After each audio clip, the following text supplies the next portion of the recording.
Welcome, everyone who is watching or people who are not watching.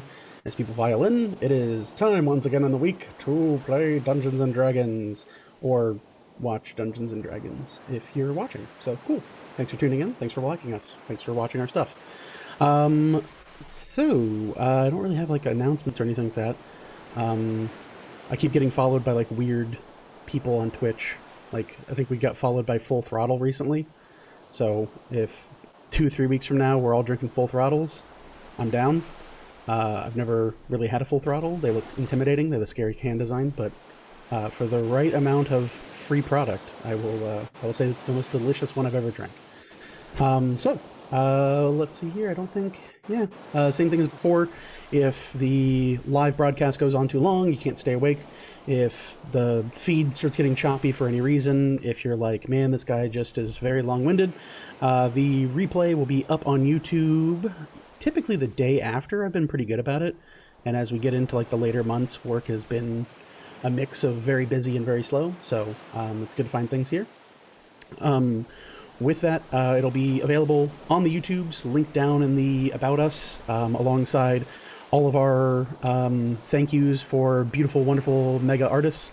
I really want to eventually get like an art reel and have everyone's art on display, or like art we use. That'd be really, really cool.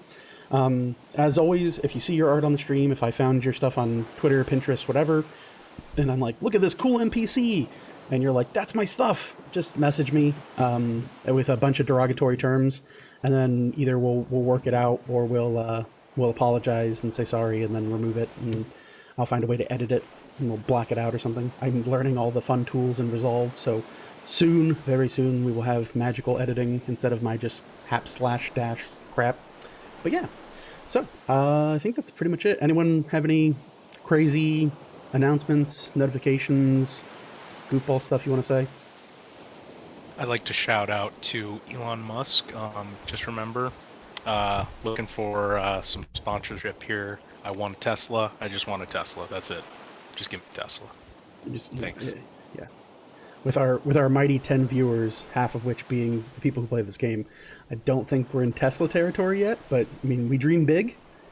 One of them might be Elon Musk. We don't know. We don't know. We don't know what he does in his free time, other than like plot the end of the world. I feel like now with the new Animaniacs, you can be like, oh yeah, Pinky and the Brain is just Elon Musk and like, I don't even know, like Mark Zuckerberg just sitting around in a cage plotting the doom, and then like, you know, Jeff Bezos is in the conversation there somewhere too. I feel like they're just plotting world domination at this point. I'm seeing all these Black Friday numbers go out, and these lightning deals are passing really fast. It's bad. Morgan, are you awake? You gonna sleep on us? I fear for you. You look very comfy. Need a blanket? Is it freezing where you're at? It's not too bad. I'm just really tired. Well, if you had a full throttle, you'd be right. See, we can shell out. We are prepared to shell out. With that, last week, let's do the Philly DeFranco thing and just jump right into it. Last week, when you guys played, we came into a bit of a conundrum. We started the session with only 5 of our 6 players being among the mortal realm. Through a rather complicated or not so complicated series of events, the group decided to venture and take a gamble on the lamp that they had come into possession of, this very curious item. In doing so, they gained, or rather began, a deal with a very peckish creature, which is easy to do, named Vasler. And they made a deal. Bring Colt back to life in exchange for 100 souls. And the deal was made by our very own JJ Lightning. So after a quick visit to an ant pile, she only has, 77 souls to go. So that's a good start. Ant souls, same currency as regular souls, apparently. So, you know, that's a thing. If you ever want to spend 300 gold on a diamond of a Revivify to bring an ant back, you can do that. And every druid will say it was well worth the investment. But easily enough done. Colt rejoined us in the land of the living. We watched as the players informed their employers, Mr. Lamont and his company, a little bit more about getting things going, realizing that by lingering in Grim Village, they would be once again endangering the livelihood of the people who call it home. So they set sail aboard the ferry of Trenton Quas and have begun to make their perilous journey northward towards Thunder Bay. The hope being that they would arrive far into the north along the northern coast so that they could then arrive at the destination told to them by their actual employer. And who is that employer, you might say? Well, he's a guy. They came into view the once short, humanish man that they had seen in the tavern before, reveal himself to be, in fact, a dwarven individual known as Lord Sirius Busrund, a man of privilege, power, and authority within the great northern capital of Iskander, as well with his trusted companion, Greco Wilbus. The Lord further explained his mission, his goal, and how important it was that they arrive at their destination, both under secrecy as well as in kind of faith of the party to defend them. Joining their crew aboard the ferry are the Oren brothers, Ulrich and Erdrich. They are two dwarven individuals who have served as effectively the royal guard of Sirius Busrund in all of his dealings, as well as Mr. Lamont, who is still in the possession of what we now know to be a relic or some type of object known to this dwarven company as the Founding Stone, or a Founding Stone. The group asked a number of questions, got quite a bit of history back into what it is. If you want the play-by-play, the actual brass tacks, link in the doobly-doo, YouTube it up, fast forward, put on times 2 speed. My terrible, terrible Scottish accent will impress nobody. So, but you can do that whenever you want. Past that, I think we covered it. Also, we have a small event that happened, a very minor, inconsequential event. It might never come up again. I wouldn't worry about it. In keeping with engaging people, because Dungeons and Dragons is always full of a number of really stupid things that they tell DMs to do, like, hey, when you start a session, roll a dice to see if the war is still going on, or who's winning the war, who's doing this. Super dumb, right? Like, no one likes it. Nobody likes to, make an entire Google sheet or Google Calendar and then, attribute it to in-game days and then have to count that off and then, check it and verify it every time they want to make sure an event happens. That would be insane, and no one should ever do that ever. Especially if you're really good at making calendars. So it's a way easier thing instead to have all these cool events tied to you, the viewing audience. So if you're watching this on YouTube, here's the blinking button. Even if you don't want to watch us live, a cool thing to do is just to turn us on and then leave your volume for the stream at 1. So you accrue a thing called channel points, because now the channel points that you can find on here, what we're calling as founding fragments, will actually be able to be used to change the course of Second Wake irreparably. To that extent, last week, one of the first of 3 new goals was completed, which was opening the Forbidden Box. A box that is forbidden. A box that once opened can never be closed again. The party can only assume that this happened as they saw far to the south a towering beam of brackish twilight ascending into the heavens, heralding some great unknowable thing, venturing either into or out of the world. Who knows? It might never come up again. I don't know. They could all die on this boat. We got no idea. It's probably just full of kittens and just happiness and joy. Because nobody wants a bunch of kittens and adorable baby puppies. That's why they put it in the Forbidden Box. They're like, no one should have all these things. It's like a reverse Pandora's box. It's only full of good things, like, correct pronoun usage and happiness. Only good things. To that end, we still have 2 wonderful events going on. We have the the Path Not Ventured, I believe, which attributes to the other side of the coin for the quest that the Weavers Chosen of Lady Galante, this group here we see, did not venture on. So if you'd like to see that other quest completed for the good lady, and perhaps the trickle-down economics of the world pays it forward to this group in doing so, another group that you can very much self-insert if you'd like to say that one of my OCs is one of this characters in this group. Sure, that's cool. I have NPCs for it, but if you want to send me your pitch, your elevator pitch, your 5-second pitch, and be like, look, I got this idea. He said, sorry I about don't know that. what you're talking about. It wouldn't be normal D&D if we didn't have technical difficulties, so that's just how it gonna go. So yeah, easy stuff. I don't know where it cut off, so I'm just gonna move on. Like everyone heard everything. You'll see it when I have to piece all these fragments together into a YouTube video. We know what the two goals are. Good for us. That's it. That's where we're at. Awesome. We're all caught up. So with that being said, the Weaver's Chosen of Lady Galante, you find yourselves now again on that is a huge thing of cookies. You find yourself aboard the deck of the ferry of Trenton Quas.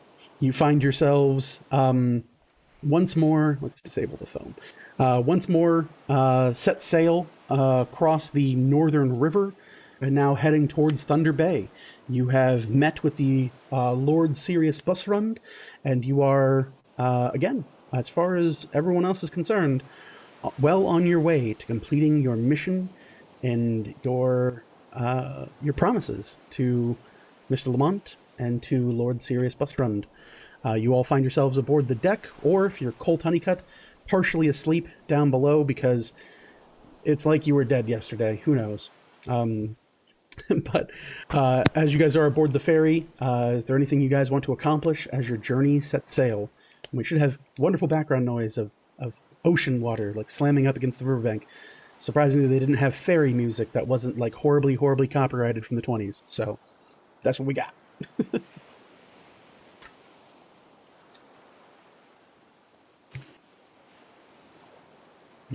No, nobody wants to do nothing. All right, everyone plays the Piccadilly and banjo. Gallivant's answered, huh? What you want, Colt? Has enough time passed that I'm getting like a rest or whatever, so some of my stuff comes back? It's every long rest, so I'll talk to you in 8 hours, sir. Wink, Cool. wink, wink. The worst thing in the world. You all begin your navigating through the north. Many of you just taking the sights. You can see as the northern countryside falls away into stone, white silt dirt, and the kind of budding expressions of snow across the land. You can feel the open river's breeze cross over the deck of the ferry itself, and you can feel shivering a little bit. For most of you, it's time to bust out the winter clothing. For those of you made of tougher stuff, you can certainly stick it out. You note a number of the crew aboard the ferry begin to don different types of gloves and other types of weather gear. They see that the sails themselves are beginning to shake as you can see snow lightly begin to pelt both the front of the ship and the soft cloth that makes up the canvas sails. You, again, feel yourselves heading northward, and in the course of a few hours, about 3 or so, you find yourselves set aboard the ferry and very much moving on into the later part of the day, having left Grim Village in hopeful spirits that whatever dark curse, we'll say, well, we have a thing of curses in this campaign, I'll say dark curse. Whatever dark curse that has harrowed the village for these last few nights is now following you on your coursing further northward. Later into the afternoon, you begin to hear Trenton yawn, give out a bit of a sigh, twist and snap, and pop his shoulders into place.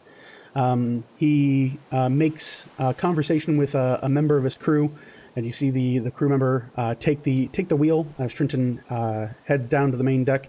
He looks you all over. He goes, "Just going to have a bit of shut-eye before we really hit the open waters of Thunder Bay. Should not need to be woken up. I believe we'll all know when we get there and cross into that wonderful area. If you need me, don't. And if you really need me, Fortune's in charge now." And you see like a younger man on the ship look over at Fortune. You hear, "Well, I thought I was the first mate, but well, Mr. Fortune, whatever you say goes." And you hear, "Yeah, moving up in the world, kid. Just got to make yourself useful, you know." And you see Trenton open up the door to the cargo let, and march his way down, having relinquished his captain to the Lord Busrund earlier in the day. As the ship continues to kind of rock back and forth along the riverside, you all continue to simply take in the sights. You can see a number of trees fall away into rough stone and hewn roads that have been trimmed away and very much suffered under the northern conditions of Oskrund, and really the kind of habitation of it. For many of you, it is your first time heading this far north, especially for two of you being very far from the jungle and forested homes that you had once called your lands. For this reason, I need everyone to please make me a Constitution saving throw. If you purchase cold weather gear, you can roll at advantage.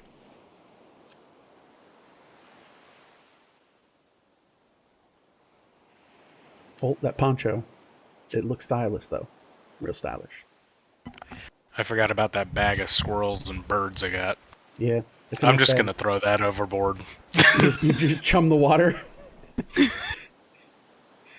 At this point, how long has it been? Been like a day. Yeah, about it should still be good, especially with the cold weather. I mean, now it's cold weather, yeah. Like, it just started being cold weather. It's been like 48 hours of sitting in a bloody sack. I definitely wouldn't eat it. I mean, Orville might eat it, but I wouldn't eat it. It's a... Well, yeah, I'm asleep, so...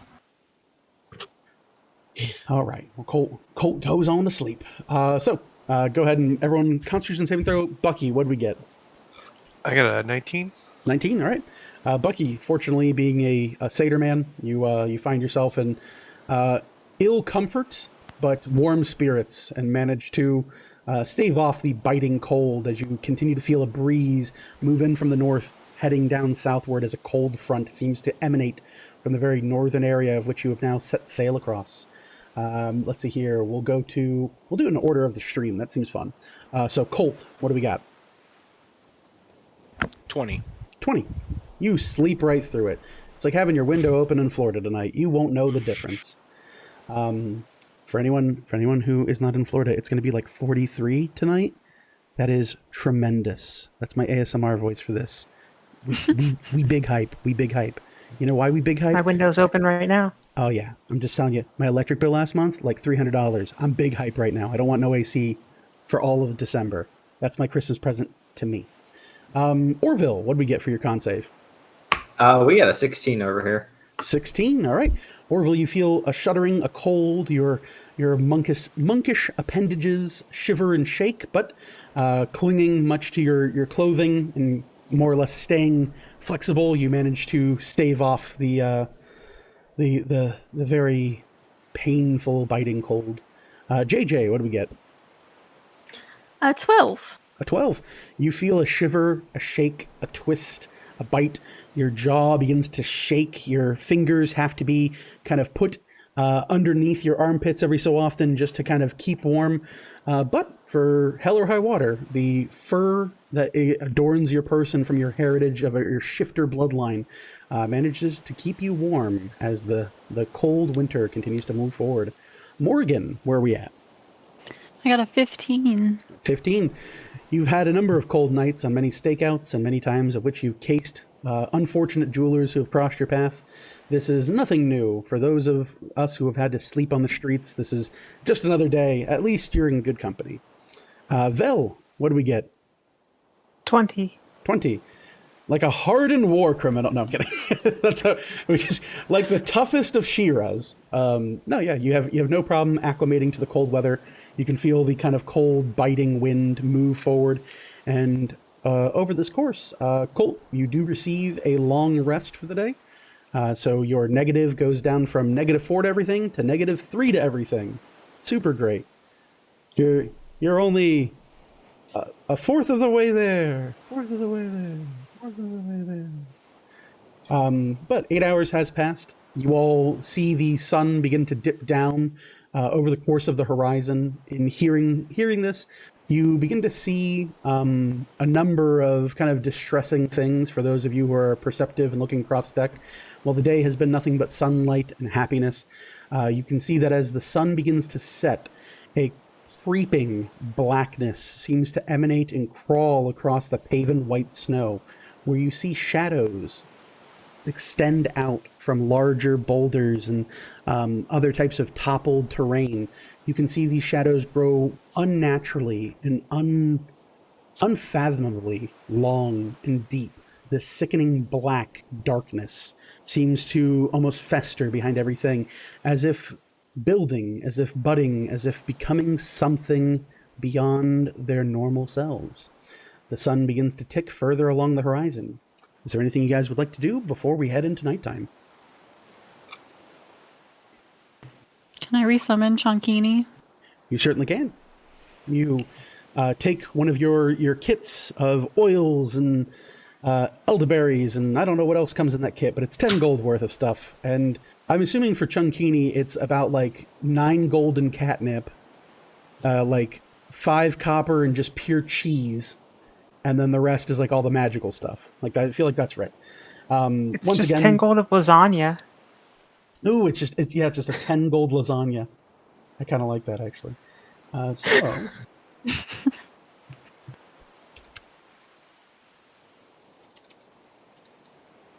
Who's it? It's... There he is. There he is. All right. So, a snip, a pop, a boil, smoke erupts, and the magical Chunkini is pulled from the heft of the brass brazier. Right? Isn't it?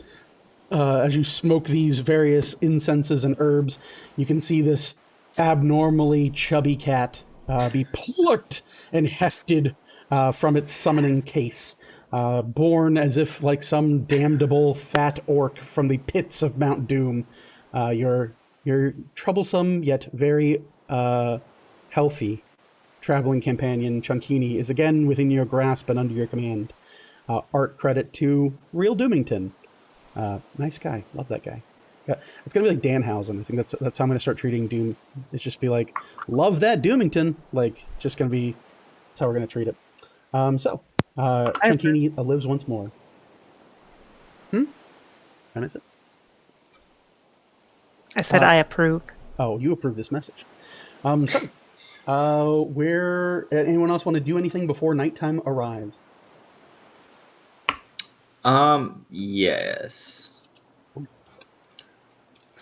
Orville would like to make his way on up to the captain's quarters and give a quick rap on the door and just say, So, yeah. So, as it begins to linger into the later parts of the day, you summon Chunkini. Again, I don't know when the stream cut out. If you guys missed stuff, my bad. You summon Chunkini. For the rest of you, is there anything you want to do before night arrives? JJ is going to attune to the wand of Cure Wounds. Okay. You re-up your attunement to the Wand of Cure Wounds, ensuring that you can utilize it and brandish it in combat if needed, or outside of combat. Might not need to be combat. Who knows? Who knows what that is? Past that, everyone else good? Gravy? Delicioso? Cool. So, as you guys continue to arrange this real quick and fix that and change this and update all the things. As you guys begin to head off into the evening, you note Trinton Quas returns from beneath deck. He stretches, snaps back and forth as upon his arrival you begin to hear this kind of dolorous, almost concussive sound echo through the air, and it puts a number of hairs on heads pointed straight up. You can hear this kind of crushing doof, doof, doof. You see Trenton stretch. I'm getting rather good about knowing when that's to start. Oh, wonderful.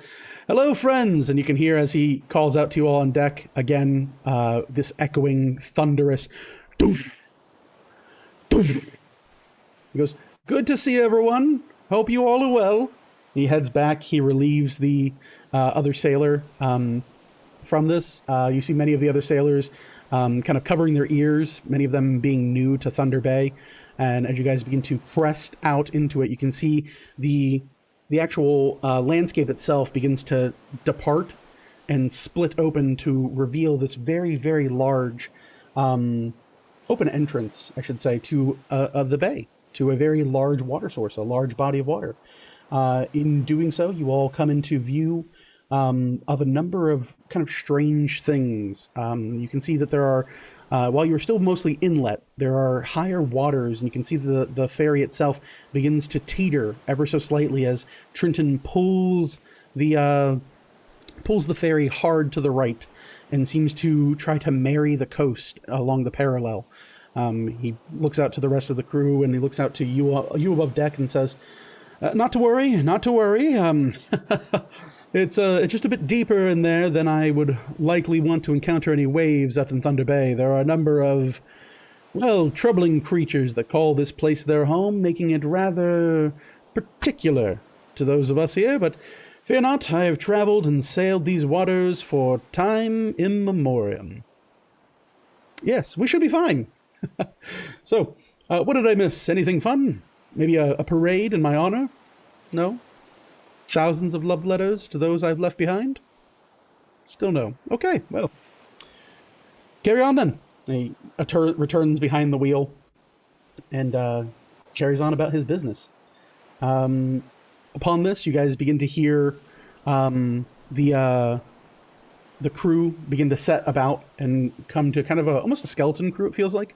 You see Mr. Lamont step outside from where he was currently resting and walks up and looks to you all, and you can hear this again, Calorous, doom, doom, this rhythmic kind of explosion of sound echo across the water itself. You can see the waves from just even a few miles from shoreline are already rising to the size that they would capsize smaller boats and ferries. You see Lamont kind of look out and look to the deck, look to either of the dwarven men that have been stood on guard from the door, and looks to you all, kind of hands up by his ears, and goes, Chosen! Are you aware? It is rather loud. It's not supposed to be this loud, is it? You start shouting out, and you see a few people start kind of like chuckling as the crew descends back downstairs, many of them now kind of like stuffing their ears with cotton. Lamont seems rather perturbed. Well, it is called Thunder Bay. I thought it was like a comical nomenclature. I was not aware that we were literally full of thunder. There's no lightning. He points out, and he's like, there's no storm. It's not raining. It's rather chilly. All right. And he kind of just like slumps and just more or less relents to staying alongside the door to the captain's quarters. But past that, for the rest of you, what do you guys want to do? Do you want to stay above deck as the ship sails into the night? Are you going to set up a watch? Or really up to you guys. What's your plan? What's the game plan? We should probably set up a watch. Always in favor of a watch. Always, always. Mm-hmm. I agree. I'm about it. About it. Mm-hmm. So, who's on first? We're going to play that game again. We'll do Bucky since he's doesn't have dark vision. Okay, so Bucky on first watch as it bleeds from dim light to darkness. Anyone else with Bucky on first watch? I'll join. You'll join? Okay. So, Orville and Bucky. Who's on second watch? I'll take second. Okay. Anyone else for second watch? Beep boop ba-doo. I'll take JJ. second watch. Oh, Never mind, go ahead. Colt? Okay. all right. Morgan and Colt. And third watch? Is that our remainder? Yep, JJ. Yep. JJ and Bill. Okay. So, for many of you, you head below deck, taking in a long rest. Colt still seems laying there, knowing that more rest in somehow this universe that he's found himself in, more rest does not equate to better healing. It just is. It's just more hanging about, eating sausages. Just having a grand old time. You all notice as you descend down the dock that Fortune does not leave his position from the front of the ship. He continues to kind of more or less just keep watch, eerily so, kind of affixed to his position at the front of the ferry, staring out into the sea, seemingly almost awestruck, but more or less just motionless at this point. For that, you descend into your rather bunks. Many of you bed down for the evening. You can hear much of the loud snoring intermittent between the echoing cacophonous boom of thunder as it rolls across the bay. For the first two of you who are beginning your rest or your watch, Orville and Bucky, you all make yourselves useful above deck. You note that both of the dwarven men still stand guard over the captain's quarters of the ferry. You note Trenton Quass above deck, currently kind of sailing as best he can. And you note your good friend, employer, confidant, Mr. Lamont, standing in front of the door to the captain's quarters, more or less just not so much keeping watch at this point as he is attempting to busy himself with any type of work to distract him from what's going on. But for the pair of you, anything you'd like to accomplish as we bleed from day to twilight? Not the terrible book, The Time of Day. I got something. All right, what do you want to do, Orville? So Orville's got these rodent traps, and he's got the inclination that when there's a boat with rats, Lamont looks like he needs something to do. So he's gonna wander on over to Lamont. Okay, you walk over to Lamont. Lamont looks you up and down. He seems to try to leaf through like a small passage, like poem book in his hands. And as you walk up, you note that he doesn't even look you up and down. He seems both visibly distracted by this book, as well as audibly distracted by the, again, rolling thunder in this bay. Howdy, Mr. Lamont. How you doing tonight? What? Hi. Hello. Hello, Hi. Mr. Orville. Hi. How are you? Yes. Good to see you. You're looking well. You don't have to yell, sir. What? Oh, you got something in your ears? He cups his ears and kind of angles them forward. He goes, I'm ever so sorry, Mr. Orville. It's just difficult to hear. For me, I have rather sensitive hearing. Oh, all right. Look, if you look like you could use something to distract you and have a reason to go below deck. I mean, I suppose so. What do you have? Well, where there's boats, there's rats. And where there's rats, there's use for traps. I'll pull them out of my bag. Okay. If you're looking for a reason to go below deck and insulate yourself from this thunder a little bit, I figured you could go down there and set some traps and maybe clean up the boat a little bit.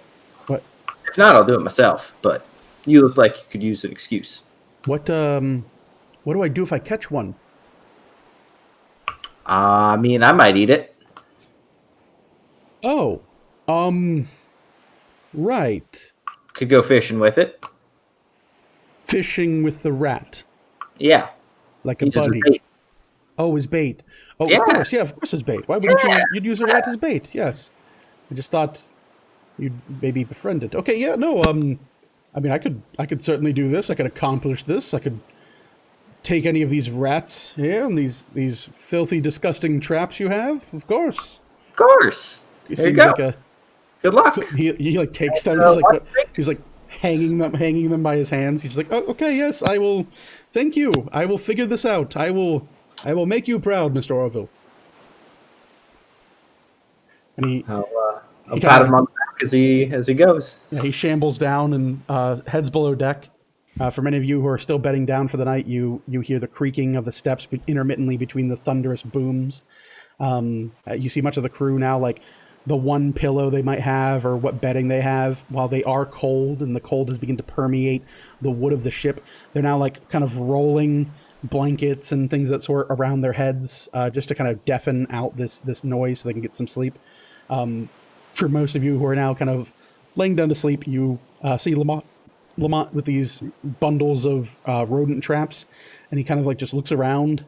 He's like, now where would I be if I were a rodent? I would be where the food is at. I would be where the smells are. Yes, rats like to smell things. Yes, of course. And he walks up and he finds the hammock where Orville was sleeping previously, and sets a rat trap like right under it. And he's like, probably a good smelly place. He keeps walking around, and he's like, rodents like to they eat junk and garbage, and oh, and he walks up to where Colt is kind of laid down. He's like, he kind of has that dead guy smell. And he sets a trap under Colt's bed, and he walks around. And he's like, oh, the foodstuffs, and he walks back by the barrels of food and other products that he loaded onto the boat. For those of you downstairs who are trained in perception, not so much a noise, but you do hear this kind of inter between the passing moments of your consciousness. You hear, oh yeah, I'll just set one right. Dear God, look at the size of it! And you hear the sound of a short sword being drawn. He goes, to arms, you foul vermin of the night! And you start hearing this kind of like plinking sound in the deck as his short sword starts stabbing behind a collection of barrels. Mr. Lamont? Not now! I'm defending everyone's honor! If I could just share a bit of wisdom. Ah! Don't stab at the rats. They're good luck. Please. What? They're good luck! And he's still like tunk, If you make them leave, the ship's gonna sink. Now leave them be. Why would the ship sink? That seems like a terrible design. And you hear this hissing and almost like this squeaking horrible sound echo out. A few of the crew have perked up. You see two members of the crew, a rather old looking man and a younger kind of chubby kid, lean into each other's hammocks and start kind of muttering. And you see the pair of them kind of nod, and both of them produce a gold coin, and they set it down on the floor. And you just hear this kind of thunk thunk sound. And before long, you hear Lamont go, and he starts waving his hand in the air, and you can see this very large bilge rat, about a 5-6 pound rat. This thing is half the size of a loaf of bread, attached to Lamont's hand, and he starts flinging it around in the air until it flies free in a kind of a shade of crimson blood, kind of crescents off of Lamont's hand. You hear this sound as the rat hits the ceiling, and then it slams down onto the ground, and it just twitches. Lamont looks it over and goes, don't die, Mr. Rat. Your good luck. Shit.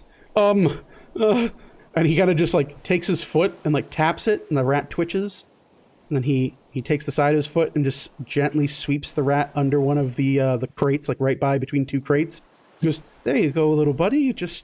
There you are, friend. Well, good luck it is. And there's just this kind of smear on the wood back behind these barrels where part of the rat didn't make it.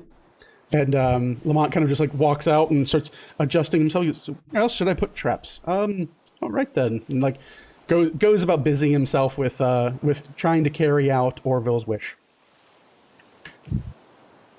So, Bucky, anything you want to do? Yeah, I'm gonna use Druidcraft to check on the weather for the remaining of the evening. All right. It just tells you, right?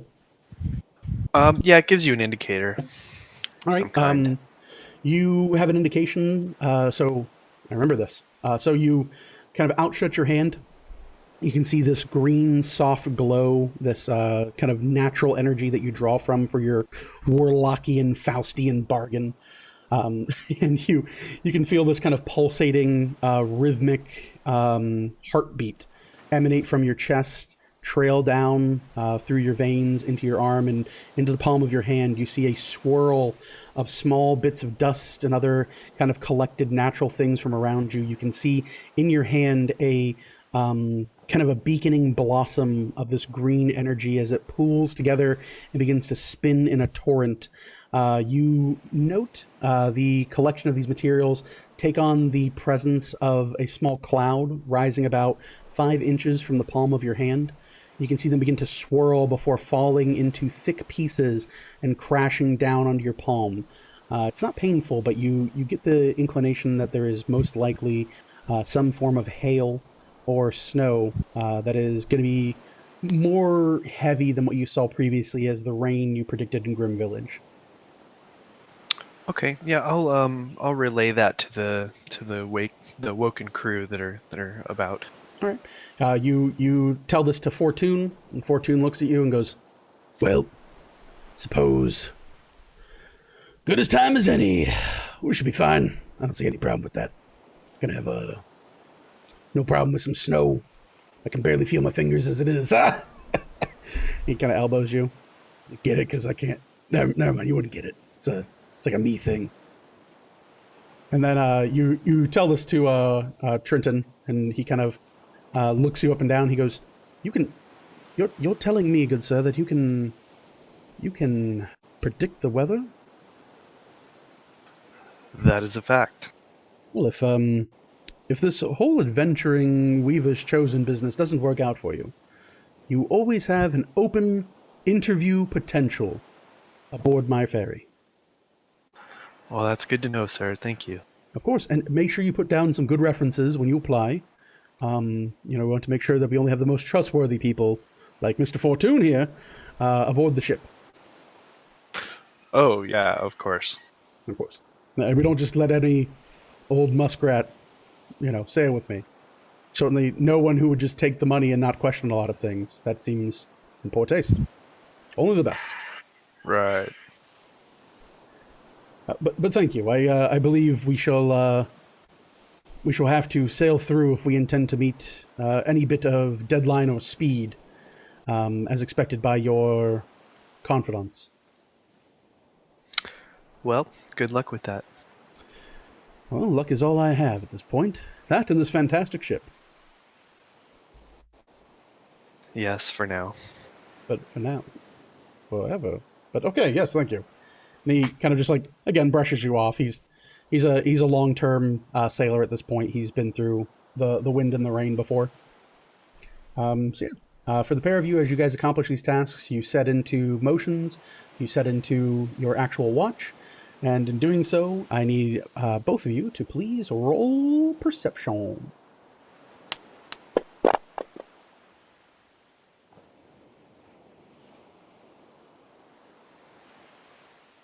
What do we get, Orville? Oh, you put on your sunglasses. That's not a good sign.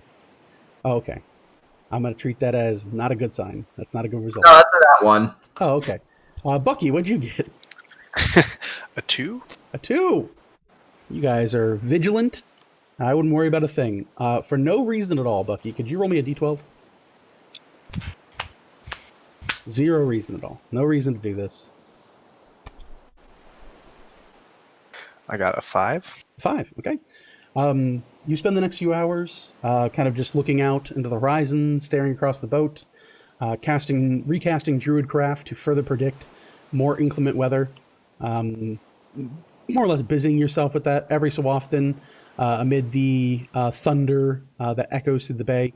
You can hear a small kind of shout followed by a number of noisy grumbles down below deck. A number of people shouting, "Yeah, shut up! Shut your freaking face up with these goddamn rats!"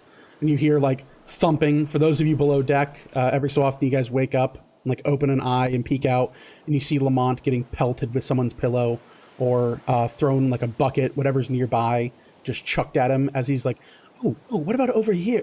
We shouldn't kill them, but I think the traps do kill them. And just muttering to himself and then being yelled at by the crew.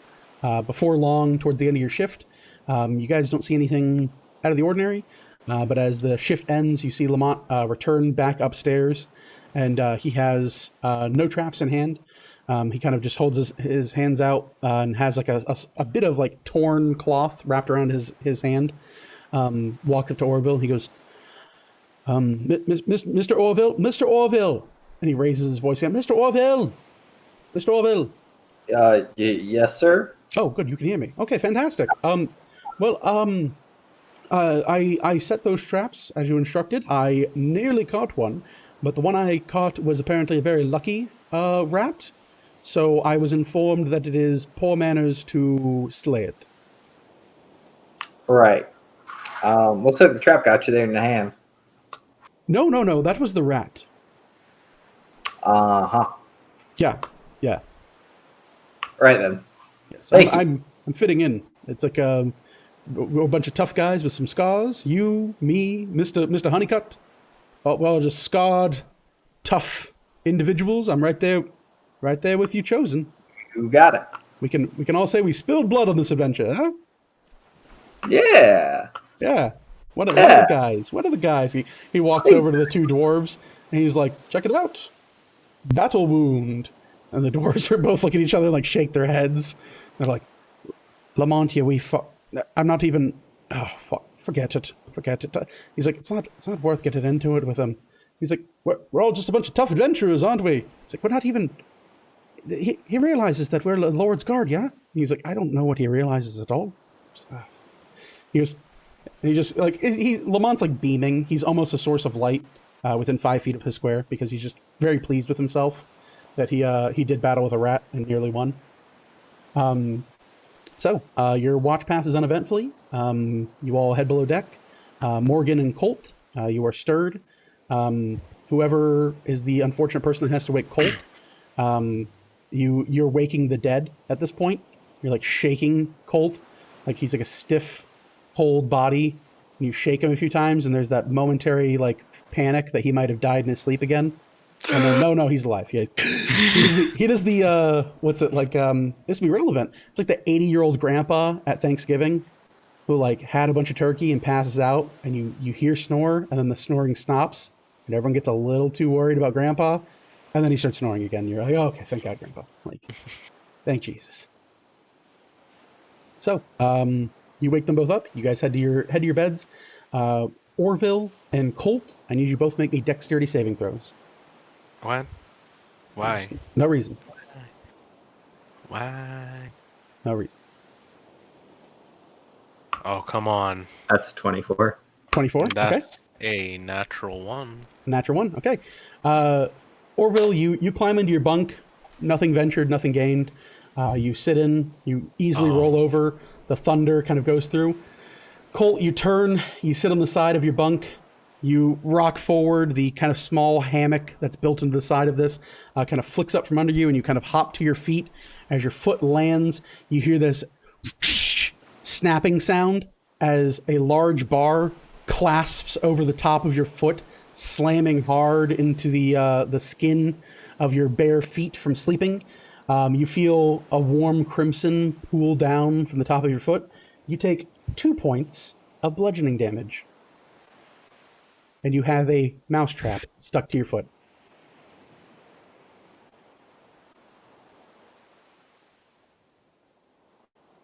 I've seen these mouse traps, right? Mm-hmm.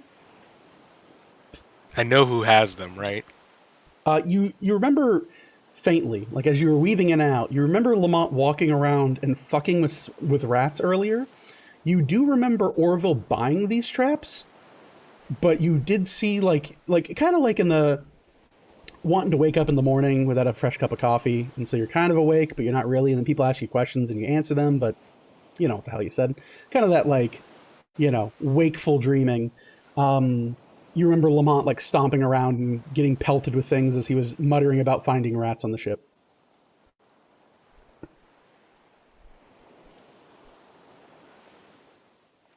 My grandpappy told me not to be a vengeful person, so I'm gonna take this trap off, and I'm talking to myself. Okay. And I'm not gonna do anything to anyone else. But I swear to Christ, if I see Lamont with that with those fucking rat traps, I'm gonna punch him right in the face like I said I would. All right. You bend down, You pull the Also, trap Christ off your is the foot. thing. I swear to the I mean, weavers. there you go. I swear to the Christ, weavers. Let's just be heretical. Like, who cares, man? I don't know who this guy Jesus is, but he sounds like a cool dude. I don't know that he is, a realm weaver, but he sounds like a cool individual.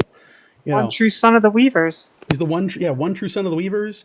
Kind of got screwed for magic, though. He kind of only has a cantrip that turns water into wine. Kind of lame, but transmutation wizards would nut over that, so what do I know? He's got water walk. It's ritual. Oh yeah, water walk. Rituals. That's all he's got. You can make Purify a bunch food of and drink. fish too, right? Yeah, he can create food and water. He's Also, his skin is bread and his blood is wine, so, right? He's the That's how most that works. terrifying version of the Kool-Aid Man I've ever heard of. It's gonna be some sort of bark skin, though, right? Oh yeah, just fucking barks through the ship wall. I'm He's here, just Colt. soggy bread. Ooh, It's a soggy bread man. wine. A red soggy bread man. He's like Someone's gonna get really offended by this. I'm Yeah, sorry. This is great. No, this is good. This is good. I can't monetize anything anyway, so what do I care? The whole point of getting to Twitch affiliate was so that I could have channel points for fun crap. You all awaken, Morgan and Colt. Morgan, you wake up fine, slip on your boots, adjust your coat, kind of acclimate to the cold weather that's permeating the wood of the inside of the ship. Colt, a little bit of a rough awakening, but you manage to bandage yourself back up, stem the small amount of blood trailing between your toes, and put your boots on, clad yourself and don yourself in some armor, and you both head above deck. You guys find now that at this point it's actually dark out. It's getting close to later into the evening, almost into like the middle of the night. You can see that there is no moon overhead.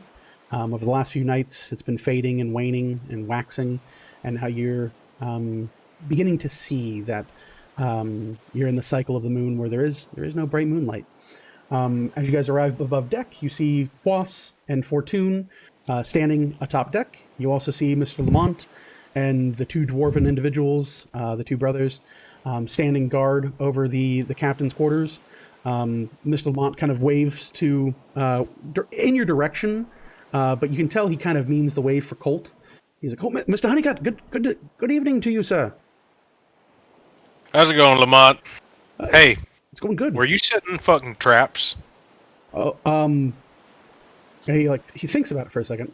He goes, yes, I was. Mr. Orville said that these barges are full of carnivorous, dangerous rodents of doom, and that they must be trapped and dealt with. So why did you decide to set a single trap at the foot of my bunk, Mr. Lamont? Well, I had thought back to my days in primary school, and I had remembered that a number of rodents enjoy the smell of cheese. And thinking of that, the smell of cheese, that things that are rotting or festering or decaying are also things that would have similar smells. And Mr. Honeycutt, if I might say so, so directly to you, I think we're a bit of kindred spirits and friends here. You have a stench among you that I've not smelled since, it's kind of a Mr. Fortune smell. It's kind of a stink or a pallor that permeates the air. It's a natural musk, if you will. I'm sure it drives a number of women crazy. I can see you doing very well for yourself in towns. But particularly, I also think rodents might be attracted to you, sir. You know, Lamont, I like you. Thank you. But the next time you say I smell like cheese or you put a mouse trap below my bed, you're going to be the one that's going to need to put mouse traps under your bed. You know what the fuck I mean, all right? You're going to plague me with rodents? Listen, I'm going to punch you in the face like I said I was that one time. I think you did punch me in the face that one time. My didn't nose punch still you hurts. anywhere. I might have accidentally bumped a horse Oh, yes. real it fell to hard the with my ground. hand. That's fair. Okay. Sure. Okay. Fair is fair. No matter how you smell in the future, I will never trap your bunk again, Mr. Honeycutt. You know what? All right. That's enough. Thank you, Lamont. I appreciate it. You're welcome. Just doing my citizen's duty. to Mr. Orville. Yep. But we're kindred spirits, you and I.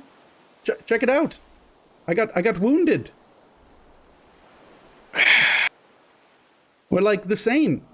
We both bled for the cause. Yeah. Yes, we did. Yes, we did. So I suppose you'll be standing up front in the front lines of battle if that ever should come, right? Since we're the same. No, I hadn't planned on that. Unless, like, I don't know. Did you need me at, like, the front line? You usually handle that, don't you? You know, I can strap a piece of leather right to you and hold you on my arm while I fight.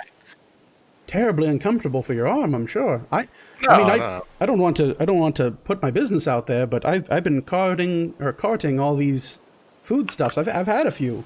I mean, I'm probably pretty heavy at this point. For one arm? Okay, fine. I'll put 2 straps on you and I'll strap you to my arms and then you just punch forward. And just keep punching forward while I swing my sword and hold my shield. It sounds rather unconventional, but he turns to one of the dwarven brothers. He goes, Do you think that'd be like an effective, like a fighting style? I could be the punching guy? And you hear one of the dwarves kind of look him over and go, Oi, you could be the tiny terror. you could really throw a few fists there. You have the other brother kind of turns and looks at him and goes, Come now, don't tease him.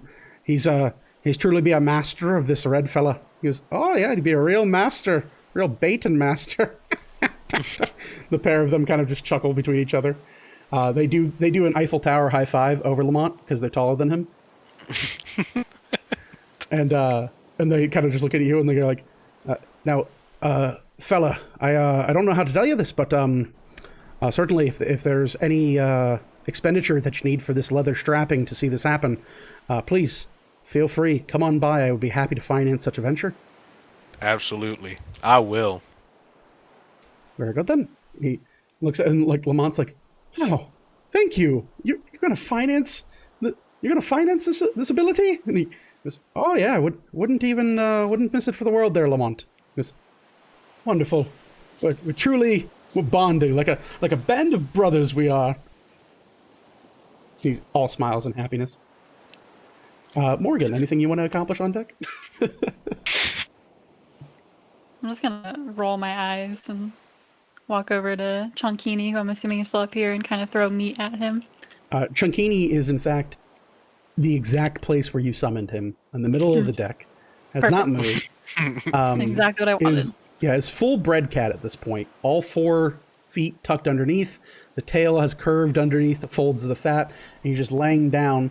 And as you pelt Chunkini with meat, there's this very delayed reaction where you have good deck, so it's just a slam to the face with a piece of meat, and you just hear like and it lands like just a few inches away from his face, and you see him lean his head out, and he goes to nod at it, but he's just ever so short. Like he can't quite reach it, so you see his little toe beans pop up, and he slowly begins to pull himself just centimeters closer until he can like lay his head on the cold wood and lick the meat into his mouth. The least amount of effort for the most amount of reward. I'm so proud. It's the best cat. With that, as you guys continue your venture, as the evening kind of pulls down and your watch continues, as the darkness continues to fill the area, you begin to feel the soft kind of pain pelt onto the sides of the ship. You can hear this kind of dotting doom doom doom doom doom doom doom doom, and before long you both feel it.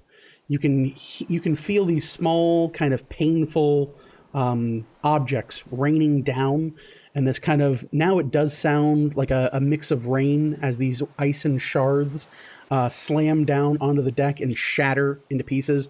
We're now joining in a chorus of like doom, thunderous bellowing. You can now hear this like as it just hails down. You can feel these kind of painful pieces of ice shatter into the deck of the ship. For the pair of you, if you could, please make me Constitution saving throws. I'll make one. God dang it.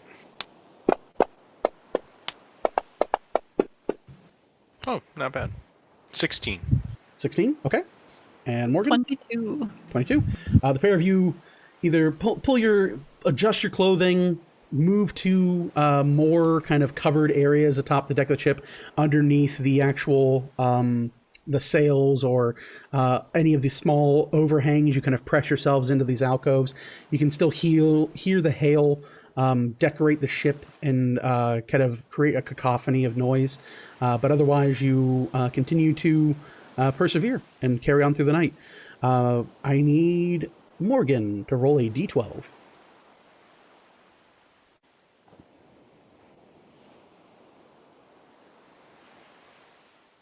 All right. That's an 11. 11, okay. And I need both of you to roll me a perception check. At this point, if you don't have dark vision, it's at disadvantage.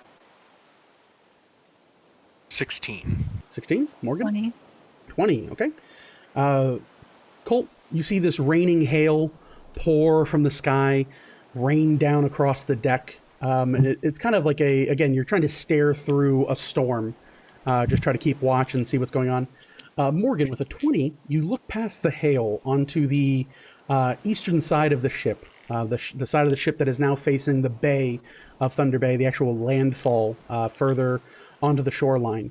You stare out in there, and for a while, you just see the kind of patterned and clinging veil of ice rain down from the heavens, splash into the water, and the kind of crescendoing waves continue to clatter against the ferry itself. But as you peer through the storm, you look to the skies, and you can see this writhing, inking mass that seems to almost be unaffected. And what points this out is this mass, this collection of who knows what, some few miles off the side of the ship. You note that there is, whatever it is moving with a quite good bit of speed. And beyond that, it is enough to be assaulted and pelted by these pieces of hail and prevent hail from splashing into the water underneath it. It seems like a rather peculiar looking mass. What do you want to do? I'm going to mention that to Colt and point it out. Point it out to Colt. And Colt, you see, again, it's like this big black mass about 2 miles off. It's getting closer and closer. But it seems that like wherever it travels, hail does not permeate down to the bottom through the water. Every so often you see like 1 or 2 pieces of ice that kind of go through, but it's almost a sheer curtain against the veil of ice and hail that you are now being pelted with. What do you think that is? Sure don't look normal. No. This reminds me of a story. But I don't know if I really want to tell a story right now. I don't know if you guys want me to. Listen, if you want to tell a story, you tell a story. I just don't want to take over the session. I always dread bringing up a story. The chat said story time. Oh, go get your blankets and tea. It's story time. So this reminds me of, it was the middle of a summer cycle a few years back, before I became a Weaver's Chosen. There was this, me and my company, we had this lead about something blocking the river, in the middle, right beside, I believe, Grim Village. And, it was causing all kinds of ruckus. It was causing some rapids in the river, and it was just a big old mess. And on top of it, it was flooding some of the areas, east of it. So, me and my company make it out there, and we're trying to figure out what's going on. We figure it's just a boulder or something. And it's hot. It's summer. It is hot. Really hot. So we was ready to cool off in the river and the water and try to move this boulder. We was ready for that. When we get there, you see this giant, enormous fish. Now this thing was the size of the river, and it was just gulping down that water, just gulping it down and then shooting it out of its gills. We was like, what the hell is this thing? I mean, this thing was as wide as the river. We'd never seen something like it before. So we tried everything. We tried cutting it. We tried punching it. You know, one of the guys, Carlisle, he tried headbutting it. That didn't do nothing. But we figured, well, what the hell are we going to do? So Carlisle decides, well, I'm going to get on top of it. I'm going to stab it in the head. I guess if we kill it, it'll stop drinking all the water. So he gets on top of it. Then we all hear a voice in our head. And it's a fish. And it's telling us, please, save me. I'm a prince from a distant land, and all I need is a true love's kiss in order to be saved. And we said, well, shit. All right. And we asked him, well, are you going to turn back to like something normal, or are you going to be a giant fish this whole time? He said, no, I'm a prince. I'm a human prince. I'll turn back to normal. So we said, all right. So we all took turns trying to kiss this fish, and nothing happened. And he was like, no, I need true love's kiss. Well, long story short, we got a bunch of dynamite, and we blew that fish right to hell. And we sure as hell cleared up that situation. Don't know anything about what happened to that king or prince or anything like that, but we definitely solved that. And that's what that big old thing reminds me of. Wonder if we got any dynamite on the ship. The dwarves look at each other and like burst into laughter. One of them looks in your direction, Colt. He goes, question if I might there, red fella. Yes, answer. So can you tell me, how did you know it was a human prince? He done told you? Yeah, he told us he would turn into a human prince. See, I done told you, it's always the fucking humans that are turning into fish and kissing up on the fae. Can't trust them. Can't trust a knife eater as far as you can throw them. Amen to that? Amen. No offense, present company excluded, of course, miss. I'm not up Oh, there. yeah. There's a half elf up here. Sleep ass elf? I need to sleep. Meditative ass elf? So they go, huh, very well. You got another story in there, time. And you hear a groan from above deck. And you hear, how about no more stories? Let's play the quiet story game. Oh. Well, if it isn't Fortune. Just so we're clear there, Honeycut, I'm not your true love, and a kiss from you will not fix what's wrong with me. What is wrong with you, Fortune? Why don't you go ahead and tell the whole class? I've got icicles up my asshole right now. That's what's wrong with me. I've got shorts full of ice, and I've got wet boots, and I'm pretty sure the leather in my jerkin is rotting. Where do I start, Honeycut? Where do I start? I'm really sorry, man. That sounds terrible. Yeah, thanks. Really feeling your sympathies there. By the way, he's still standing on the front of the ship, not undercovering, not attempting to cover himself, just getting fucking pelted with these ice shards as they come in.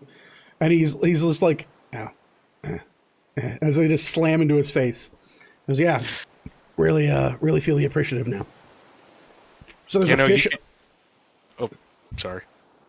No, he looks at you and he goes, so there's a fish? Where's this fish? I'm going to point in the direction of the dark cloud. You point in the direction of the dark cloud, and at the beginning of your story, again, a couple miles off, now this thing is like only a couple 100 feet from the ship. Morgan, as you look at it, you can see that this large black cloud is not a solid mass. It's a collection of small creatures that seem to have been bound together in some kind of strange device or otherwise formation.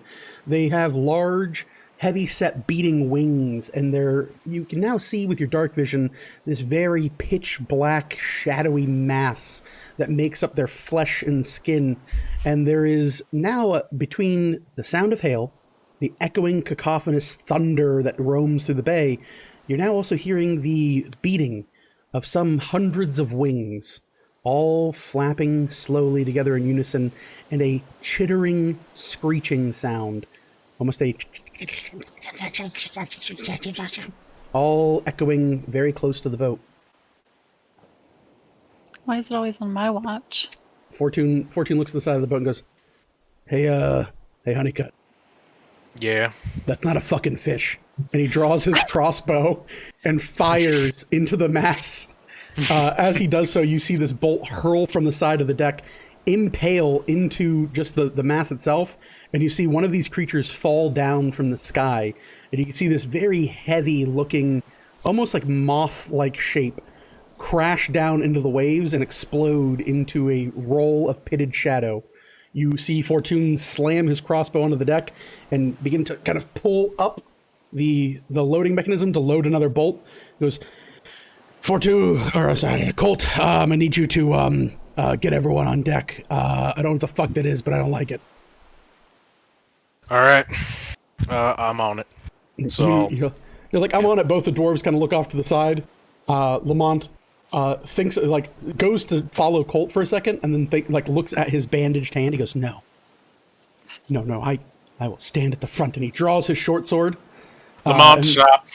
And both dwarves load crossbows. They pull them out from their back. And they load their crossbows, and they turn in a direction and start firing off the side of the ship. And you hear, yeah, Mr. Lamont, if they get real close in, you have a sting at them with that tallywhacker there. You'd be absolutely fine. Don't worry. You're our last line of defense. Truly, I pray it doesn't come to that. And they start firing bolts in unison. Colt, you head below deck. If I do I see Lamont heading just fucking right into it? No. So you see Lamont. You see Lamont at this point, like, he was gonna follow you below deck because it's his natural inclination to hide. But he kind of, like, as he's walking, you see one of his bandaged hand cross over his field of vision, and it stops him. And he looks at it. And you see him kind of, like, nod to himself and mutter something, and then he draws his short sword. And he seems like he is he has a case of the heroics, a terrible, terrible case of the heroics. What would Colt Honeycutt do? Well, all of his friends die horrifically from stuff, so yeah, he would just let him die. I'm gonna run down the stairs. We'll sing of your glory, sir. All right, so you head downstairs. You wake up the rest of the group. Yep. All right. Okay. You start shaking people awake, getting people awake. Morgan, the scene above deck is 3 of these men now loaded with crossbows, firing out into this, like, mass, this swarm of creatures. These very thick, shadowy, tendrilled moths is what they appear to be. And we will pull it up here. I think I have it. Let me think if I have it. I don't know that I have it. 1 second. I don't think it's going to pop up. You little bastards. Let's see here.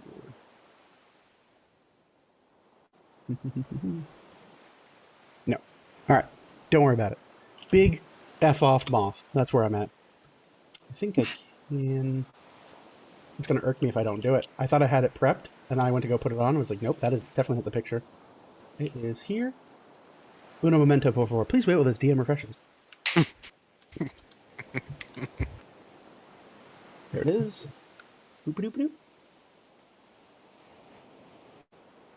And hopefully it doesn't crash the stream to do whoop, whoop, whoop. Try it again. There we go. Save. Sooty. And this one. And this one. And Sooty.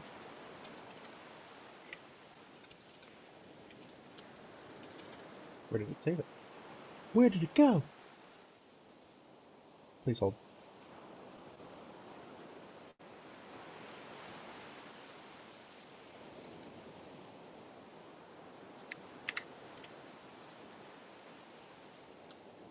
There it is. Okay. There we go.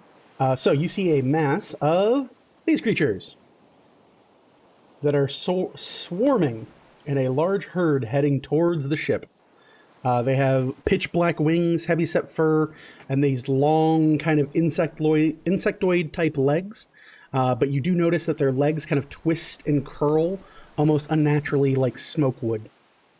You all, at this point, you're seeing them ere ever closer. Morgan, is there anything you'd like to do as Colt wakes the group? Am I allowed to already aim at them? You can do whatever the fuck you want. Or do I have to wait? It's D&D. You can do whatever you want. Then I'll do that. You press auto attack and select a target, and it goes. Yeah, you draw your bow, you knock an arrow, pull back, and fire. Go ahead and make an attack roll. It's a 15. 15 connects. You see the arrow sink into the chest of one of these creatures. Go ahead and roll damage. It's a 7. A 7.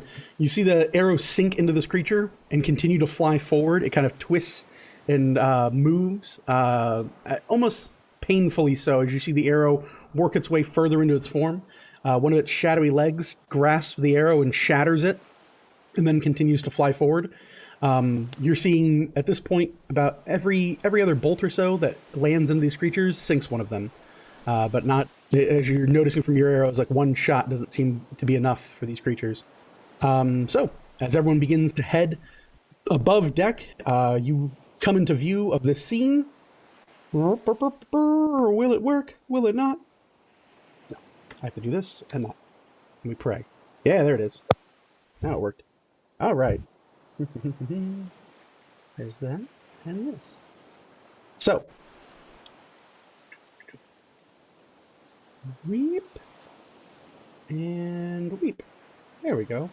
I want to show my dice rolls. There we go. For the impressed of you.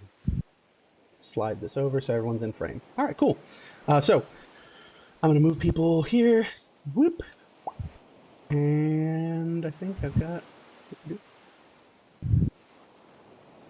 No, that's wrong. No, I think that's it, right? 1, 2, 3, 4, 5, 6. Yeah, we're good. Okay, we're all there. Good for us. All right.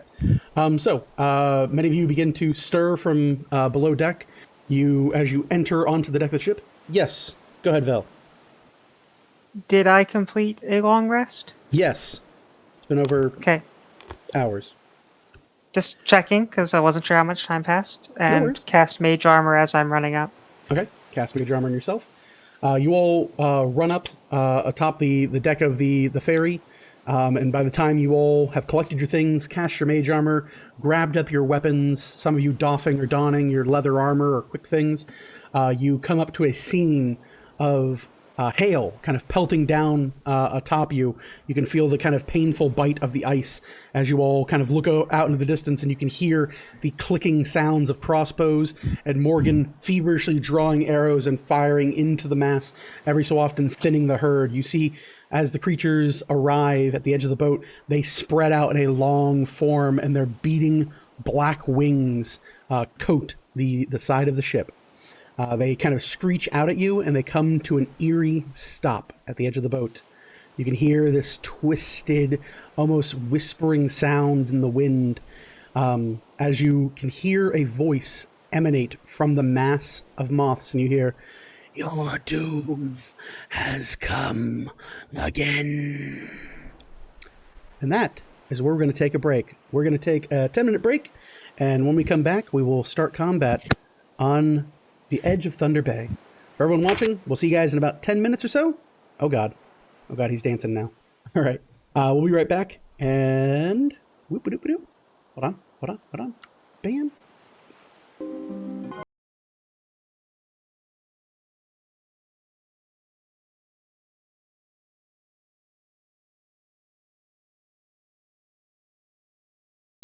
Welcome back, everybody. When we went on break, the crew of the ferry, as well as the Weaver's Chosen, were made aware of an oncoming and encouraging threat to the group and to the party.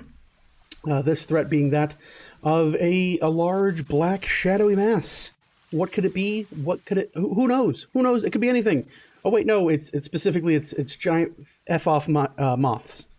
That's what it is. So, with that, you all return above deck. You see them spread out. This voice emanates throughout the air as their wings vibrate and shake. These large, flapping, leathery wings, akin more to bats than that of a moth that they've taken on the persona of. And you feel them beset upon you, as you can feel the soft rumbling of some unknowable presence look upon the crew. I need everyone at this point to please roll initiative. I have to actually roll initiative too. Please wait until I call you before shouting out your number. We'll try to be civil. Let's do this. Neat. Do that. Neat. Do that.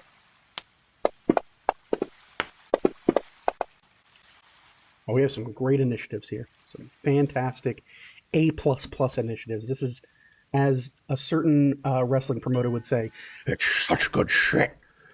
These are fantastic wrestling initiatives. These are what these are. Okay, cool. Let's go from here. Make sure I get my numbers right. 1, 2, 3, 4, 5. 1, 2, 3, 4, 5.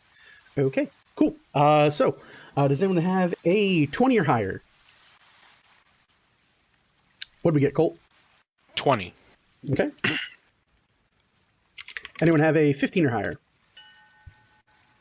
Okay. What do we got from the trio there? So, Bucky, what do we get? 16. Okay. JJ, what do we get? 15. Okay. And Orville? 19. Okay. Orville, what's your plus to dex? 4. Okay. I also got a 19. You also got 19? Okay. Morgan, what you're there? I'm assuming do you have a plus 4 dex or a plus 3 dex? Morgan? +4. Plus 4? Who wants to go first? You or Orville? Orville says Morgan goes first. Okay. All right. Okay. That seems good. Boop-a-doo-boo. Who has a 10 or higher? Vil. What'd you get, Vil? Oh, are you muted? Am I deaf? I got an 11. Oh, an 11. Okay. Vil. And then it is...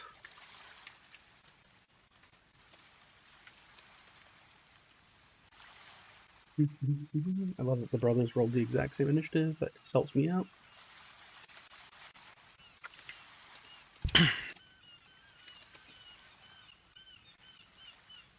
I'm just going to put them on the same initiative at that point. It saves me typing.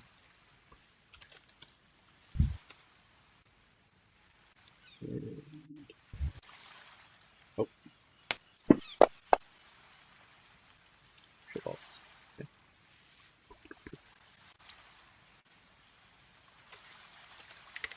Okay, I think I had everyone. Colt, Orville, Morgan. Where am I here? Ah, I'm missing one. Hold on. That's what I'm missing. Colt, Orville, Morgan. Huh? Bucky. JJ. There we go. Colt, You need Orville. the familiars too. Oh, fucking. No. Yeah, that's fine. All right. What did Chunkini get, and what did the flying snake get? Aja. Aja. 6. I don't have 6 for Aja. And what did Chunkini get initiative? Or is Chunkini going next turn? He got 20. A 20? Okay. Does Vassler get an initiative? Can't do anything against him. Vasler is not a familiar. Vasler hides in your hair. Unless you're going to ask Vasler for help, he's good. He's chilling. Cool. Good to know. Yeah. You have a pact with him. He's not a pet. I am specifically not a pet. I am not. Aja.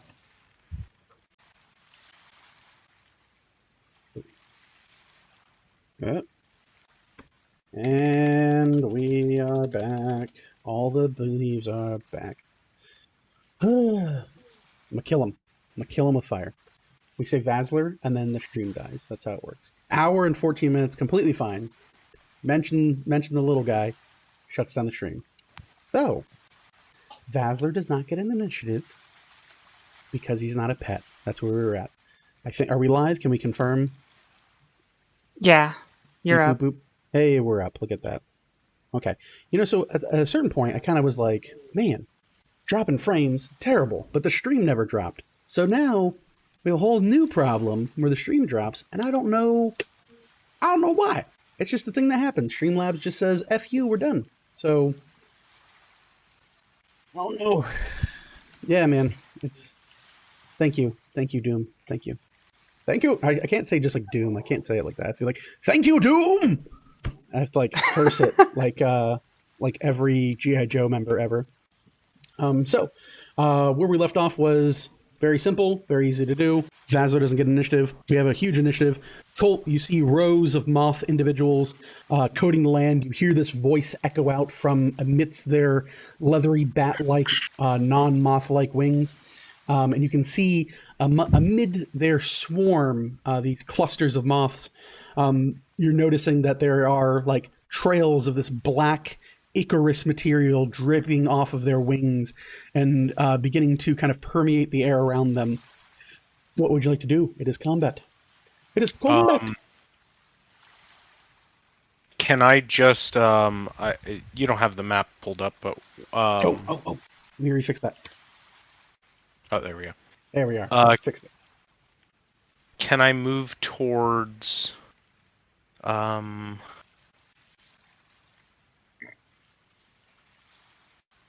I guess it would be towards Trenton, like right next to 1, 2, 3, 4, 5. So 5 spaces forward or to the left. So 1, 2, 3, 4, 5 to get to there. Yep, right there, perfect. Okay. And then I'll hold an action whenever any of them approach. I'll swing. Swing at him. All right. Mhm. Easy enough to do. Chunkini. Oh, I gotta put Chunkini on the map. Slides over. Assets. Bestiary. I need this and I need a snack. I need a snack. There's a cat. That cat's gonna have to be entirely bigger. That looks about right. Yeah. Yeah, that seems fine. And I need a snake. Purple snake. And then we're going to slide this home bitch over. And I think we're good, right? Yeah. Everyone can still see everybody? Cool. So Chunkini's turn. What does Chunkini want to do? I don't think he can do anything because they're not on the ground. Correct. They're currently flying. Doge. I guess we'll just hang out and get ready All right. to prepare for any landings. He prepares for the landing. He takes the dodge action so that they will have disadvantage to attack him. It seems like the smart thing to do. All right. Quickly after Chunkini's turn is Morgan's turn. You see these slew of creatures dotting the horizon with malicious intent. The minions of some unknown darkness. Can I move up in front of that top guy, whatever his name is? Fortune? I can't see it. I'm sorry. I'm assuming that's Fortune. Do I have to slide it over more? I do have to No, slide you're it okay. over. It's very blurry on my screen. I'm sorry. No, the other way. I want to get out of the range of everybody. Like, Oh, you want to go like where Colt went? mm-hmm. Oh, okay. Like just So, straight across. 5, 10, 15, 20, 25, 30. That's There? perfect. Okay. Mm-hmm. And then I'll just aim at the closest Nearest one, one? I guess. Sure. Straight ahead. Mhm. Go right ahead. 23 to hit. Yes, you've hit it, and then you hit the one behind it. That's how far you hit it. You didn't actually, but it's piercing. 9 damage. 9 damage. You sink damage into this creature. How do I do this? How do I do that? I want to mark it. There we go. Boom. Piggy went to market. You sink an arrow right into the front of this creature. It impacts into the chest of it as it continues to kind of flutter about. You see like bits of shadow peeling off of it, but it remains. It sustains its form with 9 damage. Is that your go? Sure. Okay. Orville, your go. I would like to hold my ground, hold my action, and be ready to swing on them if they come flying in. You prep ye old peacemaker in your hand and prepare for a punching. Lamont's turn. Lamont with new character art. Lovely new Lamont character art. More things I need to show off. Lamont heads down and then runs up next to Colt. And he goes, "Right, Mr. Honeycutt, we're going to be heroes." And he has his short sword in the air and he waves it around and in a threatening manner, almost as like someone would see in like a movie swinging a scimitar, but he's doing it with a short sword. And he prepares to help. And then it is the moth's go. Moth number 1 will move forward. Colt, you're first in the initiative. Do you want to have it take your reaction? Yes. Yeah. All right, go ahead and make an attack roll.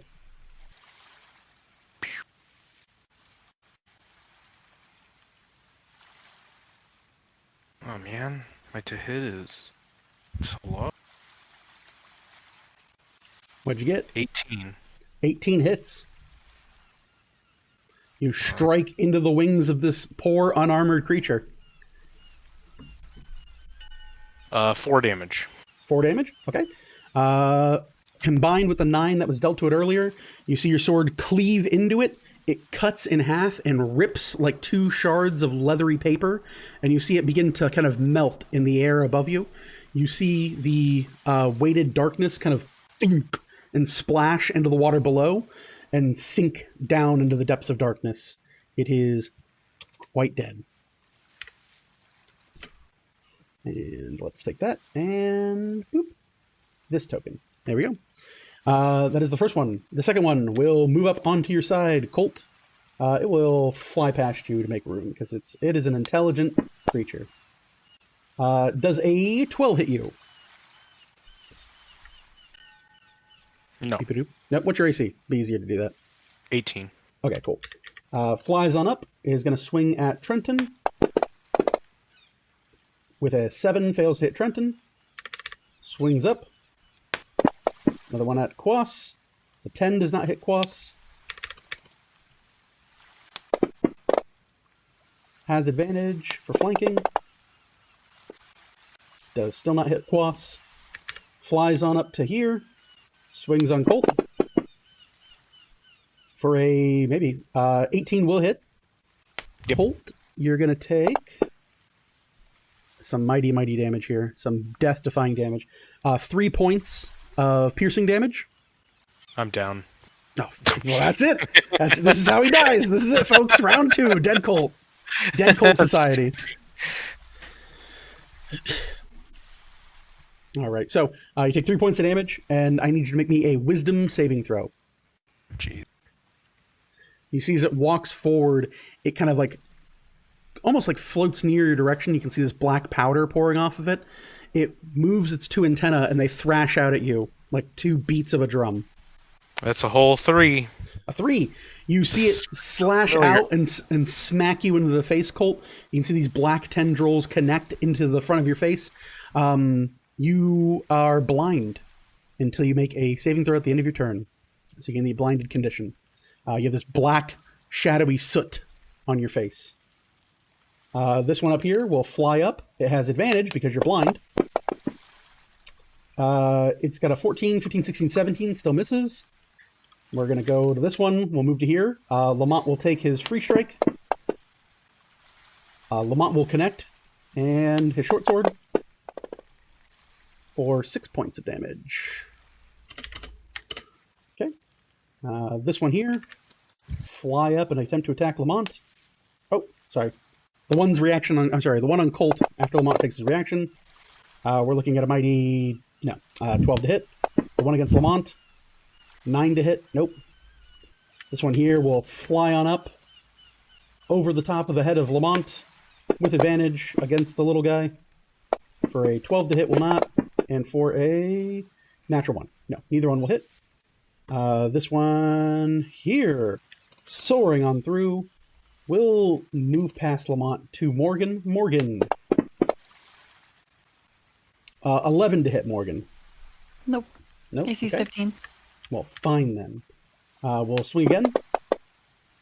For a 5 to hit Morgan. No, we're doing really good with these rolls. This is the night of good rolls. I don't know what anyone's talking about. 15 will hit Lamont. Making a damage roll. Making a saving throw. Lamont makes the saving throw. 5 points to Lamont, who starts bleeding out immediately. Okay.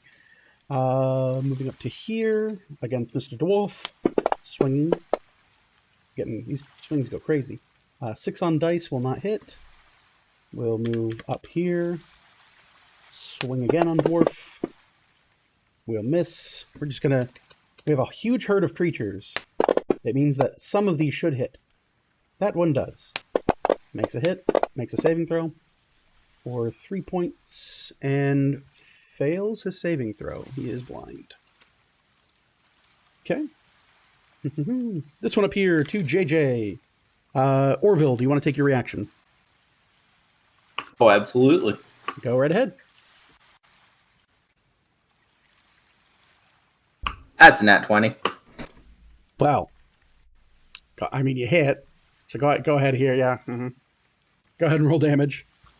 That's 10 points. 10 points. Okay. You strike clean and strike true. Your fist slamming into the side of this creature. You feel it kind of crunch a little bit as if the illusion of bone is shattered in this moth, which should only have a non-bone based system. You deal 10 points of damage to it, yet it relents and remains. Where are we at here? No, on the table. JJ. 8, 9, 10, 11 doesn't hit you, does it? No, sir. Okay. Orville. A 7 to hit. We're doing great things here. Great, tremendous things. The best things. 15 to hit Orville. AC 16. Son of a B. Last one on Orville. No, even worse. This one here will fly to Lamont, or fly to Fortune, swing on Fortune. We'll miss Fortune. We'll fly over and swing on Fortune. We'll miss on Fortune. We're just our dice roller tonight. There's no such thing as double digits. No such thing as double digits. Please pay no attention to the man in front of the screen. I'm not doing anything relevant. 5, 6, 7, 18 will hit.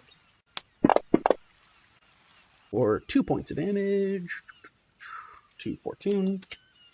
And Fortune makes a saving throw versus blindness. And succeeds. Last one here on Fortune. 18, 19, 21 will hit. Damage. Saving throw. Makes it, and 3 points. Brings him to 5. All right, cool. So that is the moth's turn. Bucky, your turn. You watch as you can see a cavalcade of creatures pour and wash over the front of the deck. Their black silt wings kind of echoing these heavy flapping sounds as the hail continues to pour down upon you. In doing so, Mr. Bucky, what would you like to do? I will attack the one that is between JJ and I can't tell who that is. One of the brothers. Okay. And I'll put my hex on it first. Are you saying that all dwarves look alike? Hexadex. Hexadex. Okay. And Eldritch Blast. Go right ahead. Roll to hit.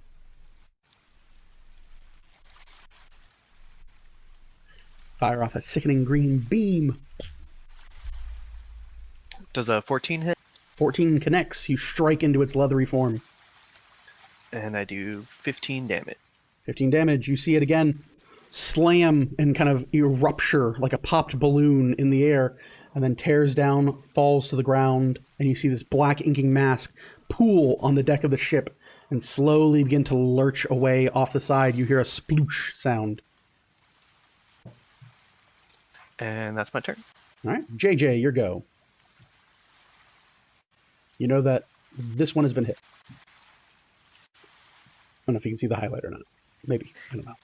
Yeah, I can.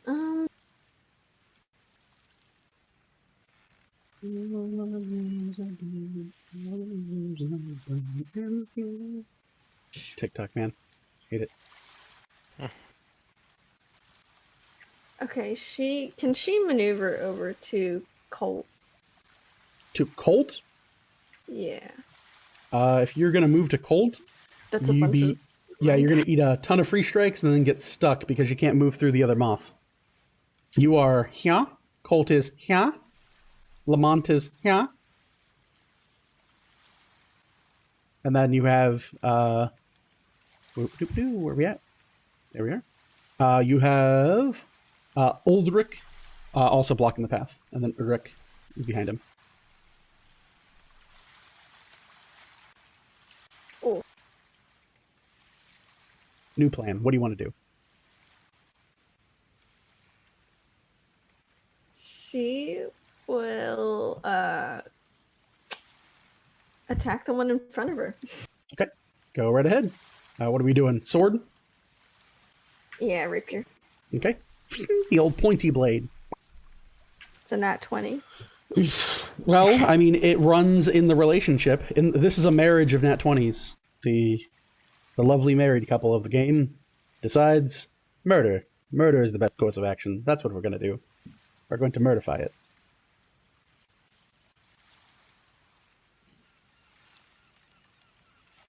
16 damage? 16 damage. You murder it so bad, it wish it wasn't murdered so bad. You do see something rather interesting.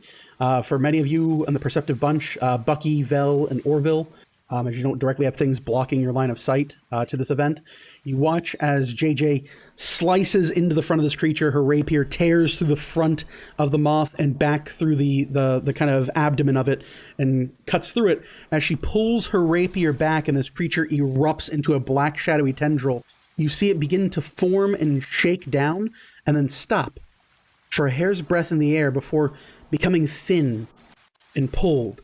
And you see this black shade move past JJ onto the side of the left side of her head and slowly worm its way into the side of her head. And you hear, delicious. And that one is just plain dead. I also want to note that because she has 2 weapon fighting, in her other hand is the wand. So. Okay. The other hand is your Wand of Cure Wounds. That is JJ's turn. Quas's turn. Trinken Quas looks left, looks right, cries. He does something with his first action, and he backs away from these moths, and then he goes up to Morgan. He's like, well, this is a fine how do you do? Don't mind me. And he looks up and down Morgan, and you feel, Morgan, do you have a dagger? I do.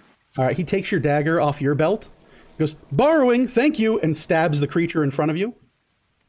Excuse the fuck out of me. 15 to hit will hit. He is rolling a dagger, and then sneak attack.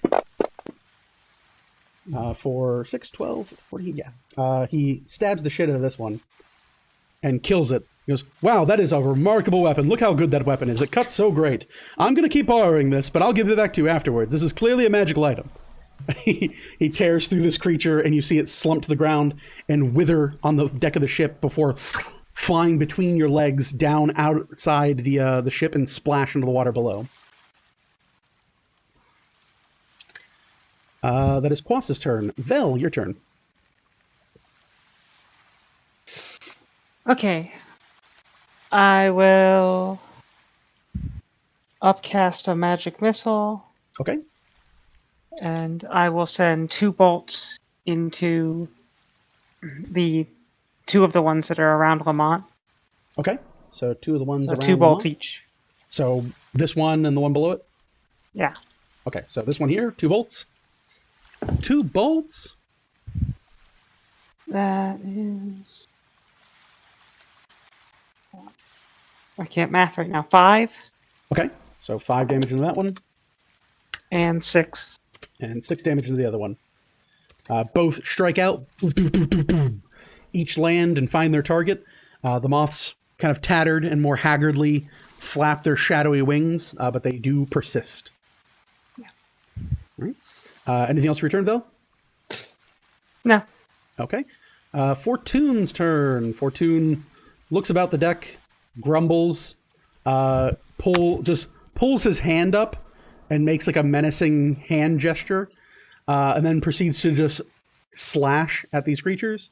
He'll swing at the first one and connect, and we are going to, where am I here? Claw attack. It's the claw. I protect my face with my mask, and I attack my enemies with my claw. He connects for 9, 10, 11, 12, 13 damage. That'll execute this motherfucker. He'll make his second attack against the one right below it.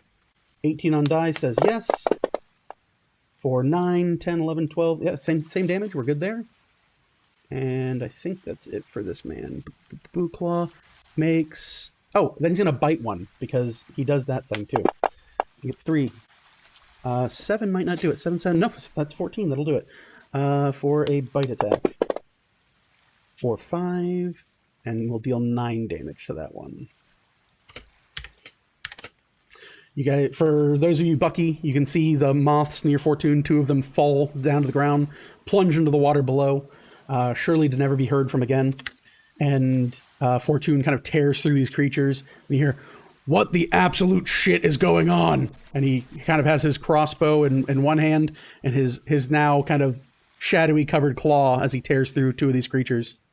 That is Fortune's turn. Dwarf turn. Durf. Power of the Durf. We are making 2 attacks. We are going to start here with the first Orin brother. He'll drop his crossbow, produce an axe, a battle axe, and take it in 2 hands. He's going to heft 1. Will connect. +6, yeah. Will connect with a D10er. For 10 on the die. We'll just go ahead and politely remove this from the table. And we'll make our second attack against the one in front of him. We'll connect and politely hurt that one. For 2 used in 2 hands. Oh, and this. So that is 2, 6, 7, 8, 9, 10, 11, 12. That'll do it. Okay, that is his go. His brother is having a bad day. His brother is going to crossbow dependent. We're going to clean out. So shoot 1 to downrange. Will connect. Crossbow for second shot. All over the table. Will miss. Will miss. So he'll strike 8 damage into the face of that one. We're just spreading damage around this table. That is the dwarf's turn. Aja's turn. The flying snake of destiny. Aja will fly over the moths and provide the help action to the one directly in front of Colt. So the blind man can have a chance to hit something. All right. Your snake does the tongue thing. Yeah. I know it's going to fly back, but I'm going to leave it there so I don't forget. Yeah, that's fine. Yeah. I'm not going to purposely kill anyone other than Chunkini every game. No, I'm kidding. I will try not to kill the familiars if I can help it. Hey, it happens. Hey. Yeah, and I would be Colt, the one in front of you. Still snake help. I know you love them. Colt, make a perception check. You hear Vel yell to you as you have -3 to all your stats. It's raining, it's hailing, it's thundering, and there's about 100 wings beating in the distance. I rolled a nat 1. Oh, cool. Keeping in theme. Vel shouts to you, but as a great Jedi once said, "With the blast shield down, I can't see anything." And so you have no idea what's going on. You hear echoing, "Cold," as it goes through. Colt, it is your turn. Go to Dagobah, Colt. Go to Dagobah. Use the Force and run. Okay, so I can't see anything. You are blind. You are alive. You have a friend near you. And you hear leathery wings, but also bird wings. You clearly No, they're hear leathery too. Oh, it's all leather. Too? Oh, okay. I didn't know. Bat wings. I thought it was like weird, like just regular ass like pigeon wings, but with a snake. I didn't know how. I haven't seen their art. I've only seen their stats from Rise of the Rune Lords, I think it is. Oh, the art has feathery wings, but I wanted to theme it with bat wings since I made it. Gotcha. I'm sure I still have my bearings, so I can probably still attack in front of me. Yeah. I'll use Fighting Spirit, so it gives me advantage. I have disadvantage. It cancels out, right? Yes. You would have already had advantage. But if you want to cast Fighting Spirit, I'm fine with that too. Oh, okay, yeah, because snake. Correct. Snack. If you say I'm attacking forward, that's fine. All right. Mostly just to fuck with you. Okay, so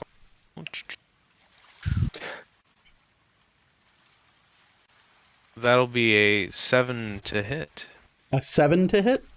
Yes. You hack directly forward. This moth and flying snake having a bit of a fight. and then the snake flies off. You swing at the moth, and your sword catches the open air. You hear Lamont at your side going, Mr. Honeycutt, Mr. Honeycutt, 3 inches to the right, sir, 3 inches to the right. He shouts to you. Thank you, Lamont. I knew I kept you around for something. Wait, what? Nothing. All right. Anything else for your turn?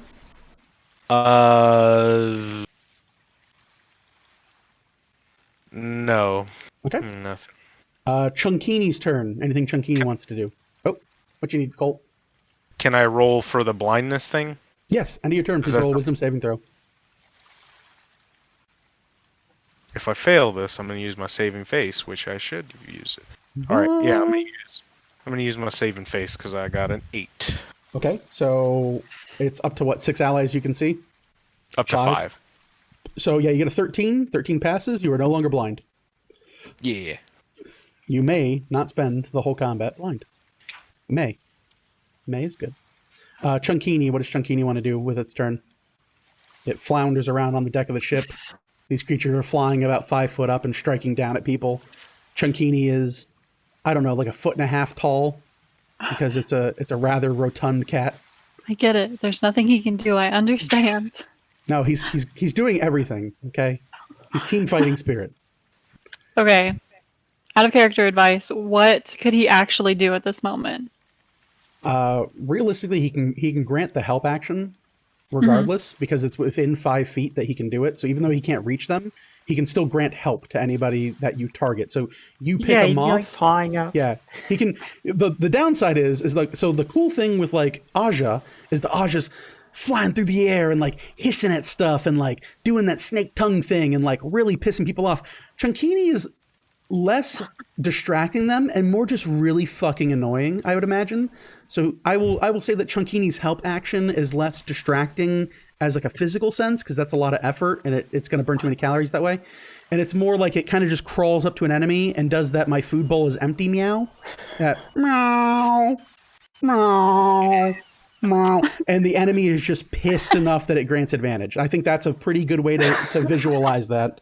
So if you want to pick any moth that it can get to with a move action, you can use your action to give the help action.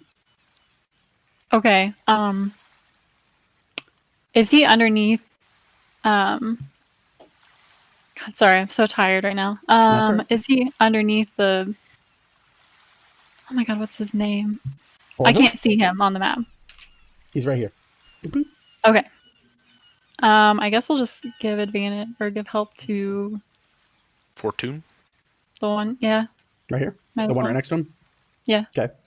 You all hear amid the thunder, the hail, the fighting, the wings. Now there is an echo of meow, meow, meow, and one of the moths like turns, and its antennas twirl and look at Chunkini, and Fortune's like, an opening. Hell yeah. Thanks, cat. Morgan, your turn. Okay. I am going to take a swing with my short sword. Okay. Drops At the the bow, one- pulls the sword. Yeah. Directly behind Colt. Okay. The one directly behind Colt. Go right ahead. It's a 21 to hit. Yes. Into next week, in fact. You hit it so hard, it might be vaporized. You do get sneak attack because you have allies within 5 feet. Cough. And lo, there were dice. That's a 12. 12 points. You strike out with your weapon, crush into this creature, and in a flash, it falls away into a mass of shadow. Is that going to be your turn? Mhm. Okay. Orville, your go. All right. Wind I up would the like pitching to machine. start my turn by swinging at the one directly in front of me, directly below me. Per se. And yeah, you're not blinded. You're good. How is a 12 to hit looking? A 12 to hit does hit. Woo! We're gonna invoke Fury of the Small. And, Furious Snow. make a grand total of 11 points damage on this. on this 11 mountain. points, you say. The fuck you say. It splashes into the water. We angry, we small. I love that they gave Napoleon Complex a damage modifier. I'll go for the one that's next to it, the farthest out. This one here. The old lunge punch. The old reach. The old lunge punch. That is a lot. 17 plus. Yes. Yes. As a 12 hits, yes. 6 points. 6 points. Takes it. And we'll go flurry of blows for one more. Wata! A monk's favorite drink is wata. 17 again. 17 hits. 7 points this time. 7 points. That'll do it. You hit twice into the leathery hide of this creature. It crumples, falls with a splash into the water, and then erupts into like an inking mass before you see the inking mass and go under the ship. That'll be my turn. That'll be your turn. All right. That is Orville's turn. Lamont's turn. With a flash of realization, Lamont goes, Mr. Honeycutt, I apologize. I gave you incorrect information. I can't see either. And he swings his sword directly in front of the creature, as he is also blind.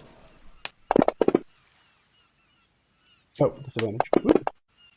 Yeah, you hear.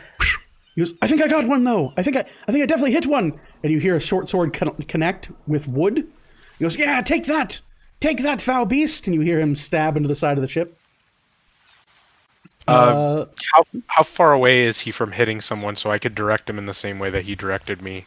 Oh, he's shorter than you, and he just attacked the railing, and the moth is like a couple feet above the railing. Oh. Yeah. You gotta hit a little higher, just a little bit higher. Bit higher, okay. And he points his sword way up, and it like gets near your, like up by your nose. He's like, all right, I'll stab the hell out of it. No, that's a little too high. He'll roll, and he is quite still blind. The moths go.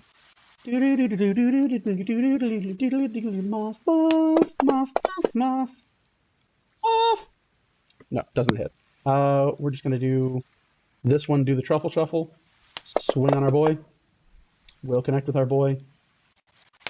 You said your AC was an 18, Colt? Yes. Okay. That is going to be for a powerful 2 points of damage. Ouch. Thank you, Orville. Thank you. You probably should make that a part of the overlay, like put everyone's AC and like relevant stats up there or something. Might be a smart idea. So 2 points of damage, and I need a wisdom saving throw. Oh, now am I light? Awful. Please stop. Please don't. Please stop. No Tesla no Teslas. No, we're not talking about Tesla. What's your wisdom saving throw? Wisdom saving throw. Saving throw. Ooh, a 19. Okay, 19 makes it. We're moving right along. This one here will move to pocket corner. We'll swing at Colt with advantage. We'll miss with advantage. This one, swinging at Colt. 18 will hit. Moving right along. 6 points of damage, Colt. Another wisdom save. All right. That's a 14. 14 makes it. You take the 6 damage? Yes. Okay. Next one in front of you rolls a 17 to hit, so we'll hit with a 20. And come across to 2 damage. The dice, like, landed. Okay. And then another wisdom saving throw.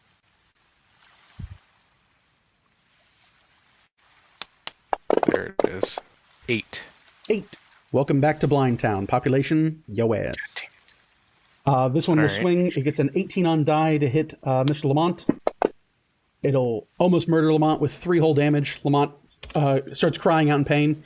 Oh, I'm being wounded. That is Lamont's battle cry. This one here will swing on Morgan. Morgan, how does a 19 feel? Owie. 16? Okay. You're going to take 5 points of piercing damage. And I need a wisdom saving throw. Okay. You can feel these shadowy little antennae connect with your skin. I can't do math. Math be hard. It's a 9. A 9. You become blind. Welcome to Blind Town. You're on that team. This one here will swing with advantage onto Mr. Lamont, even though Lamont is already blind. 17 on the die will say, sorry, Lamont, but Lamont will only eat 2 damage. Bring Lamont to 10 damage total. Lamont is about to die. Red Bandit is about to die. This one here will walk up to our brother, the dwarf. I didn't roll with disadvantage against our brother, the dwarf. That was my fault. Huh. Check to see if he's going to be blind still. Forgot to roll. Would not have been blind. Swings at him now. Will connect with him. For 6 damage. He does not become blind again. Okay. He will take 6 more damage, go into 9 damage. That is that moth's turn. This moth on Lamont, swinging. Connects on Lamont, swinging. Lamont save. 5, 6. Lamont gets an 18 on die. Lamont, I'm sorry, not Lamont. Where am I at? Fortune. So 6 damage brings me to 11sies. This moth on Orville. 18 on die means I get a 21 to hit Orville. You have a 16 AC from what your note said. You have 5 points of damage and a wisdom save in your future. Oh boy. This one here. That one here. That one will crit. That one will not hit. That one That's goes 11 here. on the wisdom save. You get a what? 11 on the wisdom. 11. I think that makes it, but let me double check.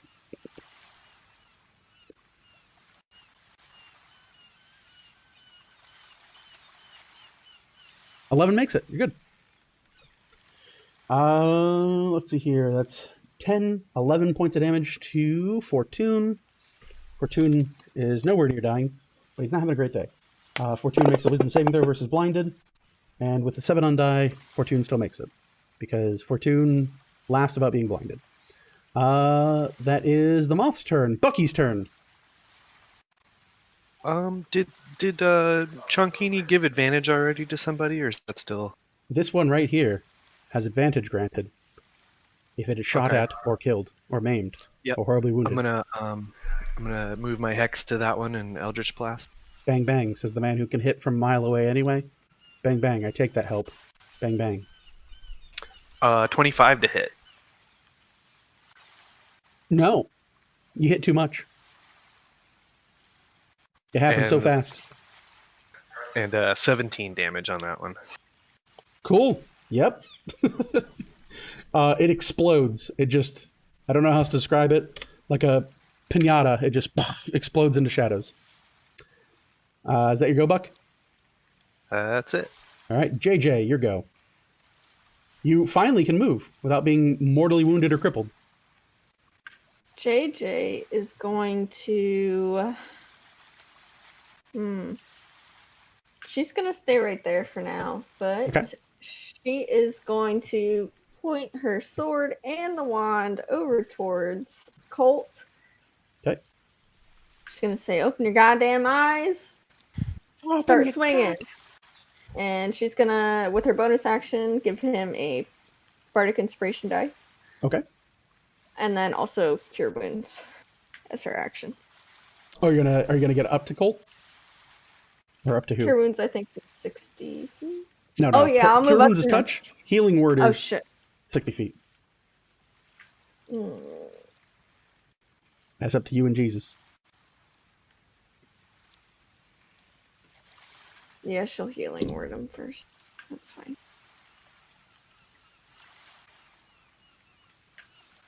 She'll start moving that way, but Okay. not get too close to anything, but she'll healing word first. Okay. So healing word, go ahead and roll it. And then you want to move that way without taking free strike, right? Mm-hmm. Okay. You get up on close to Mr. Lamont.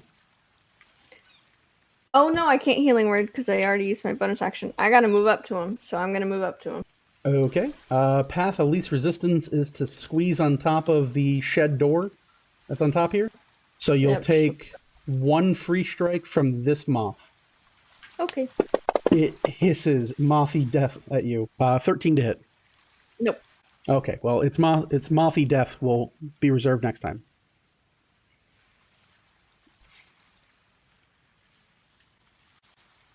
Let me see what I heal you for real quick.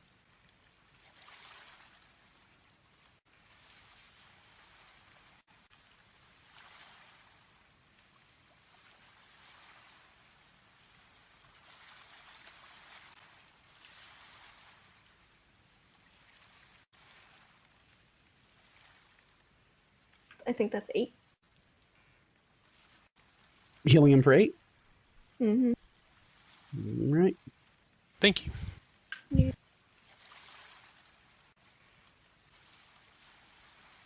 Oh no. Oh no. Okay, so you bonus action moved, standard action, we're good. Quas, his go. He's going to point his knife at the one directly in front of him and go, "Oh my! Don't fail me now, magic knife!" And he stabs with the loner knife. 19 on die. The moth ceases to be. You see just this knife go into this creature. It falls to the ground and clatters. As this creature falls to the ground, you hear it land, worm its way into the ocean. At this point, you hear a rumbling, a cracking, and a breaking, and you hear shouting from below deck. That is Quas's turn. Vel, your turn. Wonderful. You can, at the start of your turn, you hear this kind of like splintering, breaking sound. Almost sounds like the thunder from the bay, just normal stuff. But then it is immediately preceded by, ah! Ah! Oh, what is that?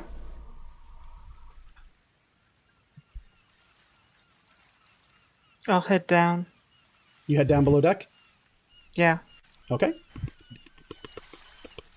Off screen. There we go. I'm going to put you there. I'll dash if I don't get to anything immediately That's easy to to do. get as close to wherever things are coming from. You run back down below deck. You look down and you can see water pouring into the far side of the ship. You see the hull has been breached. There's a large kind of crack that's been ruptured through the side of it. It's not completely below water, but the crack itself has been splintered in a way that every time a wave kind of comes up over, it's kind of sloshing into the side of the boat. You see standing at the far end of this corridor, amid two very much eviscerated bodies, a creature, a horrible abomination of death and dismay. And it looks like so. Hold on. Can we do it? Can we do it? Please wait while this DM didn't prep his cutscene, because why would I do that?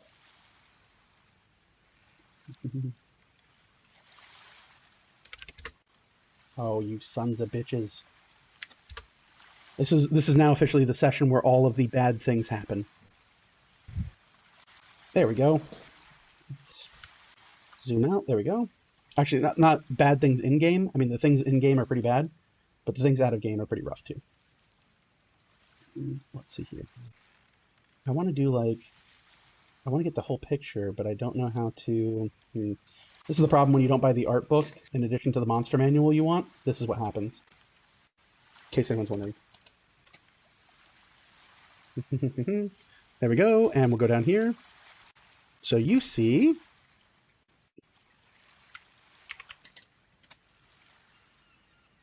and whoop, you see this creature, no bigger than that of a child, currently eating a piece of meat that it has torn off the leg of one of these other sailors. There are two bodies that sit beside it. It has a long collection of a wide grinning tooth smile, now splattered and coated in the painted viscera of blood as it drinks and tears through these creatures, or these people, these sailors.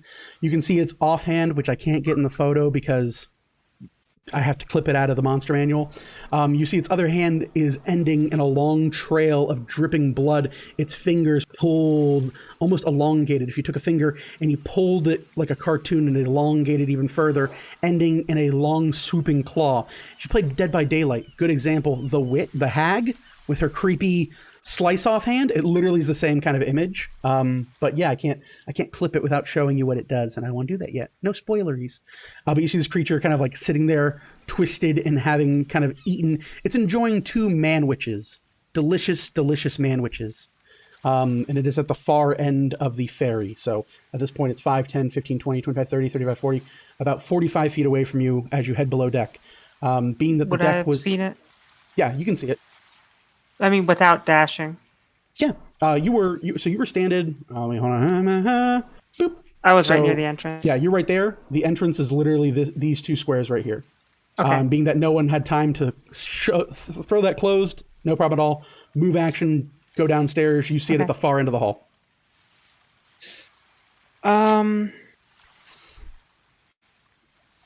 No, those weren't on the menu. Yeah. So let's throw some magic bullets at this guy. Okay. All 4 for him. Okay. You hear all 4 make contact with meat. So you watch as it takes. Well, I wonder how that works. It's not technically. They auto hit, but if I redirect the attack, what happens? I mean, it's 4 different attacks. So if it's a reaction and he only has 1 reaction, he would send one of the bolts damages to the redirected thing, I think. Well, it says the target of the attack, right? Yeah, that's fine. Yeah, but it's 4 sure. attacks. Yeah, why not? Yeah, that sounds cool. Because that's the whole thing about magic missile and breaking concentration. Ooh, yeah, that makes sense. Cool. So yeah. Okay, so I'll roll the first one. That'll roll be the one less. redirected one. Yep, go for it. Okay. Right. So the 3 that hit will be 5,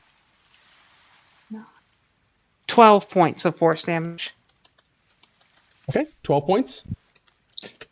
You see the 3 bolts hit in. Your 4th bolt, it swats out of the air with someone's desiccated corpse as it kind of takes it and hurls it 5 feet in front of it, and it lands with a sickening crunch and splatter, kind of aligning and further coating the other crew. Many of the crew below deck are now panicked and screaming for their lives, and they're not sure quite what to do as this creature starts laughing and cackling to itself. Is that your turn, Bill? That's your move. That's your action. No bonus. Yeah, that'll be it. All right. Fortune's go. Fortune's going to do Fortune stuff. Don't mind him. Fortune's going to claw. Miss. Claw. I will hit. Probably kill him off. 6, 10. Not enough to kill him off. Bites them off. Kills the one he bit. Goes through. You hear the moth fall apart and sploosh into the water.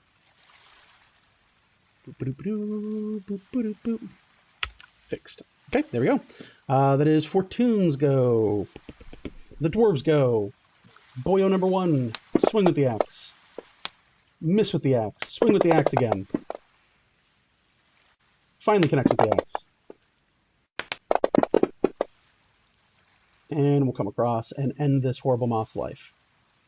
This one here will shoot longside. I just want to take. No, I just want to take 2 free strikes. We'll shoot longside to the far end of the deck. We'll connect. Second shot. We'll crit. We'll kill this moth next to Orville. That is the dwarves' turn. Aja's turn. You're below deck. What does your familiar do? Aja will help the nearest blind person and just give the help action to whatever the closest moth is to someone. Okay. I don't know. I think that's the nearest moth. So yeah, we'll do the one next to Lamont. We'll do this one here in the front, and then it'll move back. No. Oh, there we go. Okay. That's Aja's turn. Colt, your turn. All right. So I'm not blinded. You are not Right? blinded. I don't Oh think so. no, I am. I Were am you blinded. Yeah, you did get re-blinded. Yeah, I just have the D6. Correct. Yes. All right. So we're going to try to hit the one in front of me again, I suppose.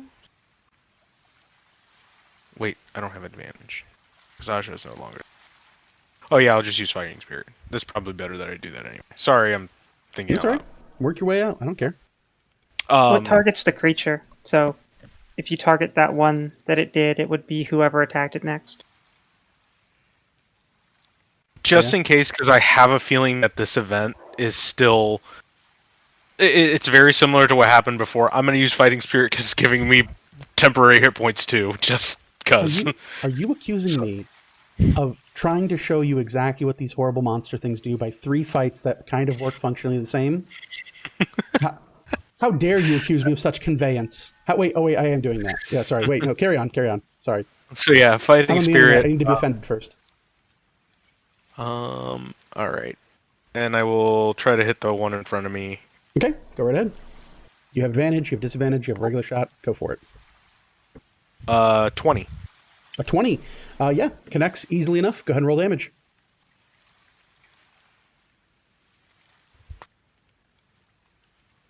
Damage. 10 damage. You slice into this creature and tear into its skin. I believe it taken 5 previously, so it is very dead. As you finish it off, boop, boop. You slice through it and cleave it in twine. It plunges boop, into the water below with a sickening splash. And is that your go, Colt? Yes. All right, Chunkinis go. Meow, meow, meow, meow, meow. There's absolutely nothing he can do because he's too fat to get over there. Meow, meow, meow, meow, meow. He's just gonna Wow. chill. He's gonna hang out. Oh, he just chills? Okay. Yeah, he only has like 15 move. Or 10 feet speed. So He spends 10 foot going around in a circle and then sitting down and falling asleep. perfect. AKA defensive. Morgan, your turn. You are also in the blind club. Colt, I need to make a save at the end of your turn, by the way. Yeah. Please, thank you. So, Morgan, you are blind, which means you make your attack rolls at disadvantage, unless you are gaining advantage from some other advantageable thing. That was a sentence I used. I used that sentence. I used the hell out of that sentence. Is that what is that? I'm blind. Oh, you're still blind. Okay. I thought Orville was handing me the glasses, so I was going to Take the reach. glasses. I knew what was going on. I didn't want to say nothing. I didn't want to interrupt you, Morgan. You're fine. I was distracted. No. Oh. Um, Well, advantage against you for being distracted with the help act. No, I'm kidding. well, I was gonna use steady aim. Okay. So yeah, you take your turn. You plant your feet. You goddamn Tasha's cauldron. You take your bonus action to gain your advantage. Is that how it works? You lose your movement and your bonus action, but you gain advantage on your next attack. Right? Cool. So yeah, you steady your aim. Your eyes will betray you. You listen on the wind for the rhythmic beating of the wings. You gain advantage on one attack. Where are you putting it? I love that rogues have daredevil stuff. That's cool. Okay. Can I aim with my short bow in the same area of where I attacked the other one? So it'll diagonally go to that one? Since I'm blind, I don't know where they're at technically. But Technically, but you have advantage, so yeah, I mean, they haven't really moved. The one that you shot before did move, but now there's another one in its spot. So I feel like that's not playing dirty. So yeah, I mean, if you want to, you could item interaction, take your rapier, put it back into your sheath, short bow in the other hand, two-hand it, fire off. That seems like a thing you can do. You can Legolas this shit. Go for it. Straight roll attack. all right, I that's gotta 25. talk through it. Yes. You don't need elf eyes for this shit. You have elf ears, and apparently that's just as good. The secret recipe was half human. Does that technically count for sneak attack as well? Correct. You do not have disadvantage, and there's an ally within 5 feet of it. I don't know what the point is since it's just so much damage. I mean, if you roll less than 11, I need to know. That's the That's point of it. 15. Oh, okay. That's not less than 11. So yeah, it's very fucking dead. In the grand scheme of dead shit, that's it. That's in there. Now I don't have to worry about things that have damage on them. We're good. Okay, so that's Morgan's turn. Orville, your go. Would I have noticed Vale going below deck? Yes. You're not blind, are you? No. Then yes, yes, you would have. Yeah. You're a perceptive man. All right. Is there any way I can, like, on my way down, parkour up and punch the moth right next to the entrance? So you want to like Super Mario jump and do it? Like, woohoo! And like Super Mario jump, punch it, and then just continue my momentum down into below deck. I mean, that sounds dope as fuck. So yeah, give me an acrobatics check. I like that. That sounds fun. Yeah. 19? Okay. It doesn't happen unless you say the Mario noise. Otherwise, it doesn't. Yahoo! Okay. Yeah, it hits. Go ahead and roll damage. You missed otherwise. Okay. Just straight roll damage. 6 points. 6 points, okay. You see Orville rush up, hop, yahoo! Uppercut punch like up B in Super Smash Brothers. No coins come out of the moth, unfortunately. He hasn't perfected the technique yet. And then he kind of, I'm assuming it's more like Luigi in effect, because then after the uppercut, he kind of just turns a whole 180 upside down and plummets into the deck of the ship. Vel, behind you on the stairs, you hear a thunderous hit, and then a Goblin Man rolls out from the right side of you and cannonballs into the front of you. Doesn't hit you, but like rolls past you, like deploying a Pokemon. He just rolls out and pops out. He's like, "Yeah, let's go!" And there we go. Yeah, I'm used to Orville. Oh, okay, yeah. Normal Orville shit. We filed it under normal. So that is your. We'll count that as your move action, your attack. You have a bonus action. You're a monk. You do stuff on a bonus action. I think that's fair. Sure. Let's spend a key point and take patient defense as well, because why not? Okay. You take patient defense. You ready yourself, or you do the Mario pose again if we're just going to keep in theme. His little default dance he does in Smash Brothers. That is. Where am I at here? Orville's turn. Lamont's turn. Lamont, blind as a ghost, is going to swing-a-ling-a-ding-dong at the moth in front of him. Oh, he has advantage on it, so I'll take the first one, which is a 12. So that is going to be enough to hit. And he scathes this creature. He hit it. You see some shadowy blackness come out. Morgan, I do need to make you a save versus blindness at the end of your turn. And our boy Lamont will do the same. Lamont will... I didn't roll on here. He rolled a 16. 12 will do it too. Lamont is no longer blinded. A 6. You wearing your sunglasses at night. I like this. I like the theming that everyone's going to wear sunglasses. That is Lamont's turn. The moth's turn. Against Mr. Colt Honeycutt. He is blind. He doesn't know what's coming.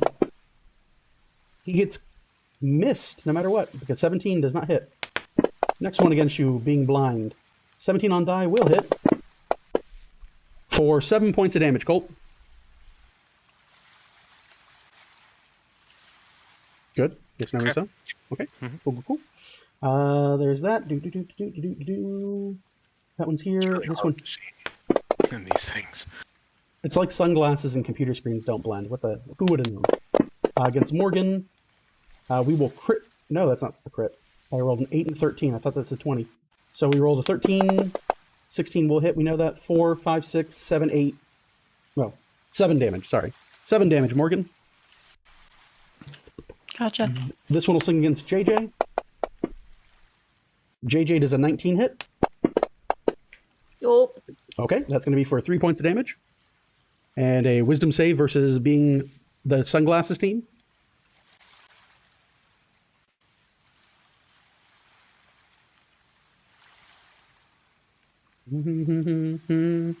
That's 17.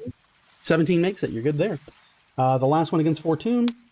Oh, nope, don't drop my dice. Here we go. That barely rolled, but 11 plus will not hit.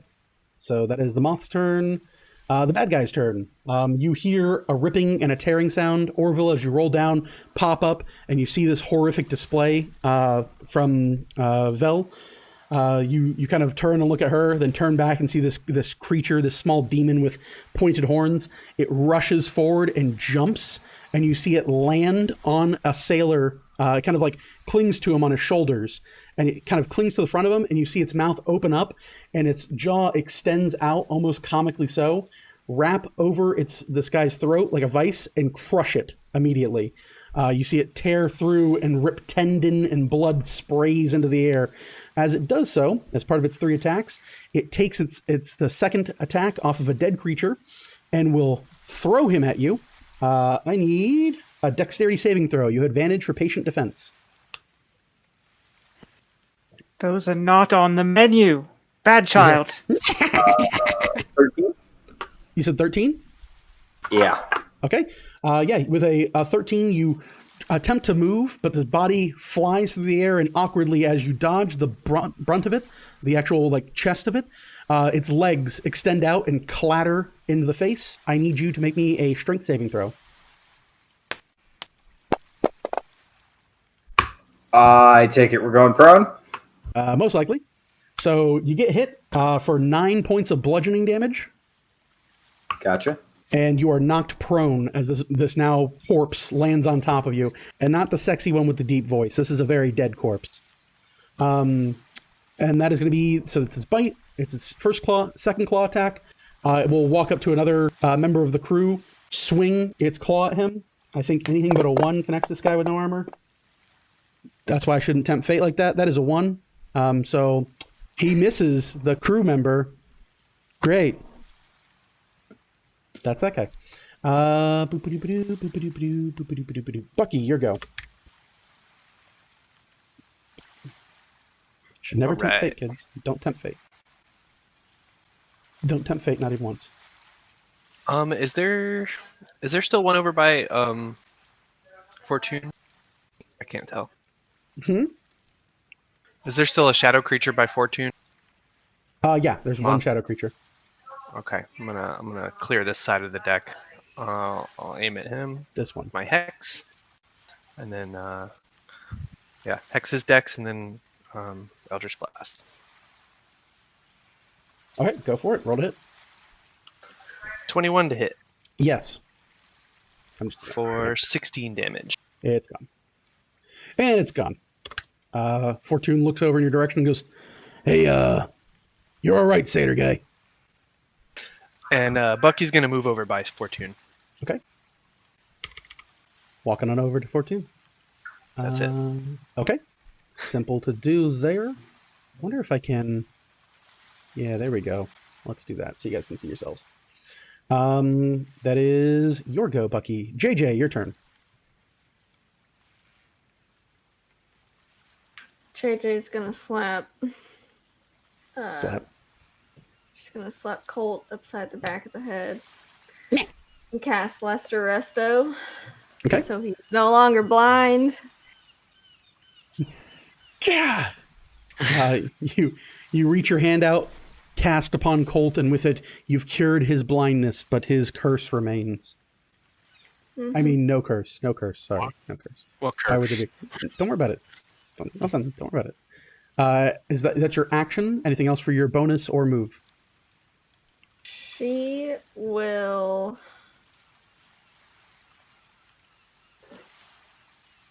She'll stay up there for now. Okay.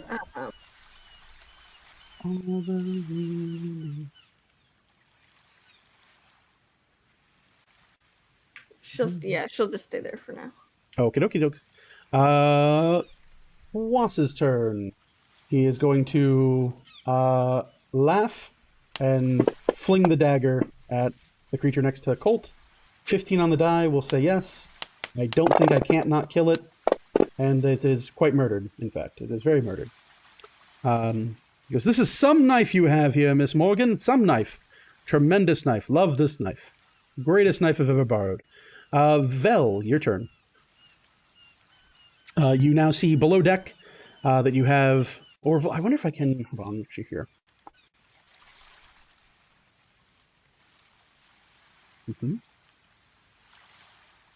We're going to use this dark part of the water as what it is. What's that? He had a token hidden from the group? Yes, I did. Oh my god. So it'd be 5, 10, 15, 20, 25, 30.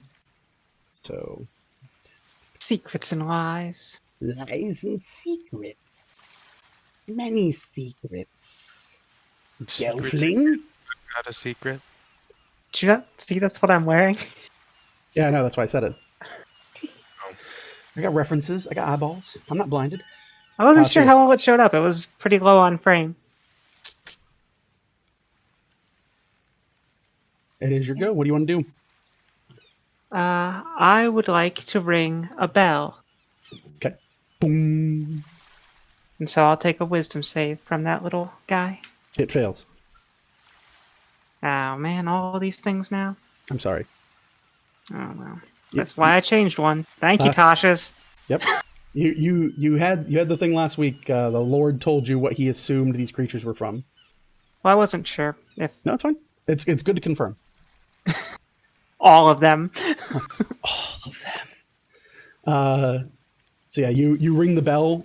You see the like impish creature look around, and then turn its gaze back to you, and you hear. Got a new trick for you.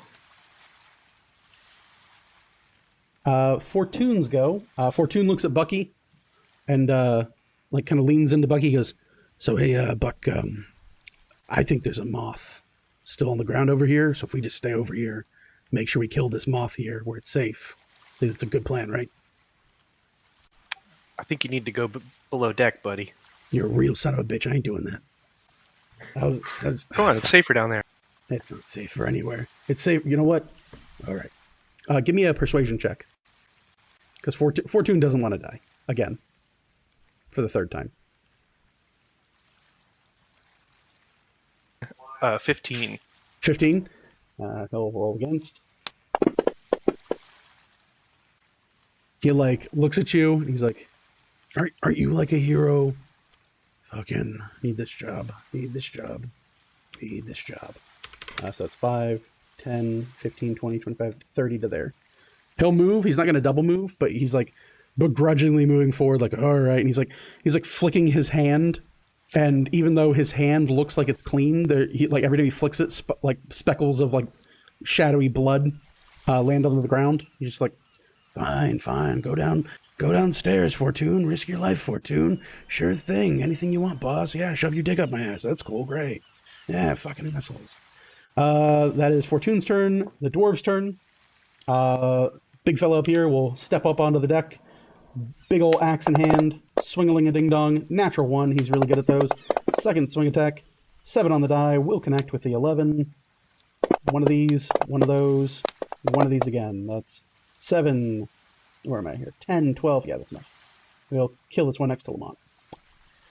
This fella here will take a shot at disadvantage against the one in adjacency to him. We've got a 4 on dice will miss. Second shot. 11 on dice will hit. D10. For 7, 8, 9, 10, 11. One shot wide, one shot in. Those are the dwarves. Aja's turn. Give advantage to the next one. Boop, boop. Boop, boop. Is that what it's doing? Yeah? Okay. Gives advantage over here. And head down to end up next to me. Okay. Wow. Flies downstairs. That is that turn. Colt, your go. You are no longer blinded due to lesser restoration. You can see. You can see. All right. I'm going to swing on that dude that's catty-cornered to me. I'm a fighting spirit. Okay. Let's go, boys. Advantage.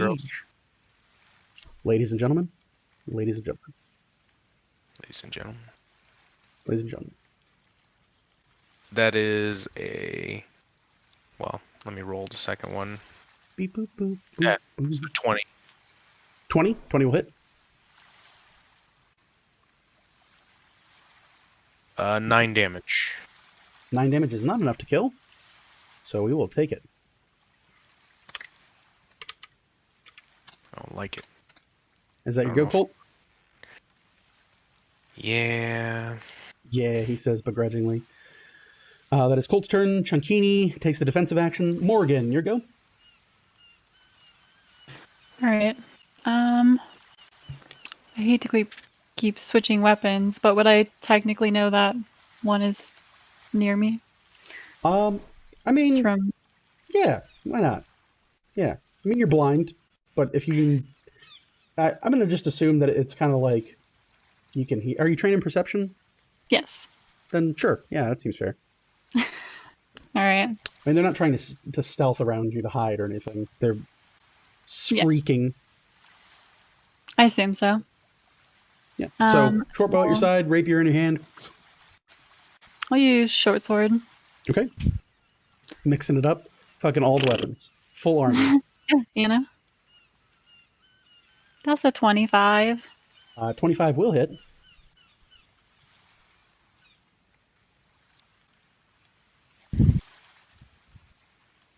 I should use steady aim. All right, that's 9. 9. Okay. Mhm. 9 damage will do it. Whoop. Takes it.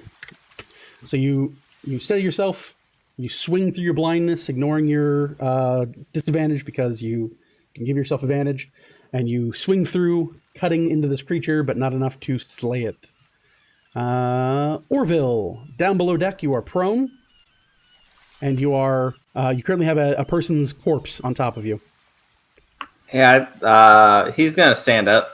Okay, you slug off, push this creature off of you. Is your strength score at least 10? No. Make an athletics check to see if you can stand up. That's a 10. You're good. So you slug him off, pull yourself up. You're not pinned down under the weight of this individual as a size small creature. You stand beneath the deck of the ship. There is a scene of carnage, viscera, and very unfortunate circumstances awaiting you at the other end of this ferry. What would you like to do? You've used half your movement to stand up. I'm gonna step forward. I'm gonna step forward 10 feet, and then just take the dodge action. Okay, you take the dodge action once again. That is Yorgul. That is I lost my track here. Orville. Lamont go. Lamont, having a great day so far. 10 out of 10. Lamont is going to actually he'll swing where he's at the one that Morgan hit. 10 on die will be enough to hit with his mighty short sword for 2 damage, bring it from 9 damage to, I'm sorry, not more than 2. 2 damage, so 2, 3, so 3 damage. Brings it to 12, and that'll be enough to kill it. He slices into this moth, and the moth explodes into shadows, and he kind of stands there, and his sword shakes a little bit, and he stares at the moth and goes, huh, and then looks back at Colt, and Colt is not looking at a screen, so Colt didn't look at him, and he kind of just like, I did it! Did you see? Mr. Honeycutt? I saw it. Good job, Lamont. I'm proud of you. Yes, I am like an adventurer, I am. You know, someday you could be my sidekick. Oh, God. Yeah. Lamont cries. He goes, I hope Have not. a pet or a sidekick, damn it. Everyone's got a pet. Misses, and against Quas. Misses. This creature here will move on with his merry day. He'll bite one guy, claw another guy. Most likely, definitely kill them because he can't do less than 5 damage. And he will again throw another body at Orville. Orville, make a dexterity saving throw at advantage for taking the dodge action. There's a nat 20 in those. You move out of the side. The body slams into the wood right where you were standing. It kind of bounces and skids and slides up to the top of the boots of Vel. You see this body slide through. Yes? DM, Yes. Is the body a projectile? No. Because it's not technically a ranged attack. It's an ability. Okay. It says that he hurls a creature he reduces to 0 hit points. Okay. As part of his ability. Damn. Sorry.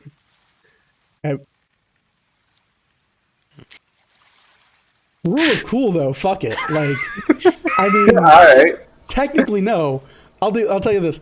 If you can actually lift this body, we're gonna assume he's a normal human man, 135 pounds. He's a pirate. He doesn't really eat a lot of food, right? He's like a sailor guy. So yeah, we'll say 130 pounds. You have a strength of what? 7. Fucking.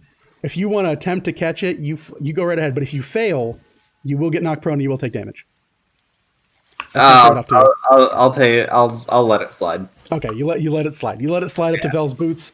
It lands in a mush of gore. You have that moment where you're like, and you have the Dragon Ball Z Nappa thing. The Destructo Disc gets thrown. You go, Vegeta, I'm gonna catch it. And you go, do it with your mouth. and then you think better of it and go, wait a second, and you move out of the way. So yeah, you see this slumping corpse land up next to your necromancer. That is its go. I did my bite. I did my attack. I did my third attack. Hold on. That'll kill. You see it rend 3 more people, rip one guy's throat out, go through, dismember another person. They bleed out, moves up and moves close to you, is now within 10 feet of you, Orville. And you look, and other than the 1 or 2 crew members behind you, the rest of the crew is very much dead. The 2 crew members behind you are now muttering to themselves, and they seem very shaken and frightened at this point. You're seeing this creature, for whatever reason, is definitely a scion of fear to these men. For you, you're like, man, this is like the 3rd crazy fucking thing I fought this week. This is some bullshit. Seen one murderous monster, you've seen them all. That is its go. Bucky, your go. Fortune is begrudgingly moving towards the hall. He's like, come on. Bucky's gonna start to move down below deck. Okay. So and Bucky he's moves. got 35 speed, so should be able to make it. I'm gonna reset this scene down here. Hold on. So there's Bucky. There's Vel. There's the snack. Orville.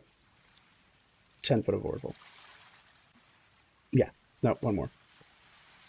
There we go. That way we just have a hallway. Actually, I can line it up with the actual freaking map where it's all supposed to be. Look at that. Look at that. I'm a special little boy. I'm a special little boy, Mom. Oh, you gotta be kidding me. All right, there we go. That's about where it's at on the boat.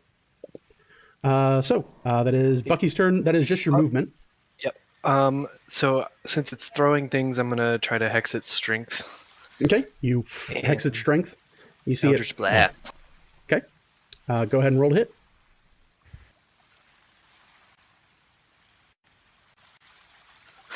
24 to hit. 24 to hit. You hear a and blood sprays out in all directions. As the bolt flies towards it, you see it lift this corpse in front of its body, or in front of its face, and flick it with a 5-foot square in front of it. You see the bolt connect and collide with it and kind of explode out like a wacky Death and Fallout or in the Outer Worlds. It just explodes into pieces and just paints the whole point of it. Orville, I need you to make me an intelligence saving throw as a human balloon just popped in front of you. That's a 15.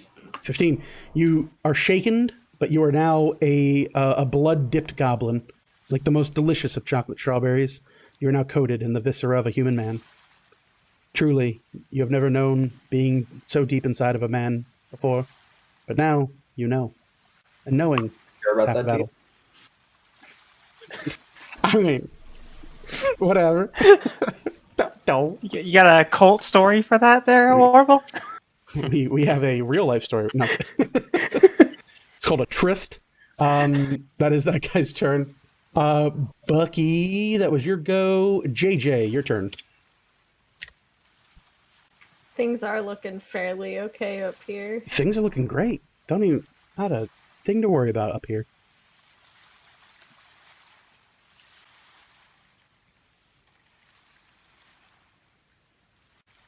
Fifth.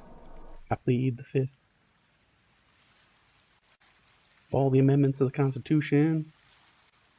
Danny DeVito, let's have lunch.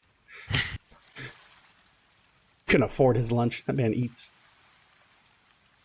She'll move forward 1. Garbage. Move forward 1? Yeah. Towards Colt or towards the stairs? Yeah, towards Colt. Towards Colt. You hop the little railing that guards the cargo bay? She's gonna smack the one that's beside Colt. Okay, roll for it. Roll to save the world. I thought you were gonna smack me again. I'm like, damn, why are you so violent? Just fucking That's do your fucking job. 17 plus. Yes. Very much yes. That's 10 damage. 10 damage. I will take it. To the bank. It is very barely alive. And by alive, I mean it's a collection of shadow energy. So I don't know. I mean, I don't want to say it's dead. It's not undead. What is life? She is gonna take the free strikes and move back towards the stairs and hop down if she can. Okay, 5, 10, 15. Do you want to just jump the guardrail into the staircase? Make me an acrobatics check. And then hold that number. Don't tell me the result. Okay. Okay. So first one's going to take a free strike on you. 15 to hit. Just hit. Okay. And the other one will have advantage. Oh no, it won't have advantage because we're not technically blind yet. But gonna go for 3 points of damage and a wisdom saving throw.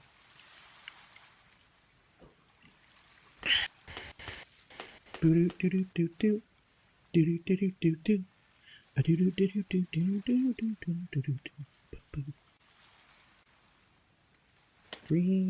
Acres is the place to be. Smooth sailing, that's a life for me. That's a 9. A 9. Okay, so you rush forward. You feel one of the moths smack at you with its antennae. It gets you on the left side of the eye. You feel your vision fade from view. You stumble forward. You hit over the side of the rail. I need you to re-roll and take the lesser of your 2 rolls, as you are now blind, attempting to make a jump into a hole with stairs, with people at the bottom.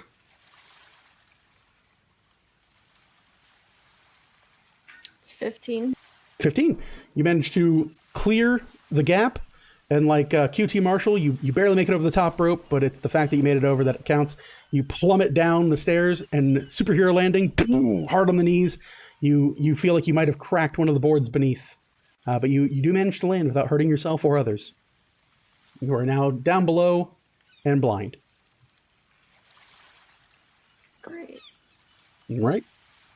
And Quas's turn. Quas is going to step up and then swing his borrowed knife at the one next to Colt. And 11 on dice, and having already done 9 damage, we know that we don't have to roll for that. Quas goes, what a marvel of a weapon. Marvel. Absolute marvel. Vel, your turn. Well, since the things that I do just are pointless, I wouldn't say pointless. let's try the new trick. Oh. And I will cast Mind Sliver.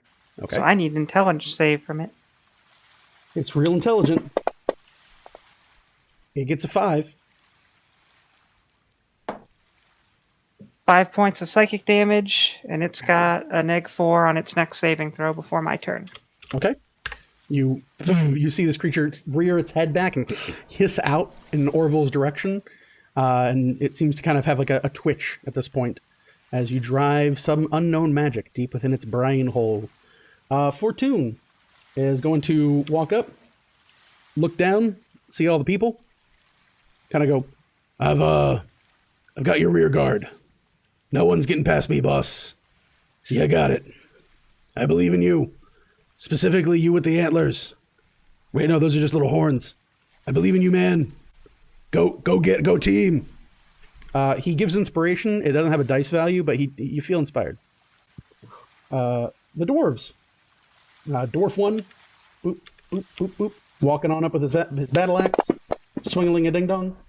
Connects, swingling a ding dong. Does not connect. So we'll see if he kills it in 1. I think he will. 8, 19, he kills it without the bonus thingy. Kills it out. You guys hear, as he drops it, you hear a breaking and a cracking sound once again.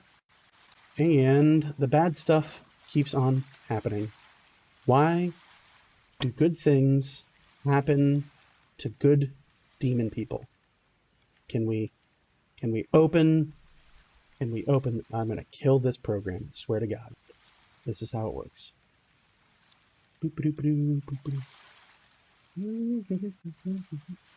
Where's it at? Where's the boy at?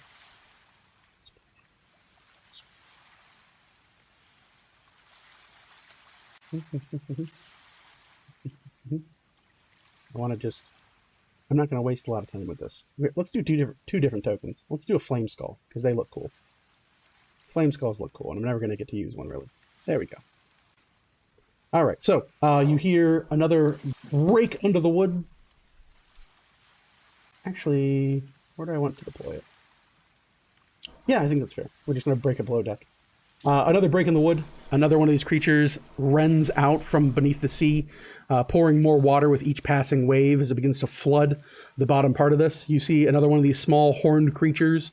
This one not covered in blood yet, but definitely a mass of shadow and hatred. And it starts its day there. That is the dwarves' turn. Aja's turn. Fly up to the wounded one, help action, return to me. I'm just gonna put it next to the wounded one so I know which one. Yeah. There's that. Colt, your go. The moths are gone.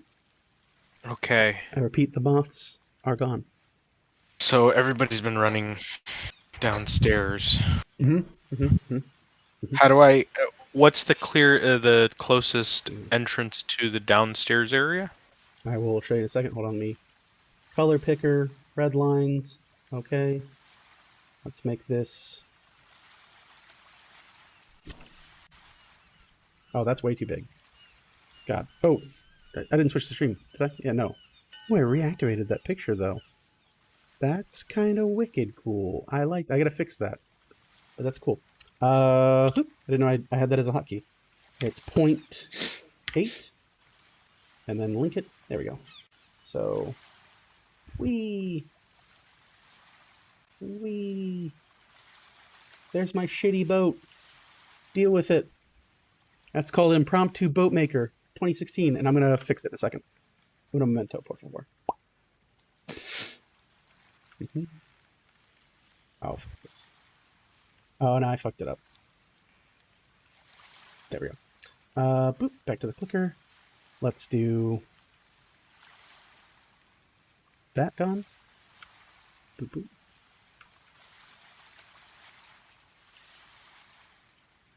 That's weird that it's like so zoomed in like that. What the hell? Oh, that's why. It reset all my stuff. Oh! The old layout. I switched the old layout. That's why it happened. I was like, how the hell did this happen? I was like, wow, it didn't even break the stream that bad. That's not bad. I clicked the wrong button and everything. Well, I did. I just went to the old layout. There we go. And there we go. So, whoop. We asked the closest way to get downstairs, right? Boop. Yes? Yes. Or no? Yes. Okay. So it's going to be down here. Ooh, not your thing. So 1, 2. So that's 10 foot, 15 foot, and into the square. It'll be 20 foot down. And then that brings you to El Topo the Stero. All right, I'll go ahead and I'll do that, and then I'll use my action to dash all the way to the front. Okay. A step to the front, no joke. Like that? Yep. Okay. You run to the front. You see both these creatures hissing and cackling. Wait, do I In that have- order. First they hiss, then they cackle. Is it your turn? I don't think I have a bonus action that would help me right now, just in case. You could pray to Jesus. Already still do. I could just fuck it. All action surge. All right, who we swinging on? Skull dude. Okay, Skull Dude. Like a bolt in the night, you guys hear this onto the deck. Colt stops for just a moment. Rushes to the front, sword in hand, swings it down like a crescendo onto this creature. Roll to hit.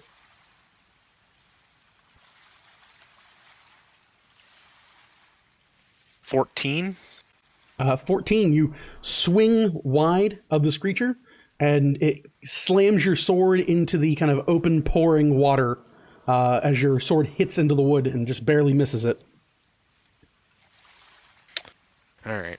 I Well, will that's my remind you, against my better judgment, that you still have Bardic Inspiration, technically. Can I? You have not used it. Can I? Is it too late to use it now that I've already swung? I mean, technically, but, you know, first time for everything. Why not? We're still level 3. Do you want to use No, it? it's fine. You good? No. It's fine. Work for me. Next time, buddy. Chunkini rolls around on deck. I'm going to take Chunkini out of the initiative because he's just living his best life on deck now in the hail. Morgan, what would you like to do? I mean, I don't know what's going on really. Not really. You're blind. You're hearing people cheer. You most likely hear the dwarves are like, looks to be the last of them.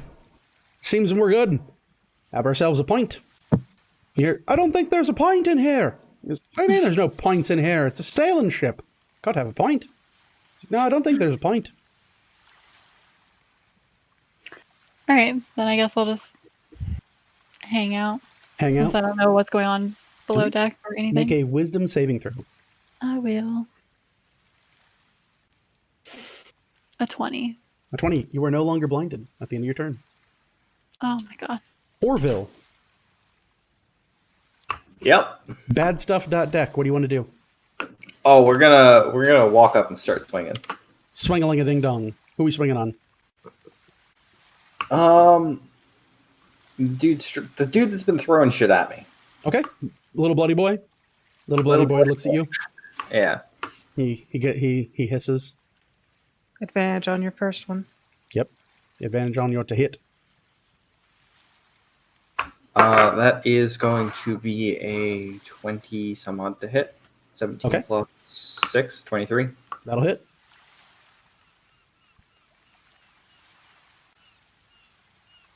Six points. 6 points. I take it.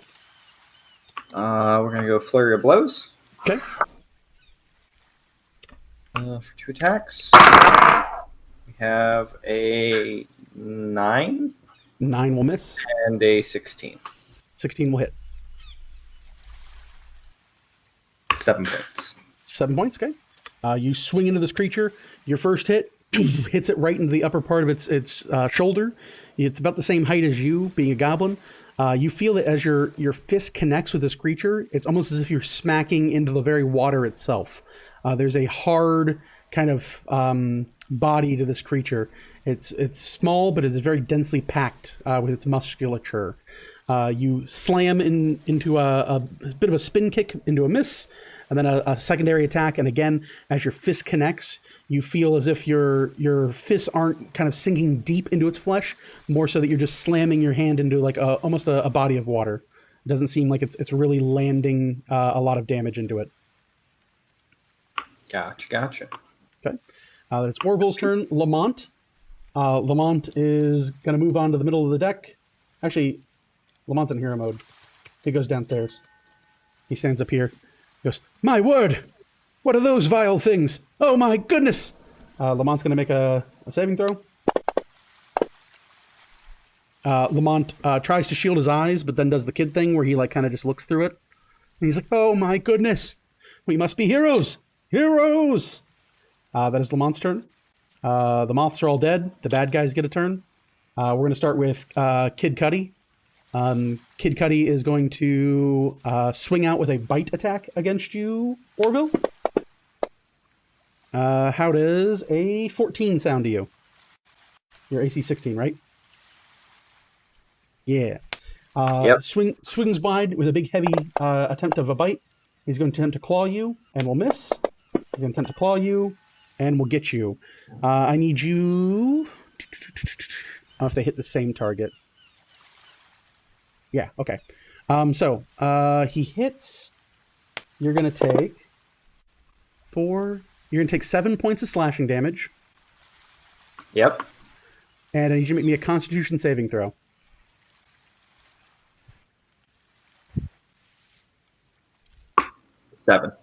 7. That is bad.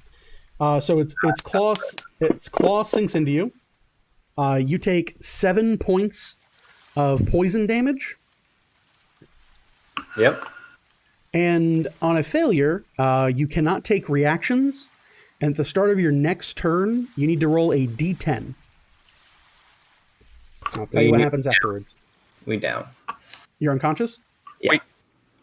Can I do something before he says he's down? Sure. I didn't want to interrupt. Can I use my interception? What does interception do?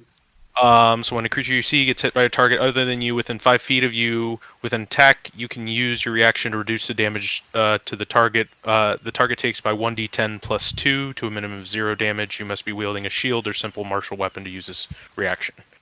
Yeah, that sounds cool. Fuck yeah. All Go ahead right. and reduce the damage. That's fine with me.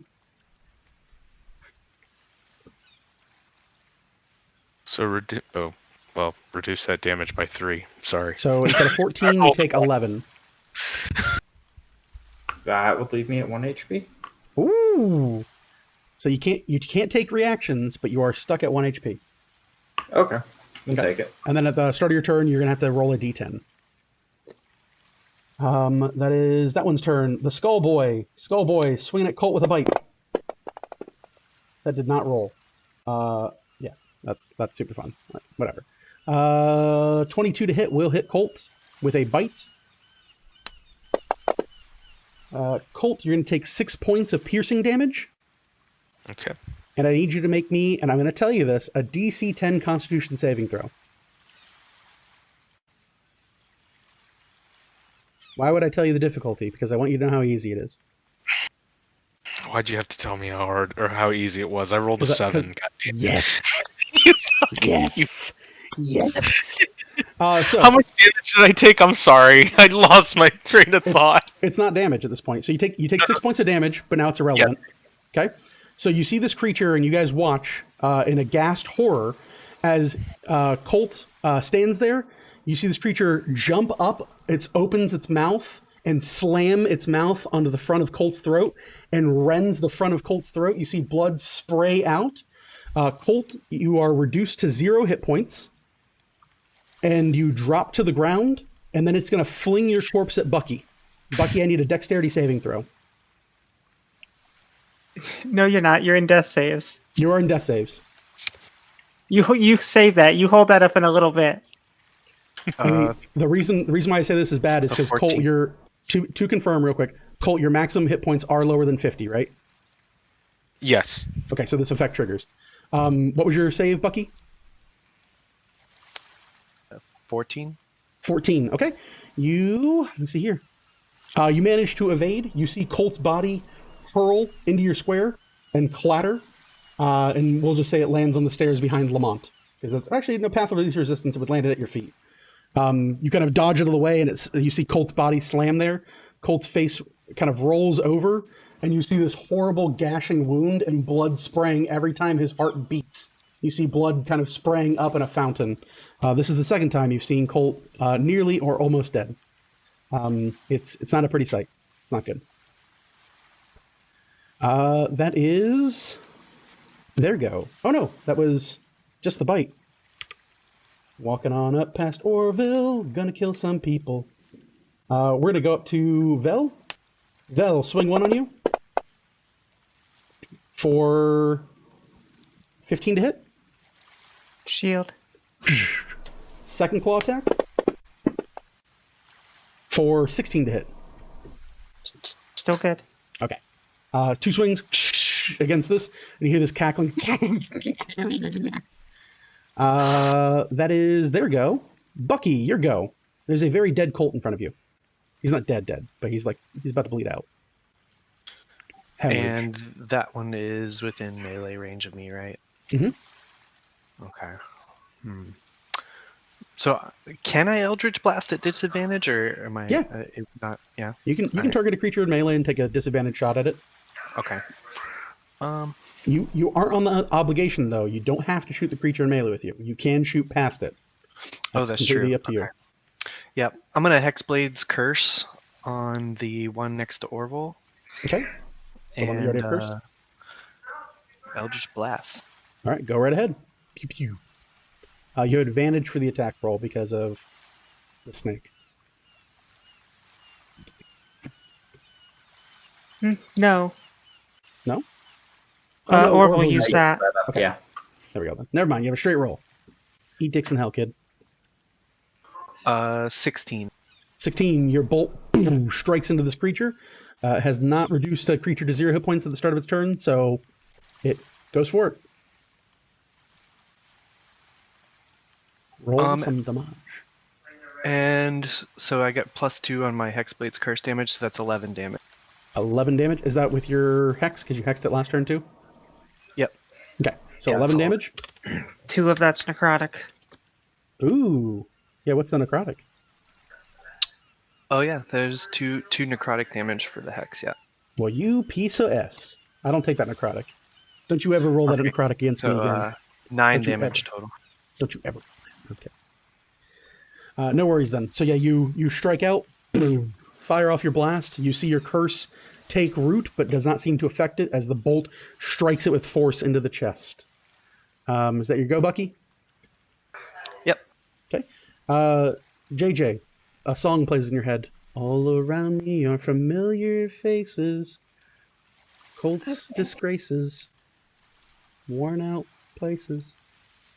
Oh no. So, I assume that she can hear what's going on around her, kind of. Yes, you're quite blind, but you're not so much able to see it, but yeah, you're hearing like people shouting and yelling. You hear hissing in front of you. You hear Vel cast her shield spell. You've heard that before. You hear a slumping corpse land next to Bucky, but past that, yeah, you cannot see anyone to target them specifically. Cure wounds Can doesn't she- require that. Yeah, I Oh, know. thank you. She's gonna shimmy and kind of scoot her feet Huh? until she can maybe hit and like kind of ask Bucky, "Can you point me towards the body?" Guide my hand, Bucky. Guide my hand. So, yeah, easy enough. Bucky, you lose your reaction as you guide the blind old woman to the dead Colt. A thonk on the head A With- thonk on the head. with the cure wounds wand again. To Colt. Okay. Roll it. That's 10 points. 10 points. Yes. Colt, you regain 10 hit points. You watch as the magic takes hold, this cure wounds at the tip of the wand, this bright burning light emanates through Colt. The front of his throat begins to seal over and cauterize instantly. He's probably going to have a rough voice for a few days, but otherwise he is very much alive. Still, So she used 10 feet of movement. that'd be 5, 10, 15 foot. Okay. Is there any way, do you think, that she could potentially hear where Orville is?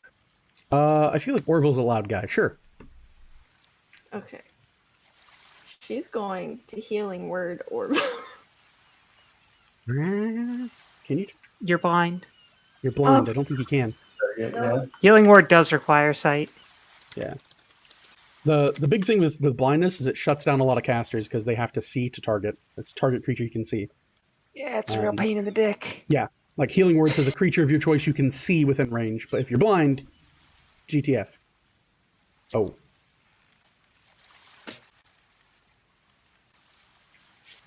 Anything else for your turn?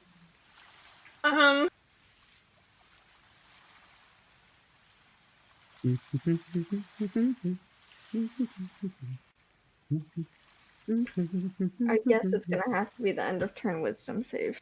Yep, end of turn wisdom save. Go right ahead. Go right ahead. Thank you guys for sticking with us. A little bit of a Actually- late one, but want to get the combats over with. What you need, JJ?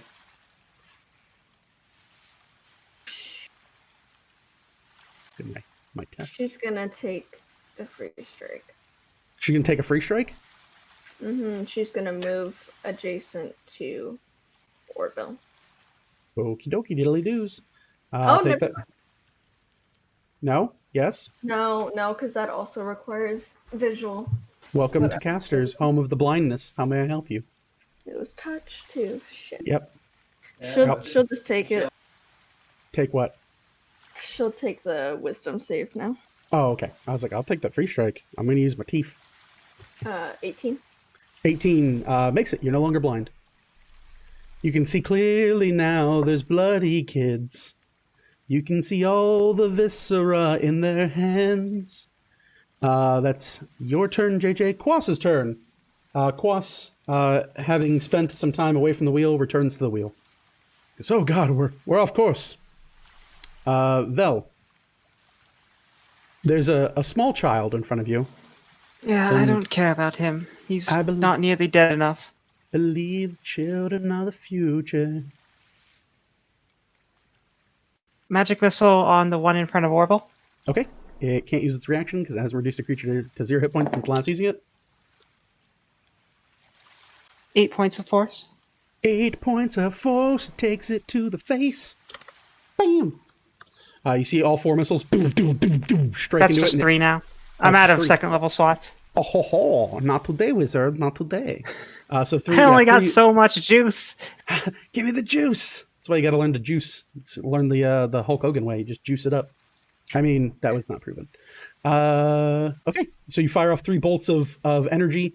You see the creature in front of you hiss and cackle and prepare to eat someone's throat. Is that your turn? Yeah. Okay. That is Vel's turn. Fortune. Rah, shishkamba. Go get him, guys. The dwarves. We're going to move Fortune. Return to post. The pair of them flank the sides of the door. And you see them reload their crossbows and keep an eye out. You hear, how's it going down there? Is everyone okay? Aja's turn. Which one are we marking?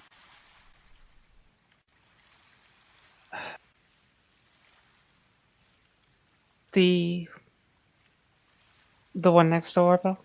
Okay. Boom, boom. Colt. You can breathe. You can fight. You have a big, huge bite. I'll do the D&D dance. Get on the other side of the skull boy. Now do the Actually- Harlem Shake. On the other side of Orville? No, on the other side of the skull guy, right? I don't know. Maybe it's better to go for the other. No, because you'll have to take an opportunity attack. Don't be stupid. Yeah, you're right. So yeah, D&D dance. Yeah, there we go. D&D to pocket corner. Gonna go ahead and swing. Swing-a-ding-a-ding. Belle, do you have any type of melee functionality out? Yeah. Okay. I have a stick. My focus is a staff.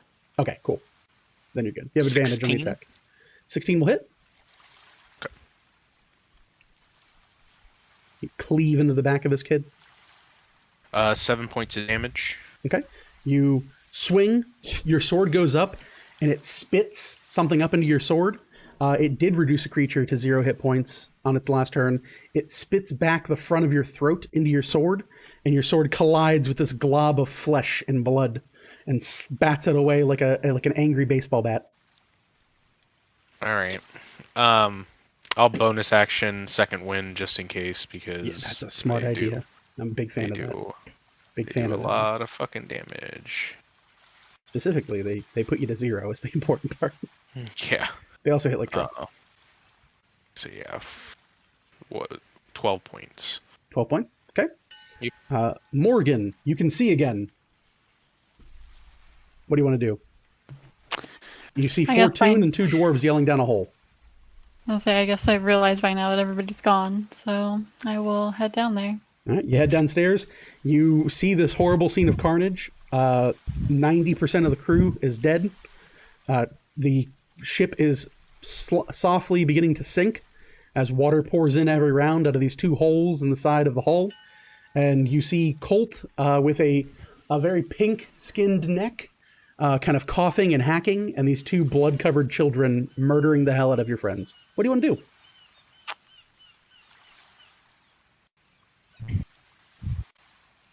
You're in a very narrow area. I was gonna Bad say, day I to don't, be a really, ranged character. I don't really have an option here. Go for the fallen. Shoot for the far one. Could I technically hit that? You could. It just has a bonus to AC because you're shooting through 1, 2, 3, 4 creatures, unless you have Okay. sharpshooter. But I don't think anyone does because you have level 3. Mm-mm. 3. I mean, I might as well try it. I don't Sure. I mean, fuck it. your dice have been on fire most of the night. And you have an advantage because of the snack. That's a 25. Jesus, bro, with the 19s tonight. All right, yeah. You connect through. Arrow to the face. Sneak attack.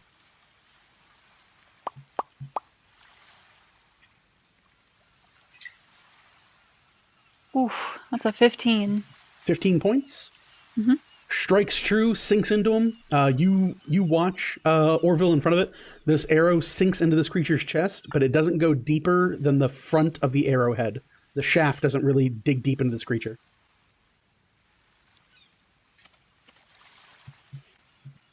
Doesn't take the shaft. That's It doesn't take the worrisome. shaft. No, just Just head the only, no shaft. Orville, your go. You see this creature looking at you. Oh God. All right, we're at the dilemma of we're at 1 HP. So do we try and not die, or do we try and kill it first? Yes. I'm gonna opt for trying to not die. I'm Okay. just gonna take the dodge action. You take the dodge action? Yeah, Okay.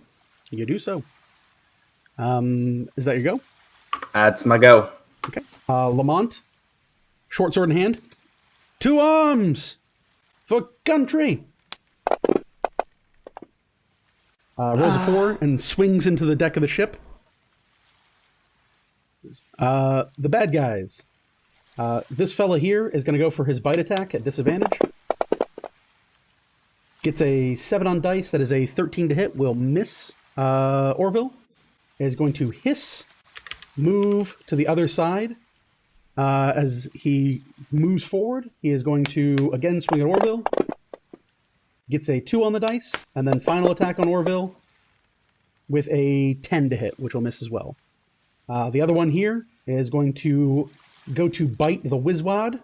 So swing on the wizard with a 19 to hit.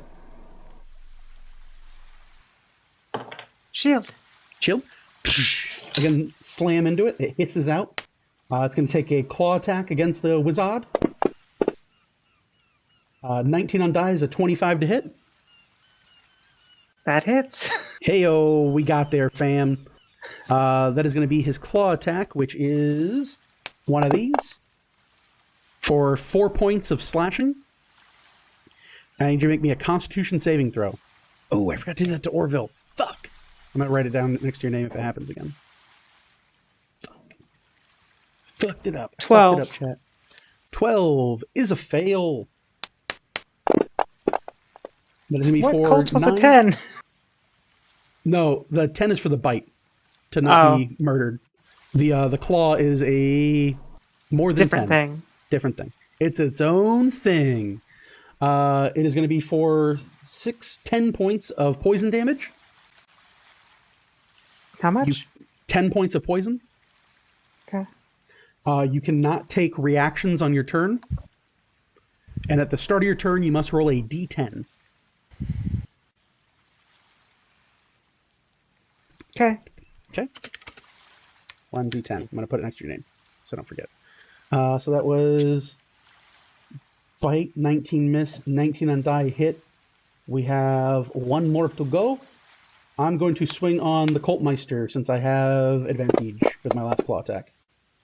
I had advantage and I rolled a 13, so I will miss. Bucky, your go. Wonderful monster creature in front of you. Yep, Bucky's gonna take aim at the one between Colt and Orville. Okay, go for it.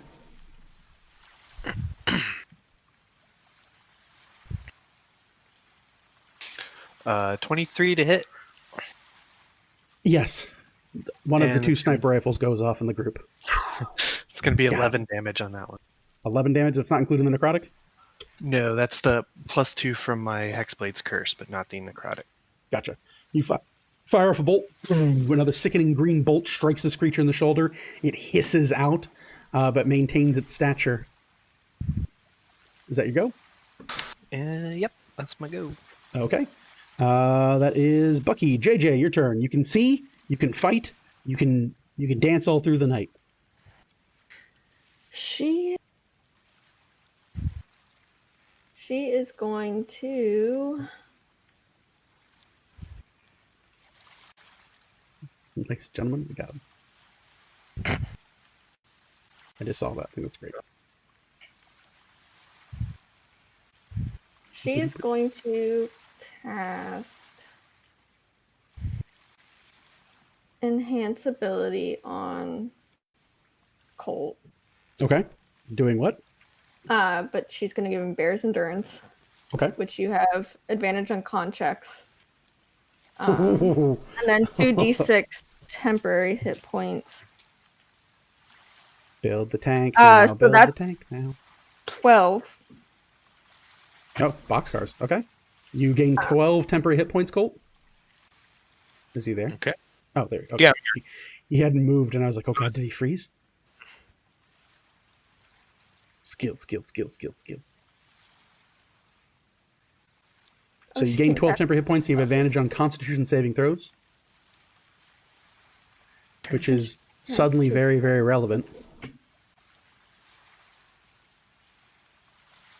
And then she will go ahead and shift as her bonus action. Okay. You turn into a bunny person, a ferocious, terrifying beast of massive fangs and teeth. And then she'll attempt to wedge herself on top of, kind of on top of Orville, trying to protect him a little bit. Oh, like squeeze on him? Yeah, kind of stand over him, I guess. He's not unconscious. He still occupies the square. Oh, I know. I'm fine. Okay. He'll be fine. Be fine. Be fine. Is that gonna be your go?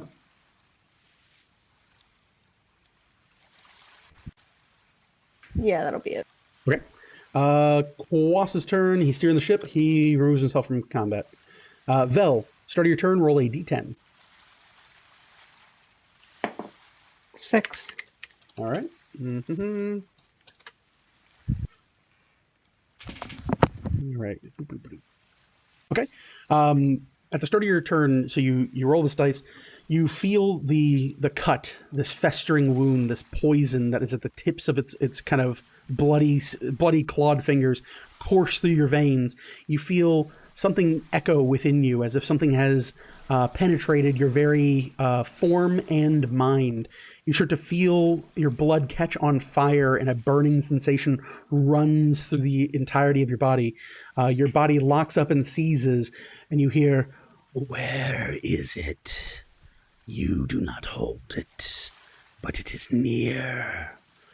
I will dispose of you."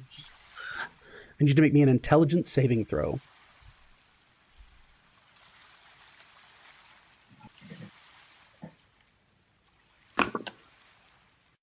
24. Your mind is kept intact, but your body is not obeying you at this point. So it ends your turn. Next turn, you'll be good to go. I need you to make me another Constitution saving throw as the poison continues to course through your body, however. 10. 10, okay.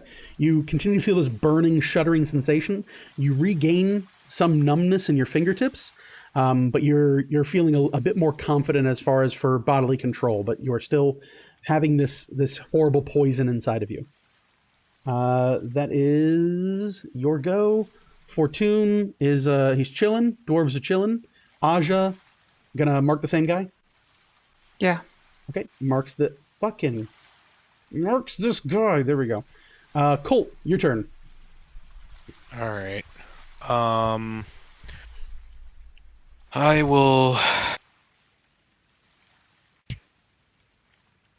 Skullboy's taken more damage than regular boy. Skullboy has taken an amount of damage that is 0. Okay. So then we're just gonna go ahead and wail on regular boy, try to get Orville out of there. Regular boy, da-da-da-da-da. Regular boy, regular boy.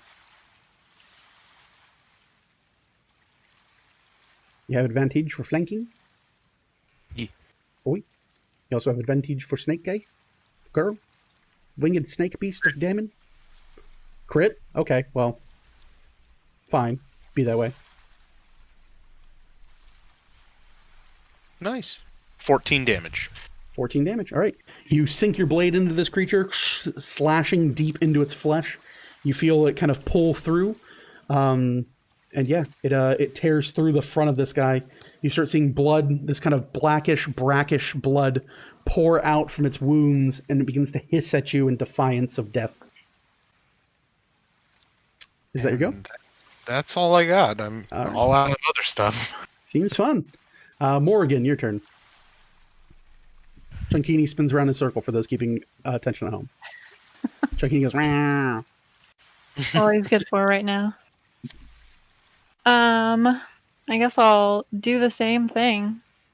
Knock an arrow, pull the arrow, fire the arrow. I'm a Shoot the one-trick guy. pony. Thread the needle. I'm not a one-trick pony. That's a 7. A 7. You fire off your bow. You hear thunk, and it lands in the wood above Colt's head. That's that. Orville, I didn't forget this time. Roll a goddamn d10. You son of a bitch. That's a 7. A 7, okay. Yeah, okay. Well, you begin to feel your body burn, this poison take hold of you finally, because it had a mental problem where it forgot it was supposed to hurt you. You feel it course through your body and painfully hold out, and you hear, "Your mind is nothing that I cannot see. Your body is but a puppet to me." I need you to make me an intelligence saving throw.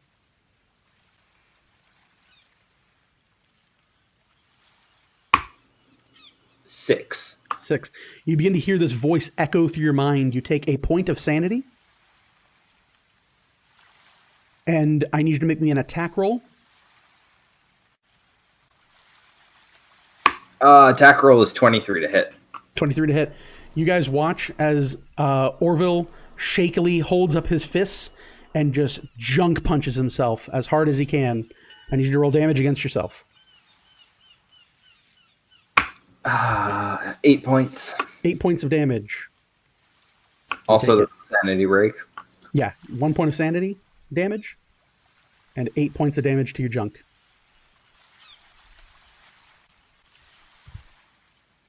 Yep.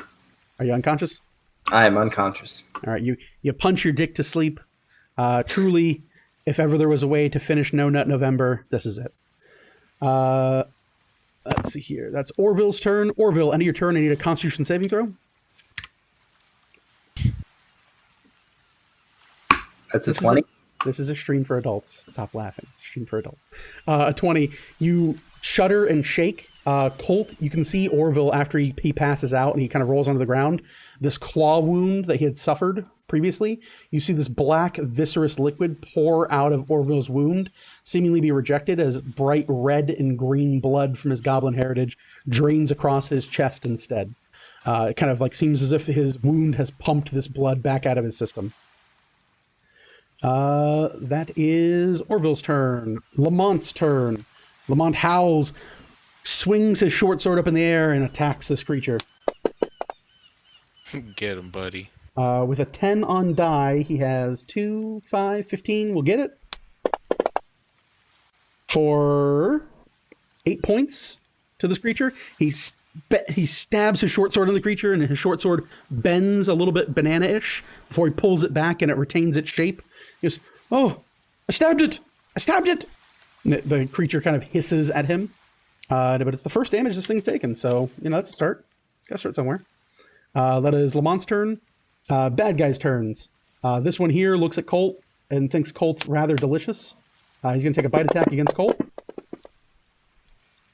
Colt, 13 to hit. Nope. Okay. Claw attack against Colt. That's a 1 and a 19. I'll take the 19 for advantage. Will connect. And claw. McClow. Where are we at here? I only need 1d6. Oops. Please ignore the man behind the screen. You're going to take 6 points of slashing damage for the claw. Okay. And I need you to make me a Constitution saving throw.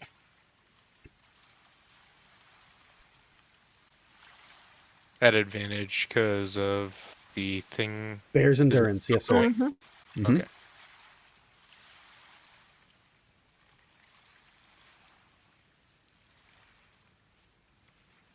That is a 23. You are completely fine. Except there's another claw. Another claw.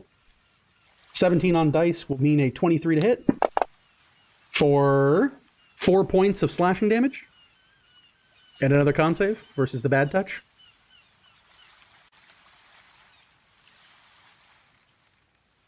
Versus the poo-poo bad stuff.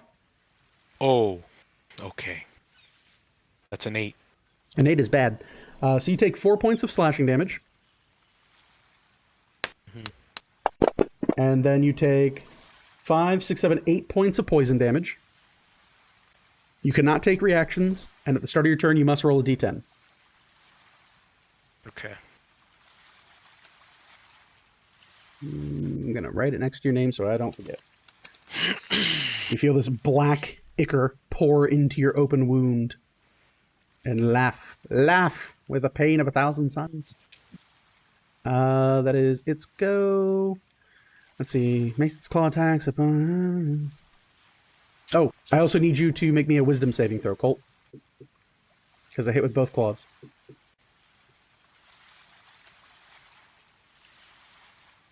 That's a 10. In case your day wasn't worse already, you also are going to fail a wisdom save, and you are now frightened for the next minute. You start panicking as you can feel something wither into your skin, flesh, and bloodline. Colt's freaking out, man. Cool. These things are bullshit. I love them. That's Colt's turn. I'm sorry, that's the bad guy's turn. That Can I was... get my reaction real quick? Sure, what you need? I'm gonna move towards Orville. Isn't that when something attacked you? Nope. They end their turn within 5 feet. Oh, okay. So you're gonna go to like the other side of Orville? Yep. And you ignore free strikes? Yep. Okay, cool. So that was my bite, claw on Bloody Boy. Skull Boy. We're going to swing on Colt with the bite. Yeah, let's kill him. 12 on dice means I have an 18 to hit. We'll connect, right? Yep. Okay, I need you to make me a Constitution save versus the real bad touch. Come on, boys. You have advantage. The DC is 10. Thanks for saying that out loud. I got an 8. Again. Yeah. Fucking. You know what a neck tastes like? Most would say chicken. Colt, you'd say it tastes a lot like ship deck. Yep. You see this creature, Vel, in front of you, turn in Colt's direction, hiss, open its jaws, and rend the front of Colt, or the side of Colt's neck in a torrent of blood as it tears the tendon and ruptures much of the vessels in his neck.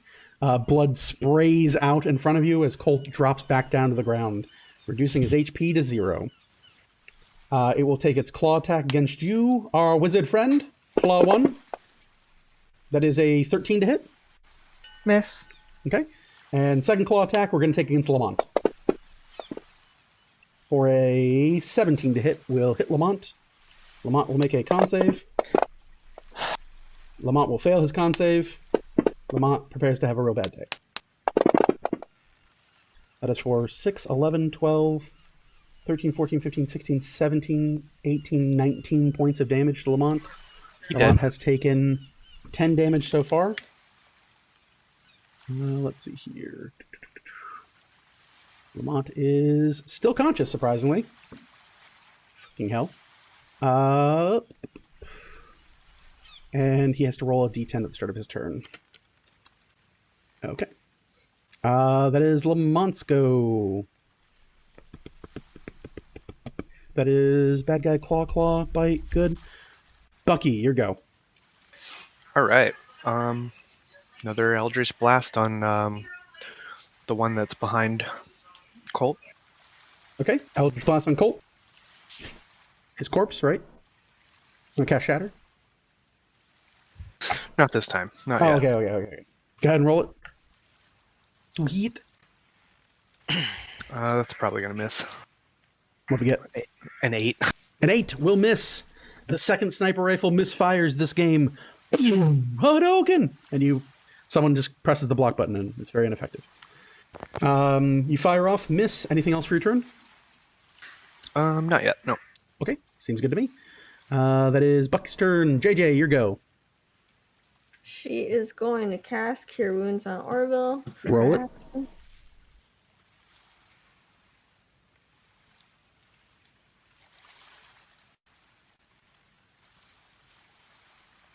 That is 10. Okay, Orville, you regain 10 hit points. And Orville is not under the effects of the D10 anymore.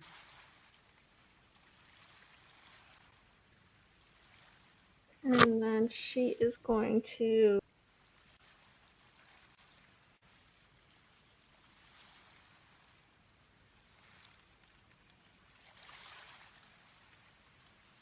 she'll cast Bane. On both of them? Yep. Okay. Bloody Kid gets a 13. What is it? Wisdom or charisma? Charisma. Charisma. It gets a 15. Yep. Okay. The Skull gets an 11. He fails. Okay. The Skull has Bane, which means it gets a negative D4 to all of its stuff, right? Mm-hmm. Okay. Got it here. Is that your turn? Question. Bane's in action, using the wands in action? Question mark? Oh, shit. Okay, you know what? Never mind. Yeah, Right? sorry. Okay. No Make sure I'm Bane. not losing my mind. No Bane. Not she- today. She will move forward, Okay. back into her spot, and cast Healing Word at first level on Cole. Okay. Go for it. It counts, right? Use the wand to make the spell and then use your own spell, right? Yeah, it doesn't break any rules, I don't think. Yeah, action and then cast. It's just the 2 spells a turn thing, but I don't think you're casting the 2 spells. You're activating a magic weapon or magic item. Yeah. Yeah. I think that's the whole crux of like the thief rogue normally is like, oh, you're activating a magic item. It's special. It's bullshit. 6 for Colt. Colt, you're back to 6 hit points. Your neck looks like a patchwork person. It's looking bad. For a recently dead guy, you're holding up pretty good. All right. Is that your turn, Colt? Or I'm sorry, JJ? Yes. Okay. Vel, at your turn, you feel this poison course through your body. It is your turn. What do you want to do? Do I roll a d10? Nope. Okay. The first thing I'd like to do is we could use a little help down here before the ship sinks. See if anyone comes for that. Okay. And then I will Mind Sliver on the one in between Orville and Colt. Okay. It needs a what save? Intelligence. It gets a 20. Natural. Well, fine. Anything else for your turn? Should have just disengaged and walked away. I stand here.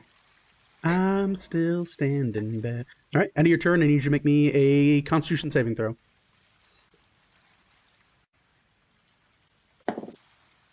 19. 19.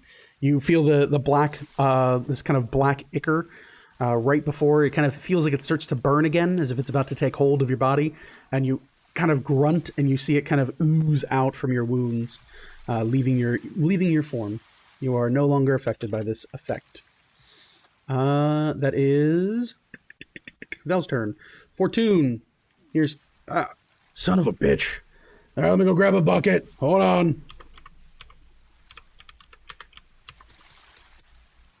Comes downstairs, see what's going on, holding a bucket and a mop. And he looks around, he goes, I thought, oh God. All right, I'm gonna mop it up, but you gotta tell these kids they can't be on here. We can't do stowaways.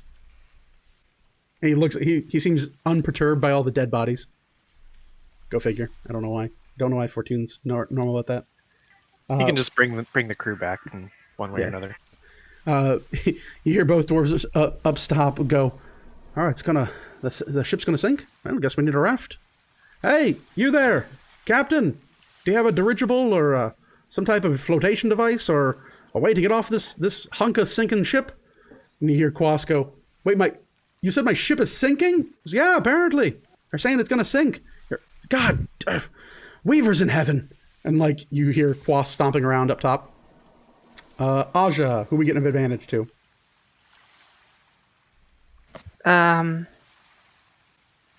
The skull one, because other attacks will have advantage versus the other one first. Fair. Colt, you live, you die, you live again. Start of your turn, Colt. I need you to make me a D10 roll. All right. I wrote it on my sheet so I wouldn't forget.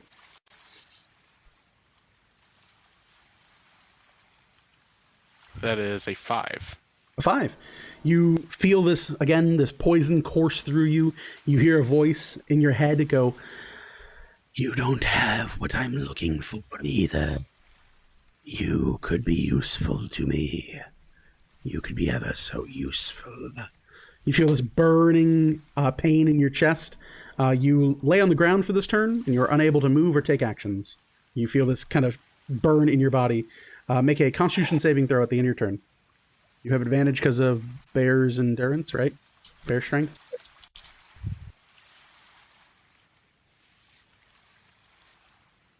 Beep boop. Yes, no? JJ? 18. 18? Okay. You see the black blood pour from your wounds, and you have removed yourself of this effect. That is Colt's turn. Morgan, your turn. Let's do the same thing. Shooting the same guy, this goddamn kid. Kids today say the dumbest shit. I clicked on the wrong one. It's a 22. Yes, a 22 will hit. Boop, boop, boop. They're still close. Yep, you still have sneak attack. That is a fat 18. 18, okay. Brings it over and up. Yeah. It takes the damage. You see the arrow sink into the front of its chest. It kind of laughs and cackles and twists a little bit. And for a moment, it kind of raises its claws if it means to strike once more, before twisting and twitching. And slowly, it just kind of crumbles away. You can see where your arrow has indebted itself within its chest. These black flakes begin to peel off of it and starts to fall apart and fade away into this black ashen mist. That is your go. Anything else you want to do with your turn? No. No. Deleted. Orville, your go. First and foremost, I'm going to stand up. Stand up. There doesn't look to be any way for me to get in there, so I am going to spend my turn trying to figure out a way to stop the incoming water as best I can. Are you trained in insight? Yes. Okay. You're trained in insight. No roll required. You look over to the side. You can see that there are large boards, a hammer, and nails sat beside all the cargo. You use your item interaction to snatch these things up, and go ahead here and make me a athletics check.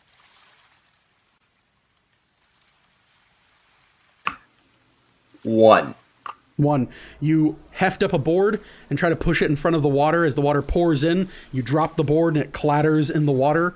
You're trying to hold a hammer, nails in your mouth, and a board, and you're just not able to kind of fix it over the top and get a thing of it. You probably need someone's help at this point. Lamont's turn. Lamont rolls a d10. Lamont rolls a 9, and Lamont shakes his head a little bit, puts a finger in his ear, and he goes, "Does anyone else hear that? Strange." And he's going to swing at the skull. He gets a 16 on dice, which means he hits for the most impressive of 3 damage.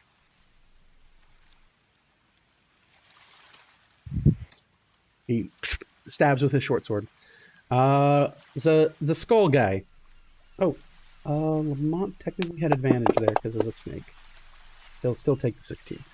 The skull guy. The skull guy is doing skull guy stuff. He's having a great time. He's loving all the children in the universe. He just says, "I believe in the future." He's going to take a bite at Bucky. Bucky, a 19 to hit. Plus Bane. You didn't cast Bane? Because it takes not natural? cast Bane. Oh, shit. You also didn't cast Bane because it's an ongoing effect and it would override Bear's Endurance? 19 hits. Casters! 19 hits? Okay. I'm like, hold on. My brain works sometimes. 19 hits. I need you to make me a con save, DC 10.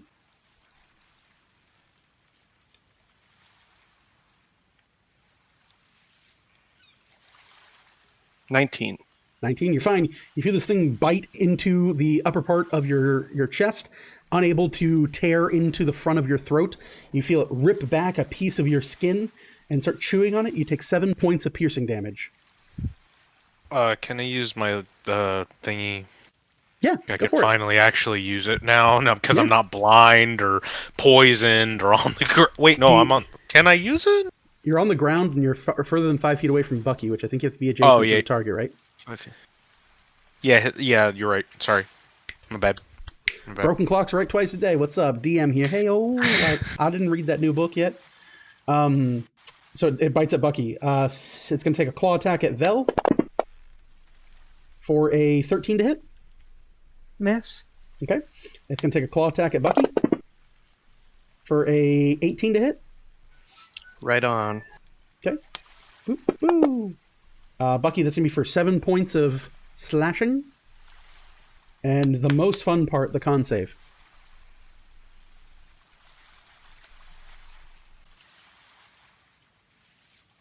Biggity boop. Biggity boop. Biggity boop. Con save. Con save check 1. Con save check 2. A 17. Oh, fine. Be that way. You don't feel any blackish blood enter into your stream. It is your turn, Bucky. What would you like to do? Bucky's gonna Misty Step all the way to the other end of the ship. Now you see me. Now you don't. And he's going to Eldritch Blast the skull guy. Pew pew. Roll to hit. And I'm gonna move my hex onto his. Oh, no, fuck. You said Wisdom. you shot. You said, damn it. Okay, you remembered. That's fine. Are you moving your Hexblade's curse, or are you moving your No, hex? just the hex. I can't move my Remember curse. that the hex doesn't do any extra damage to these guys. Right, I'm just hexing his wisdom just in case. Okay. Gotcha. Go for it. For 21 to hit 21 hits. for 12 damage. 12 damage takes it. Shot in the back, and you're to blame. Eldritch Blast is fucking lame. JJ, your turn. JJ is gonna healing word Vel Okay.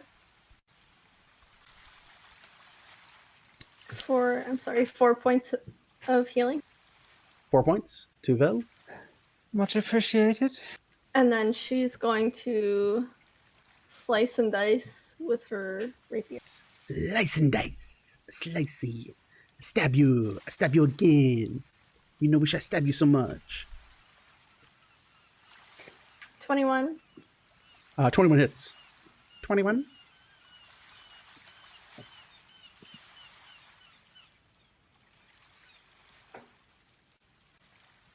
That's 7 points. 7 points. Okay. Slices into this creature. You feel your rapier kind of bend back and like kind of flick at it. It doesn't seem fully effective, but it definitely takes some damage. Is that your go? Yes, sir. Vel Uthil, it is your turn. I need an save from him. An intelligence save I shall make. I get the mightiest of 10. That is a 1 and a 0. Or if you're 2 psychic damage. 2 psychic damage? Takes it. It hisses. Hisses with its brain holes. And then it has a negative D4 on something, on a saving throw? Yeah, if it takes another saving throw before the end of my next turn. It's a negative D4? Yeah. Okie dokie diddle-a-doos.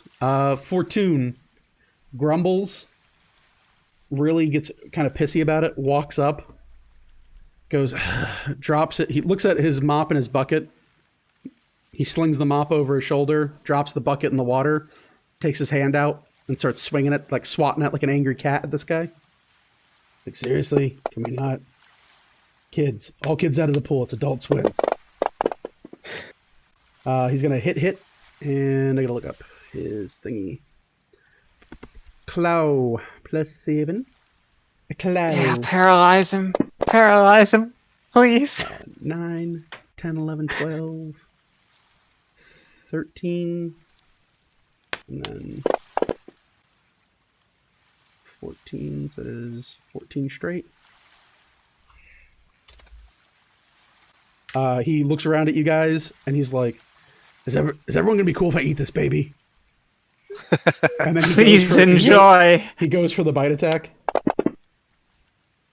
10 on dice means he hits. Oh, he didn't Bite 2d8. for 9, 10, 11, 12, 13, so 7 more damage. 15. Creature needs, can it take it? Immune to... Boop, boop, boop, boop, boop. No, he can be stunned. Oh shit, okay. Con save. And it gets a... Roll the d4, Vel. Because I got an 18. Okay. Minus 3. 15, and I have a positive con. So it shakes it. It doesn't become stunned, but it does take the damage.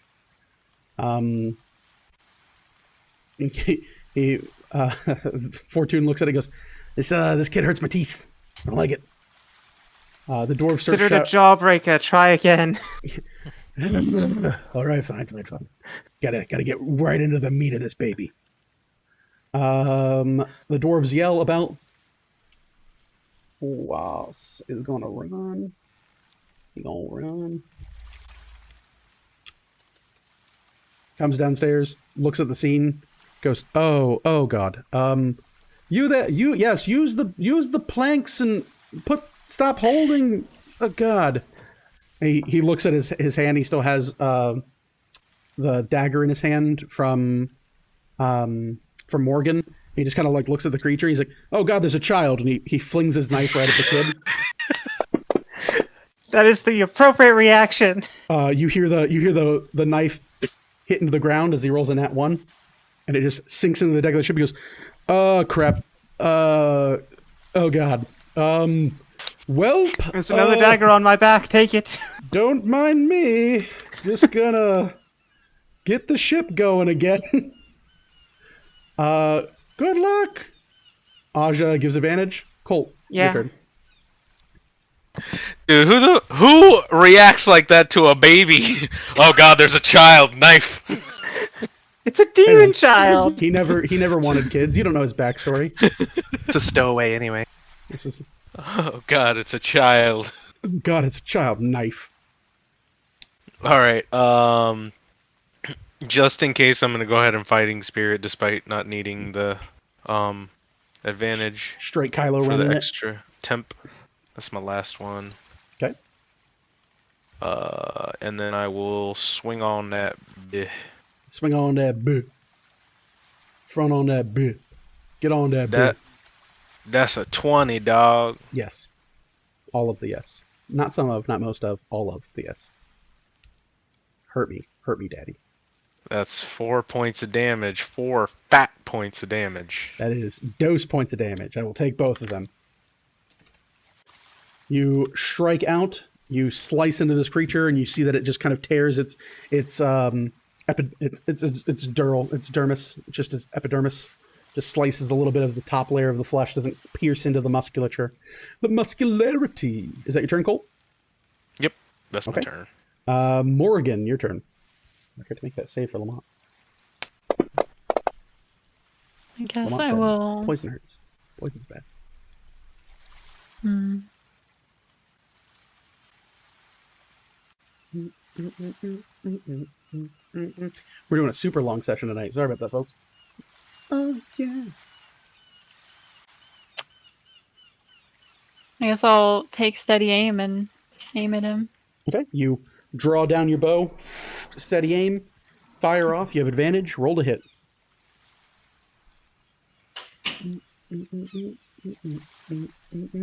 Yeah.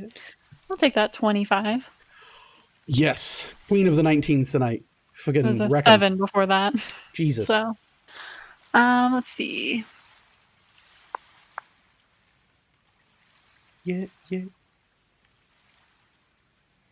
That is quick mass, 13 damage. That's 2 plus 2 is 4. Quick maths. So 13 damage. It takes it takes a above 0 amount of that damage. As you see the arrow stick in the arrowhead, this creature starts to look like me playing Minecraft. Just tons of arrows poking out of it at this point and running around, hurting real bad. Orville, your go. You have a board in your hand that you're trying to force over the front of this gaping hole. But dear God, it's just a geyser of water splashing in at your feet. At this point, it's up past your knees. The bottom of the ship is flooding fast. I mean, we're gonna try the same thing we do every night, and Take the roll. Oh. yeah. And try and patch the ship again, I suppose. All right, athletics check. You heft the board back up, nails in your teeth, hammer in hand. You try to channel the late great Maxwell. That's a 0. A 0. Okay, you heft the board in front of it. You feel it. The water kicks back. You kind of stumble. The board hits you in the front of the head, and then you swallow one of the nails. You take 2 points of piercing damage as the nail travels down your throat. And you do not patch this board again. I'm sorry. Damn. It's going to hurt real bad coming out a second time. Just going to warn you now. Days from now, when I ask you to roll a d4 for damage, just know it's that nail passing through. And if you're lucky, it doesn't puncture anything important and cause internal bleeding. If you're lucky. Fingers crossed. So that is your go, Orville. Lamont, start of his turn. He already succeeded at the D10 last turn, so he's got 1 grace period turn. He swings his sword with advantage. He gets a 15 on die. He will hit for 7 points of damage. He's consistent, if nothing else. He slices into it with his short sword again. He goes, yeah, take it, yeah. That is his go. The bad guy's turn. The bad guy is going to bite at JJ. That is going to be a 17 to hit, JJ. Yes. Con save, DC 10.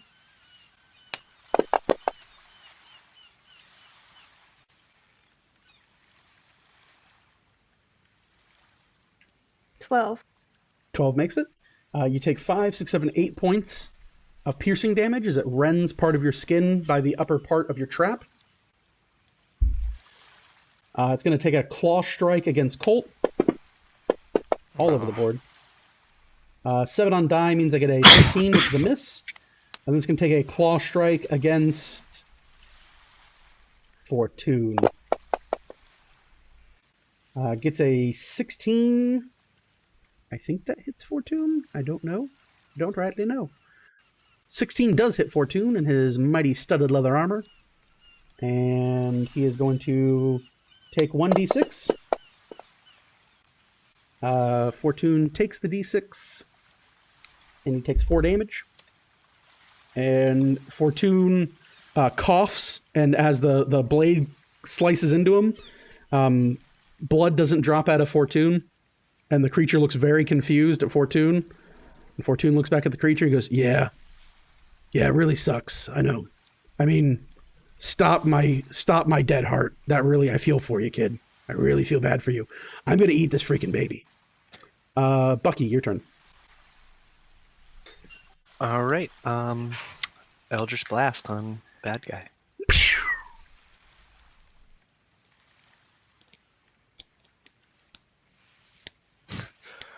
25 to hit. Yes. The other sniper rifle fixed the jam from earlier, and it looks down the barrel and goes, gotcha. Bang, bang, gotcha. 13 damage. 13 damage. Strikes true into the back of this creature. 13 damage brings it to 70. You see it kind of stumble forward and twist and shake and look in your direction and hiss. And kind of... but seems unable to do anything about that. Is that your go? G2G? Okay. JJ, your go. JJ's going to switch out that wand for a dagger for her other 2 weapon fighting. Wand to the ground, dagger to the hand.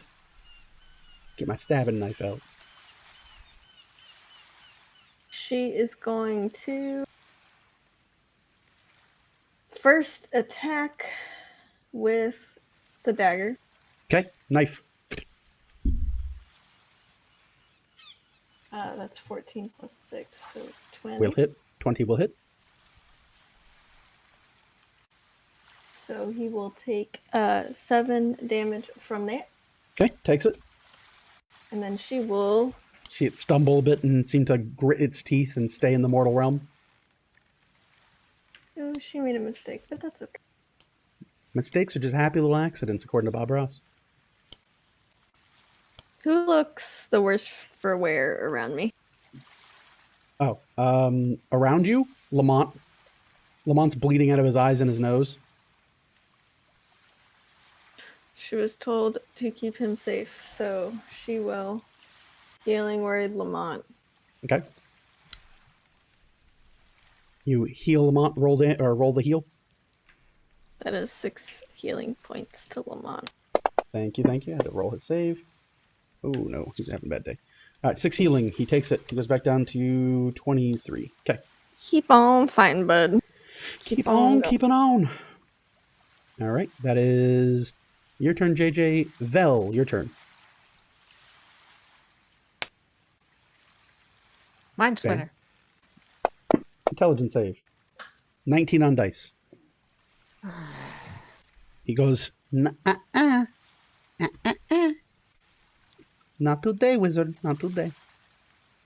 Yeah, no kidding. Is that your go, Vel?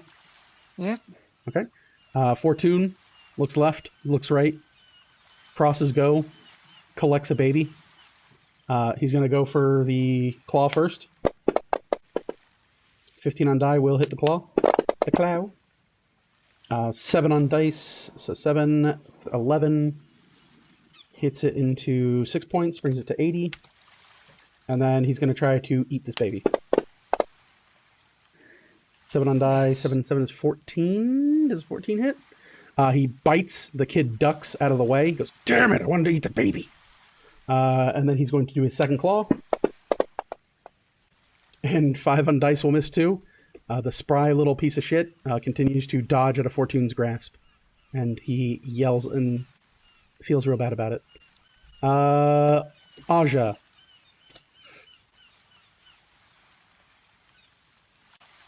Giving advantage, right? Can Aja in any way help Orville? Yeah, you can give the help action and give advantage. Yeah. All right. Aja will go wrap around the board and try and pull it up All right. and assist. Aja will flap its leathery wings and give advantage to Orville's next skill check. He's like, and Orville's like, oh god, the snake's helping me. Colt, your turn. All right. advantage. I guess I'll just swing on him. Swing low, sweet chariot, coming by to carry me home. Come on. Roll it. I won't come on. 18. 18 connects. The sword swings true like a tomahawk chop. 10 damage. 10 damage. You slice into the top of this creature's head. Your sword sinks deep, and you feel gray matter as it sprays a bit of blood back into your face. You feel it kind of twitch, and you slam it down into the puddle of the water that is now filling the ship. And with a sick twist, you free your sword, and you see this creature kind of bubble and flake into a blackened ash before vanishing from sight. The creatures are dead. The goblins are coming. I'm kidding. So, both creatures slump onto the ground. Water continues to pour into the ship. Morgan, what do you want to do? I guess I'll go help Orville. All right. Orville is already being helped, by the way. Just so we're clear. There's There- a second hole. Yeah. Yeah. There's 2 holes. I'm going to draw them right now. Hole here. Oh, just there. Mother fucking... I hate this program. I hate this program with a fucking passion. Just make a fucking hole. I fucking... Okay. You know what? You piece of shit. You fucking greedy piece of shit. There you go. There you go. You fucking cocksucker. There's one there. And oh, now it's a ring? Now it's a goddamn ring? Is that how this shit works? Oh, you fucking... Sure. Fuck it. I'm not fucking dealing with it anymore. I'm not fucking I'm doing just it no gonna. more. The second hole. There you go. Those are the two holes. Fuck it. Expert A+ D&D here. Screw you guys. You walk up to the Well second prepared. Well prepared. hole. Yeah, well prepared. So you walk up. Well, I thought you The guys were other kind of hole. below. I didn't know. So you walk up. You collect with your swift hands. I'm going to help. Mhm. With your swift hands, you pick There you up go. the boards, the nails, the hammer. You walk back over to the hole. You need an athletics check to attempt to start working on this hole. To lay your wood in this hole, you need an athletics check. It's a 3. A 3. You Your dick slam joke. the wood in place. The ship tilts and kind of like you fumble a little bit. You lean back. The board kind of comes loose, and you're unable to hold it in place long enough to hammer down a nail. Unfortunate, but that is what happened. Orville, your go. You have advantage. A small winged serpent is attempting to assist you in boarding up this ship. We're gonna do the damn thing. Okay. Pulls the goddamn hammer out. All right, roll at advantage, athletics. I don't have any tools. Snake carpentry. A We're gonna 15. do this. You go, we're going to do this. You start coughing as the nail continues moving down your throat. You put the board up. You get one out of your lip. Ding, ding, ding, ding, ding, ding, ding, as the snake holds it in place. You have one side of the board done. Next turn, we'll go for board 2. Lamont is going to roll a d10, actually, because he's still having a bad day. Rolls a 7. Lamont looks around. He looks left. He looks right. He makes a melee attack. He's going to swing on. We're going to roll it. 1 for Lamont. Or sorry, 1 for Fortune, 1 for Vel, or 2 for Vel, 3 for JJ, 4 for Colt. 2 swings on Vel with his short sword. He gets the mightiest of 12s to hit. Miss. You see him go, and his hand shakes, and he swings his short sword in your direction. And you hear him go, Get your shit together, man. It's just a dark voice in your head. He fails his con save. He fails his intelligence save. He's having a bad day. That is that. That is Lamont's turn. Bad guy's turn. No more bad guys. Bucky, your turn. I'm gonna use shape. I'm gonna use shape water to try to freeze like a patch around where Orville's working. Okay. See if I can make a patch of ice. Sure. You cast shape water. Read the spell to me real quick. Is it? Who left? Oh, fucking Rhythm left. Rhythm is a dancer. I need a companion. So I can Hold on. I can freeze water provided there are no creatures in it. I think that would be the relevant. Okay. So you can in a freeze water 5-foot cube. 5-foot cube, sure. Yeah, you wave your hand, you start focusing your energy. The water seals and shunts it shut. Provided that nobody breaks the ice, you can nail that hole as needed with no check. Nail that hole, boys. Diggy diggy hole. Is that your action, right? Yep. JJ, your turn.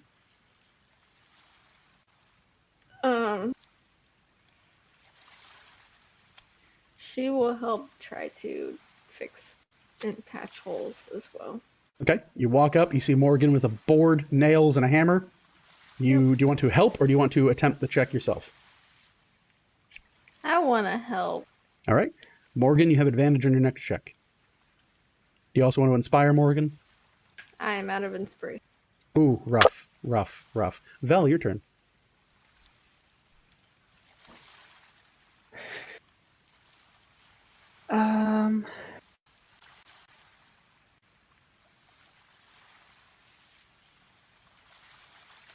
People are at the walls working there, so I'll see if I can find another bucket or something to start helping with the water.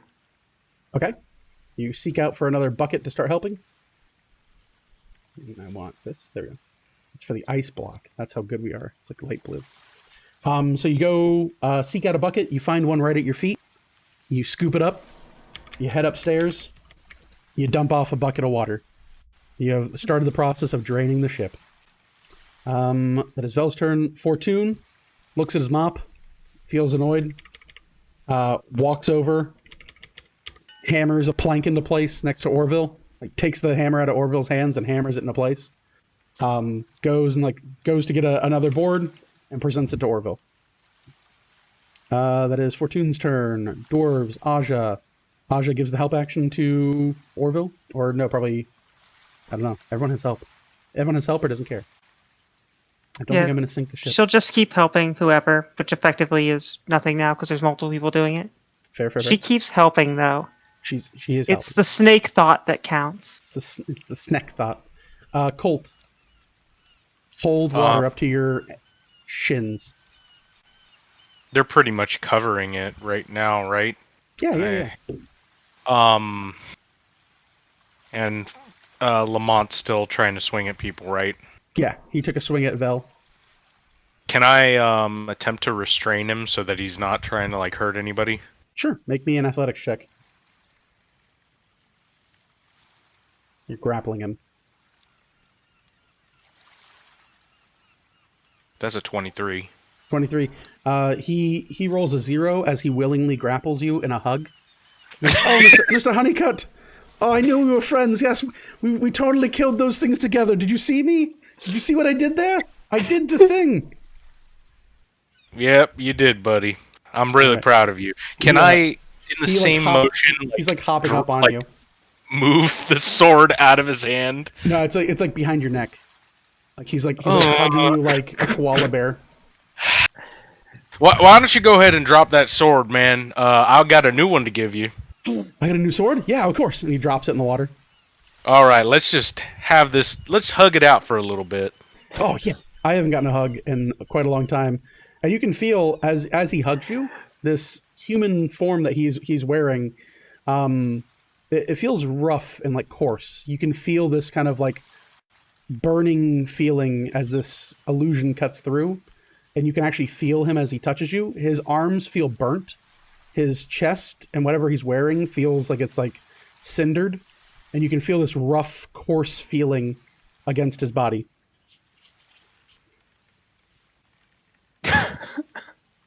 This is fine.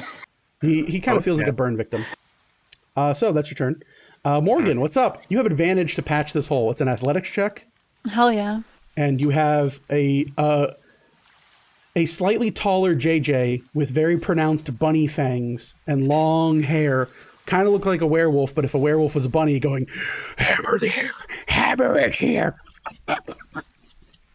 Because I don't know the noises that bunnies make, but I assume they're really scary. Well, yeah, the death cry of a rabbit is terrifying. Yeah. We're doing. That was a 17. A 17. You slam the board in place. JJ holds it. Doom, doom, doom, nail in place. Doom, doom, doom, nail in place. You manage to get 2 in. 1 board goes up. At this point, you have 1 hole that's not going to be leaking anytime soon with 2 people working on it. You have another 2 people working on it. I needed 2 more turns to start sinking the ferry, so I think you're going to cover it because Bucky can shape water to close the other hole. So I'm going to call that. I'm going to call redundancy on that one. You managed to patch the holes in the ship.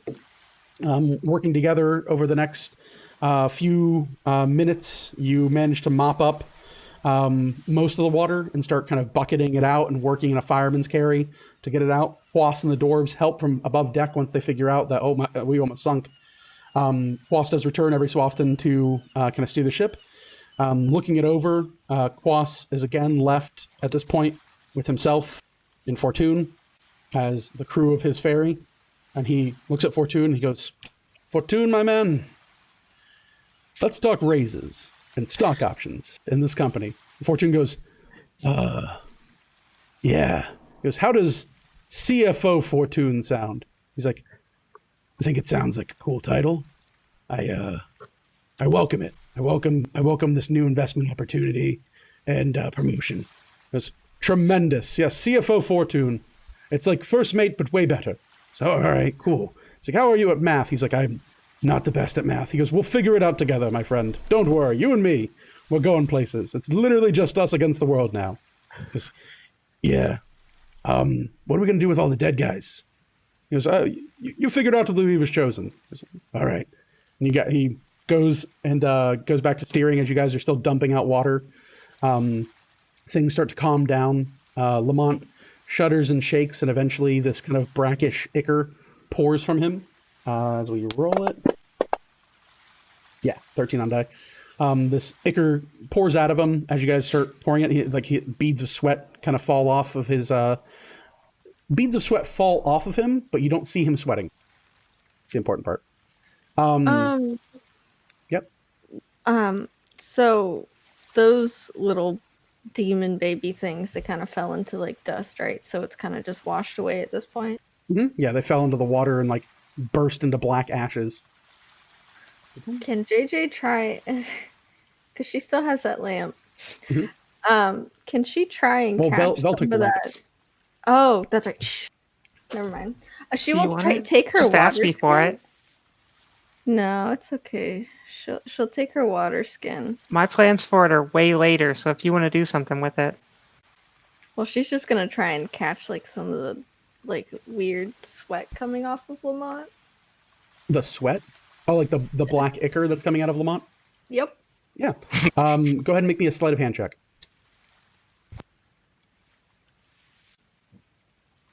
Not 20. Yeah. As Colt bear hugs Lamont through withdrawal syndrome, and the sweat starts to pour out of him, this black ichor, you hold up your water skin after dumping it out, and you can smell that clean smell because it was recently full of moonshine, and you manage to kind of hold Lamont's cut arm, and you can feel these burned, this like tarry flesh in your fingers, and slowly you can see this like kind of trail of black ichor pour from Lamont's arm into your water skin. While Lamont is clearly and very much wounded, you can tell his outer appearance seems day fresh, ready to take on the day. Okay, she's also going to take the candle that is also in her kit and seal the top of that with wax. Okay, you seal the top of it. Go ahead here and put fell ichor as what's in your water skin. That's F-E-L-L ichor. All right, so with that, you guys managed to save the ship. You defeat the creatures that assaulted you this night.